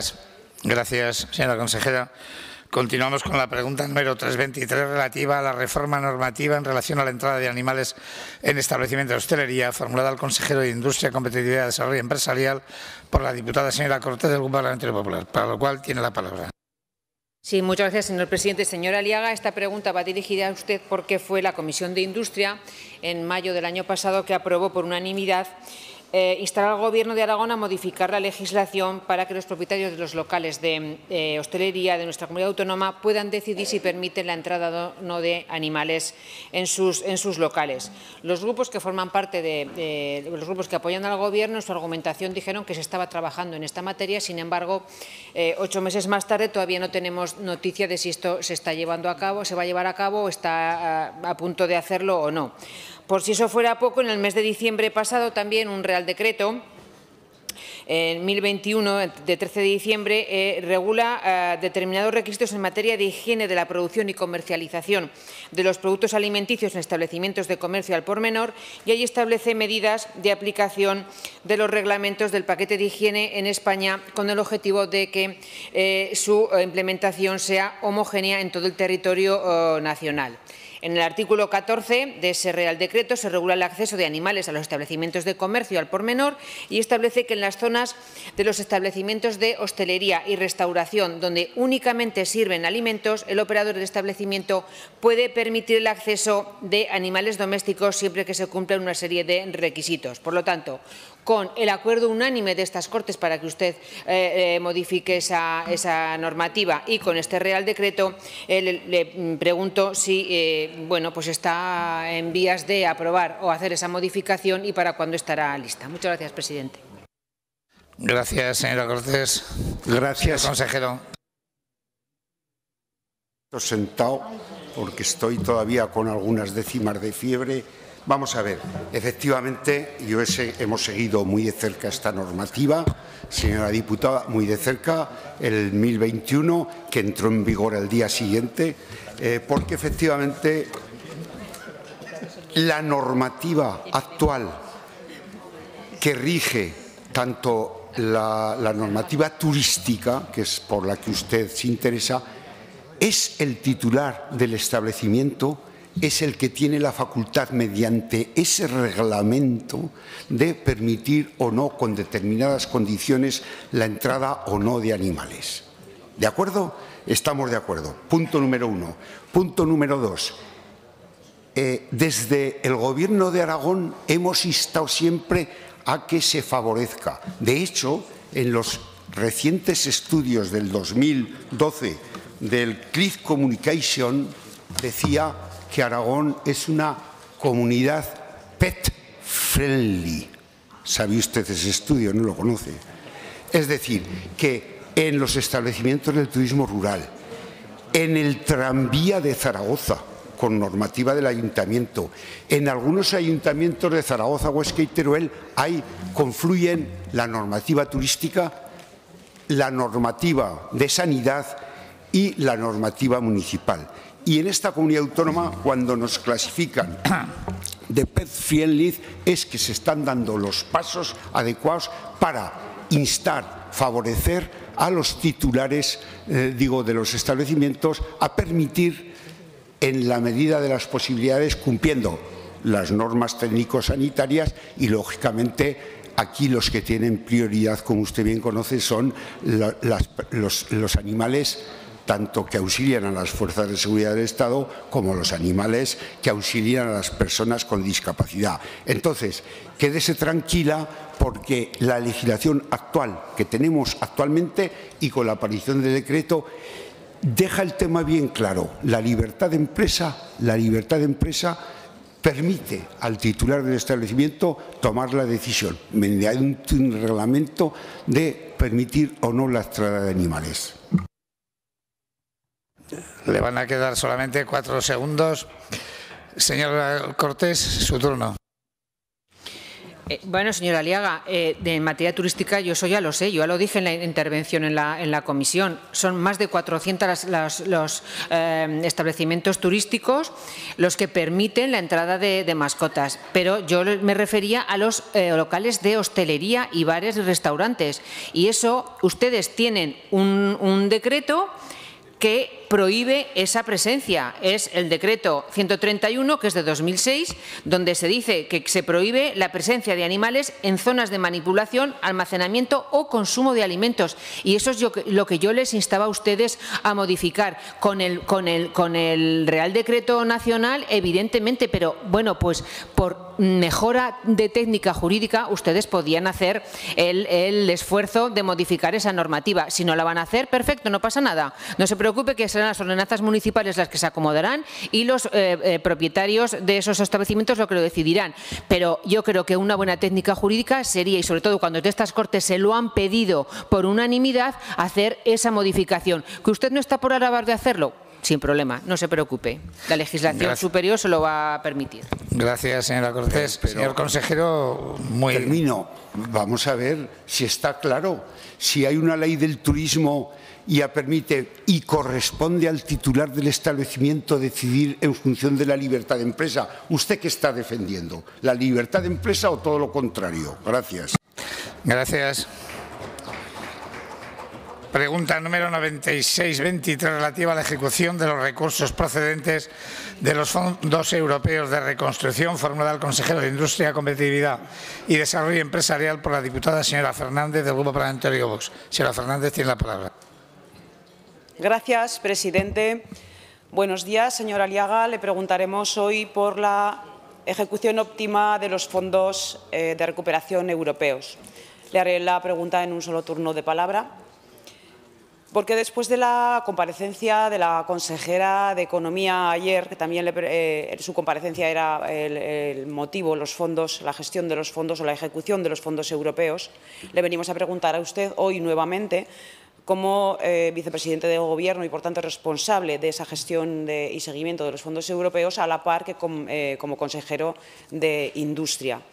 Y en base a esa responsabilidad, seguro que es usted consciente de que las cosas se pueden hacer mejor para dar solución a esa carga burocrática que está haciendo que esos fondos no lleguen ni a autónomos ni a pequeños empresarios. En cuanto al diseño de los fondos europeos, esa carga burocrática ya era un diseño conocido por todos a la hora o en aquel momento cuando se elaboraron los presupuestos de 2021. Y entonces, desde Vox presentamos una enmienda que su Gobierno, como siempre, desechó.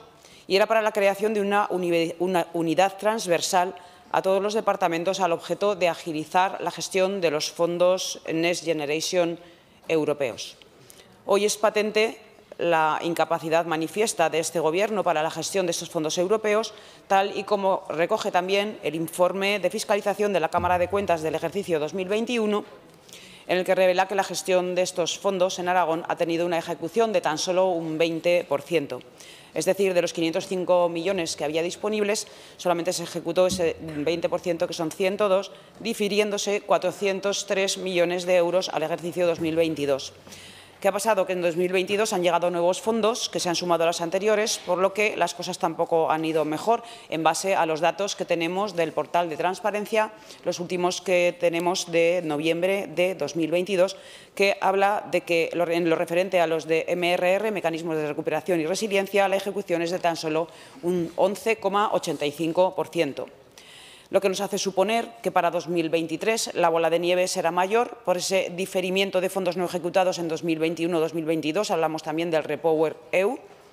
Por eso no nos extraña que ayer la señora Gastón nos dijese que el despliegue de fondos en todo su esplendor será en 2023.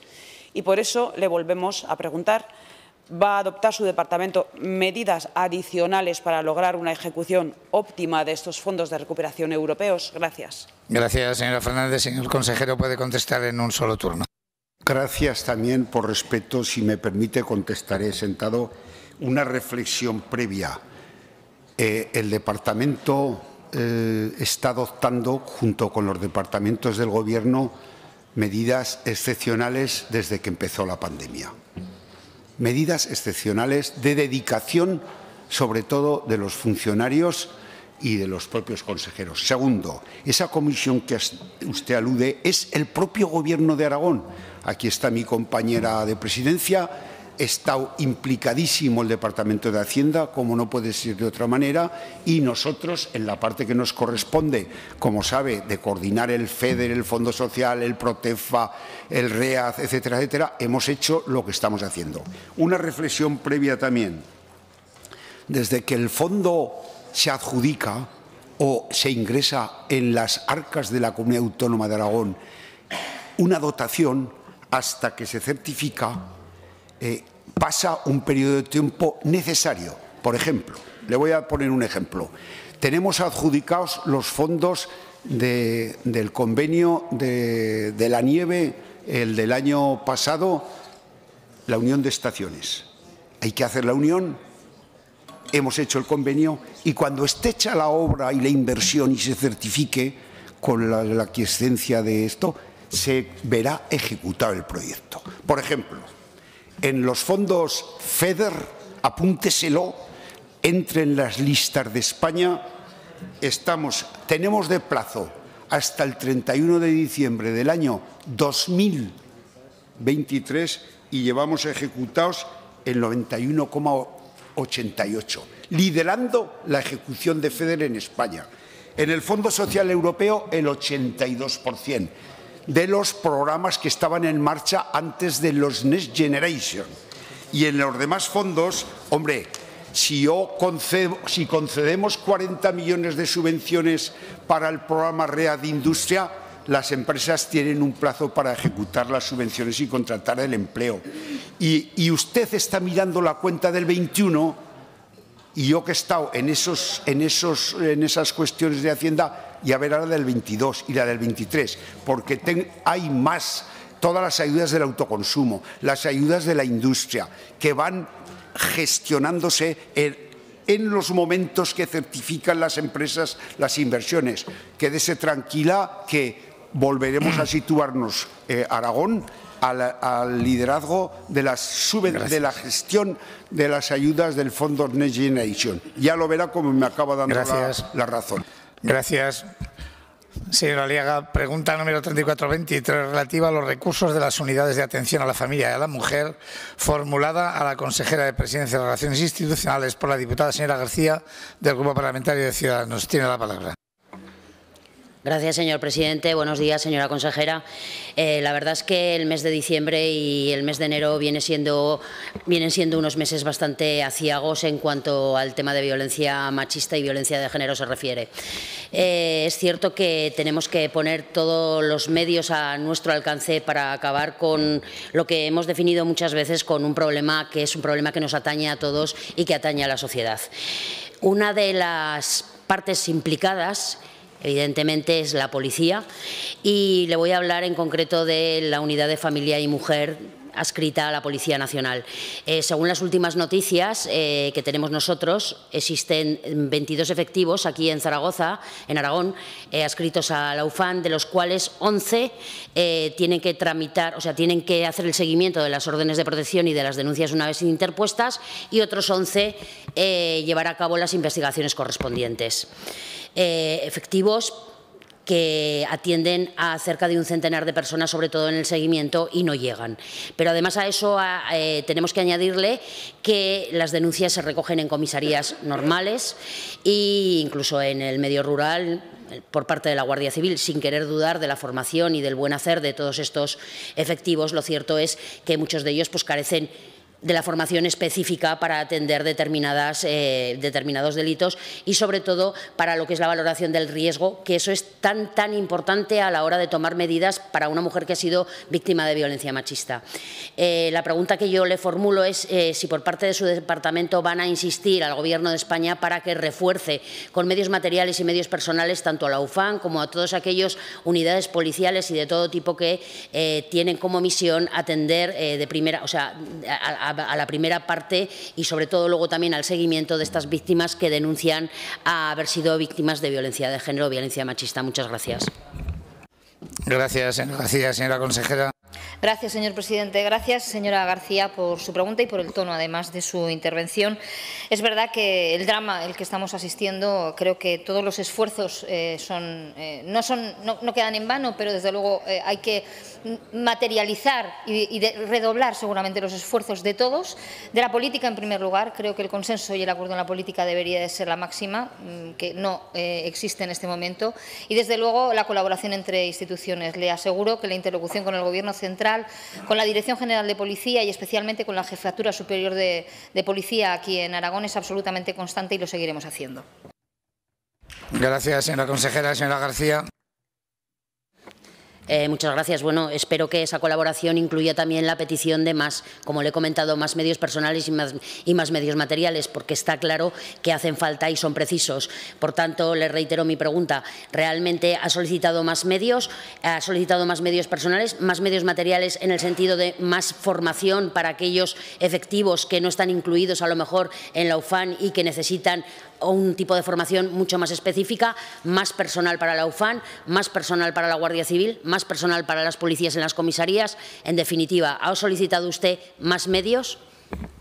Gracias, señora García. Señora consejera.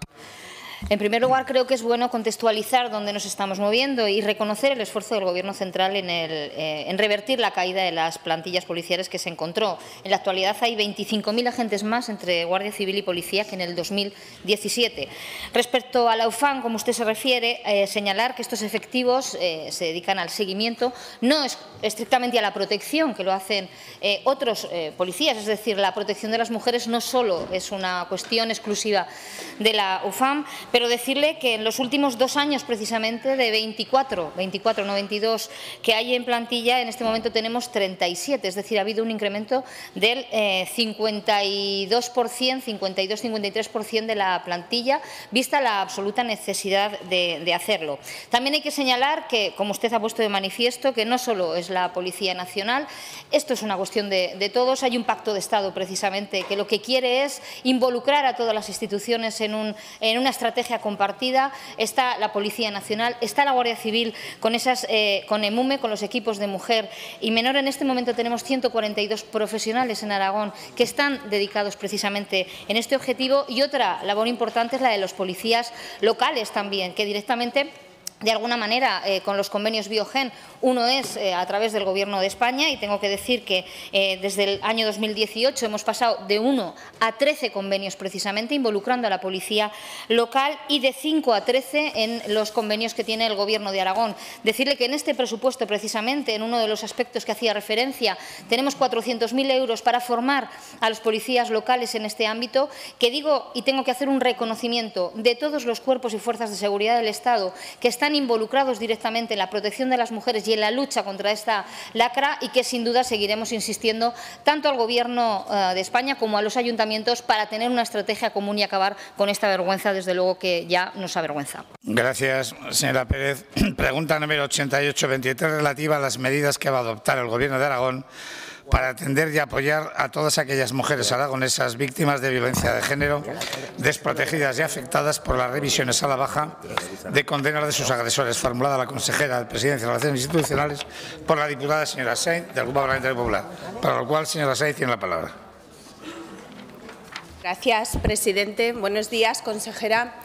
Hoy tenemos en España la ley del sí es sí, que desprotege a las víctimas, a las mujeres y a los menores, con una avalancha de revisiones a la baja en condenas por delitos de agresiones sexuales y una inseguridad jurídica tremenda. Todo gracias a ustedes, a un Gobierno de PSOE y Podemos empeñados en legislar desde la ideología a espaldas de la realidad y sin escuchar a los profesionales. No son capaces de reconocer el error, no son capaces de reconocer los efectos perversos que está causando a las víctimas de violencia de género esta ley. En Aragón llevamos ya 6 sentencias con reducciones de condenas de agresores sexuales desde la entrada en vigor de esta ley. 6 sentencias y las que vendrán si no se reforma esta ley. Por eso, desde el Partido Popular y ante la inacción y la falta de responsabilidad del Gobierno de España, de un Gobierno de PSOE y Podemos, para terminar con estas excarcelaciones de violadores, le queremos preguntar qué medidas va a adoptar el Gobierno de Aragón para atender y apoyar a todas aquellas mujeres aragonesas víctimas de violencia de género, de agresiones sexuales o abusos, que la ley del sí es sí las deja desamparadas, desprotegidas y revictimiza al ver cómo las condenas de sus agresores se reducen. Gracias. Gracias, señora consejera. Sí, gracias, presidente. Señora Sáenz, vamos a tomar todas las medidas, como lo hemos hecho antes de la entrada en vigor de la ley del sí es sí, durante y después. Gracias, señora consejera. Señora Sáenz. Por su contestación ya veo que no tienen intención de buscar medidas concretas para las mujeres que se van a ver afectadas por la ley del sí es sí en Aragón. Pero claro, la solución que propone el Gobierno de España, el Gobierno de PSOE y de Podemos, empeñados en mantener la norma con tal de no admitir que se equivocaron. Lo que proponen es repartir pulseras telemáticas a las víctimas de agresiones sexuales que han visto cómo se reduce o se excarcela de forma anticipada a sus agresores. Esto es un parche del Gobierno contra la fuga penitenciaria de los agresores sexuales beneficiados con todas las de la ley por el Gobierno de PSOE y Podemos. En Aragón conocemos 6 sentencias con reducción de condenas a agresores. Señora Pérez, le vuelvo a preguntar, ¿qué va a hacer el Gobierno de Aragón para apoyar y ayudar a estas mujeres concretas? ¿Qué va a hacer a estas mujeres que se encuentran en esta situación? El Gobierno debe reconocer su error, asumir la responsabilidad y rectificar de manera inmediata.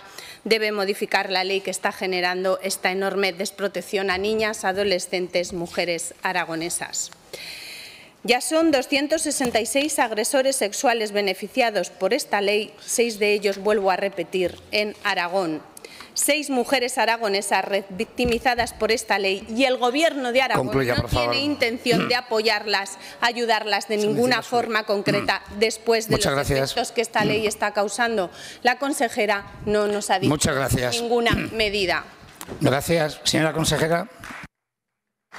Gracias, presidente. Señora Sáenz, ¿alguien en su sano juicio entiende que la voluntad del Ejecutivo y del Legislativo, en este caso, era aprobar una ley que tuviese estas consecuencias negativas? Yo creo que no. Bien, efectivamente, esta ley está trayendo en su aplicación consecuencias negativas que hay que rectificar. Creo que no puedo ser más clara de lo que estoy siendo en este momento. Pero desde luego, señora Sáenz, a ustedes les importa bien poco lo que pase con las mujeres que son en este momento víctimas de violencia hoy, de violencia sexual o no, y las mujeres que tienen efectos directos, Por favor, señora consejera, continúe. Que luego tiene otro segundo turno de intervención, otra pregunta más. En las consecuencias de esta ley. Por favor. Decirle... Vamos a ver, por favor, a ambos dos, señor Guillén y señora Vaquero. Continuemos con la pregunta. Señora Pérez. Sabemos que hay una disposición final cuarta, que es la que contiene precisamente determinados preceptos del Código Penal, que, insisto, hay que mejorar y hay que hacerlo cuanto antes. Pero me pregunta que qué vamos a hacer con las mujeres. Pues vamos a hacer lo mismo que estamos haciendo desde que estamos gobernando, lo que nos compete a la comunidad autónoma. Le aconsejo que se lea el Estatuto de Autonomía y que se lea la memoria del Instituto Aragonés de la Mujer. Le recuerdo, estamos poniendo en marcha todas las herramientas e instrumentos dentro de nuestras competencias para luchar contra las agresiones sexuales. Estamos trabajando de forma activa en los 3 centros de crisis 24 horas que ya tenemos comprados y que vamos a presentar en breve y que vamos a ser, creo, la primera comunidad autónoma que lo haga.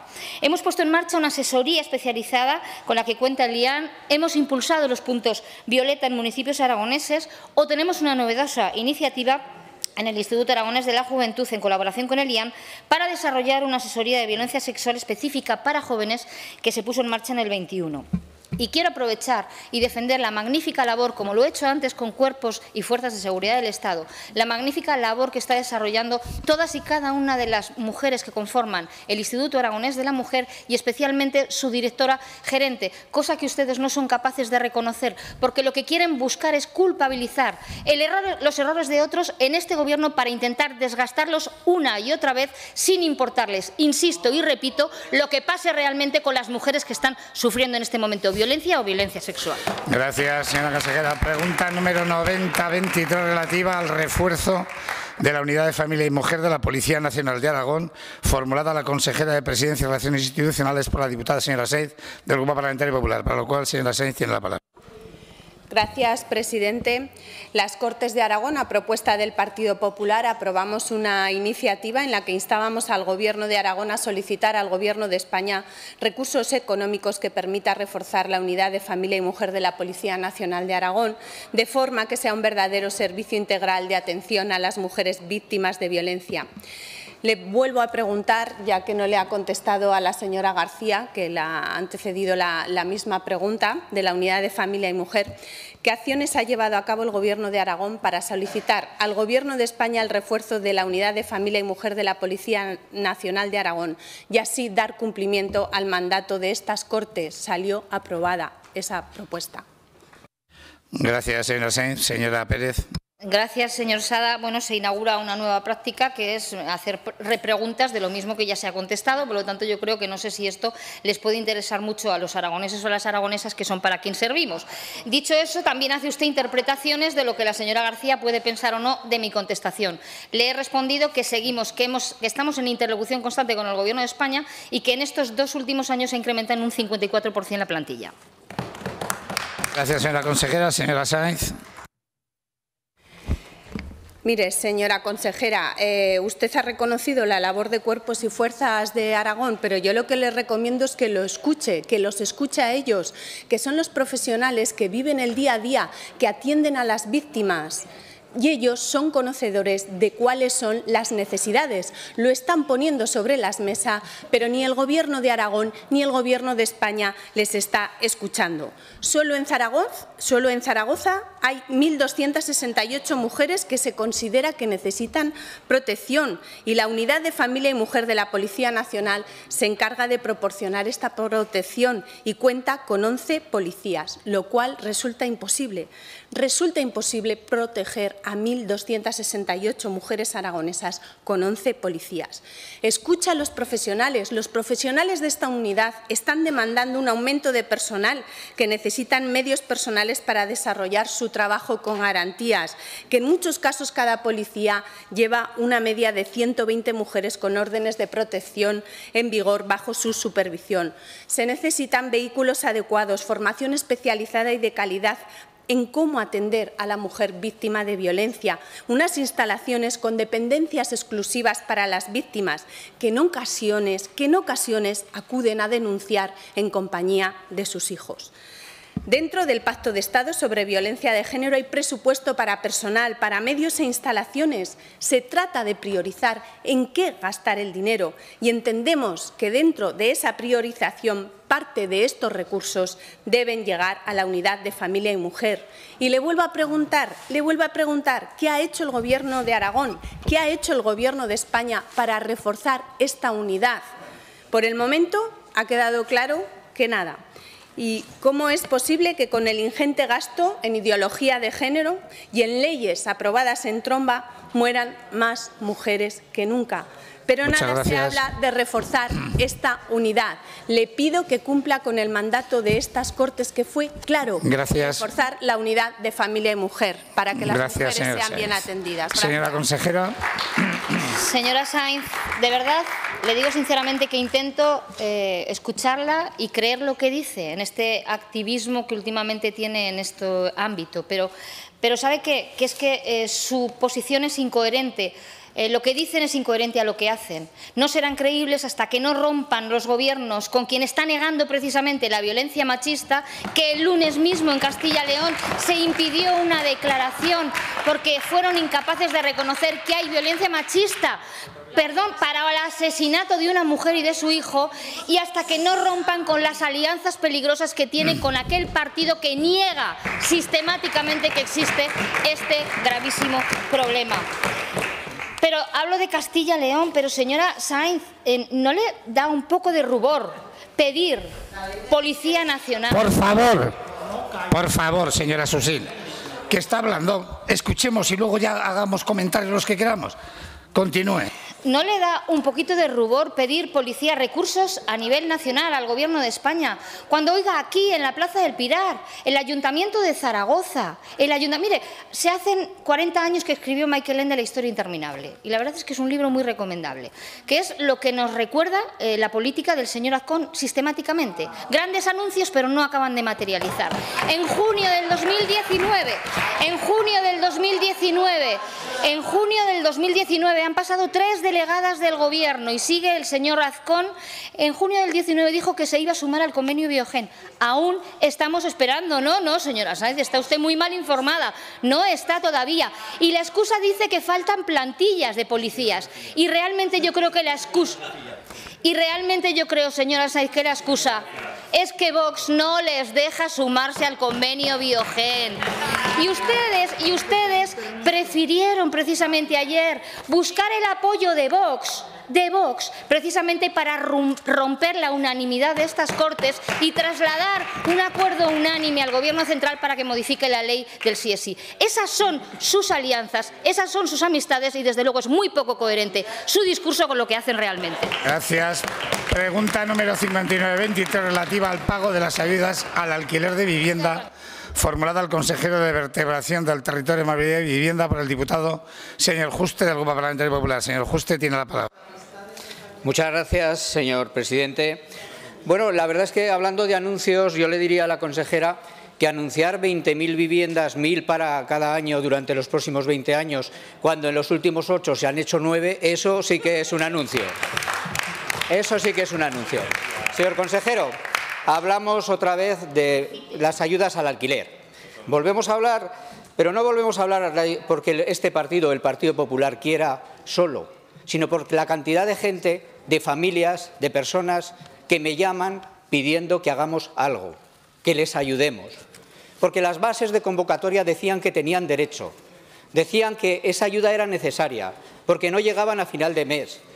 Y estas ayudas, que esas familias, que esa gente necesitada empezó a pagarlas en septiembre del 2020, las ha cobrado ahora, 26 meses después, que se dice pronto, 26 meses después de que se hizo el primer desembolso en septiembre del 2020 y ahora, me he enterado por la prensa también, que ya por fin se han pagado.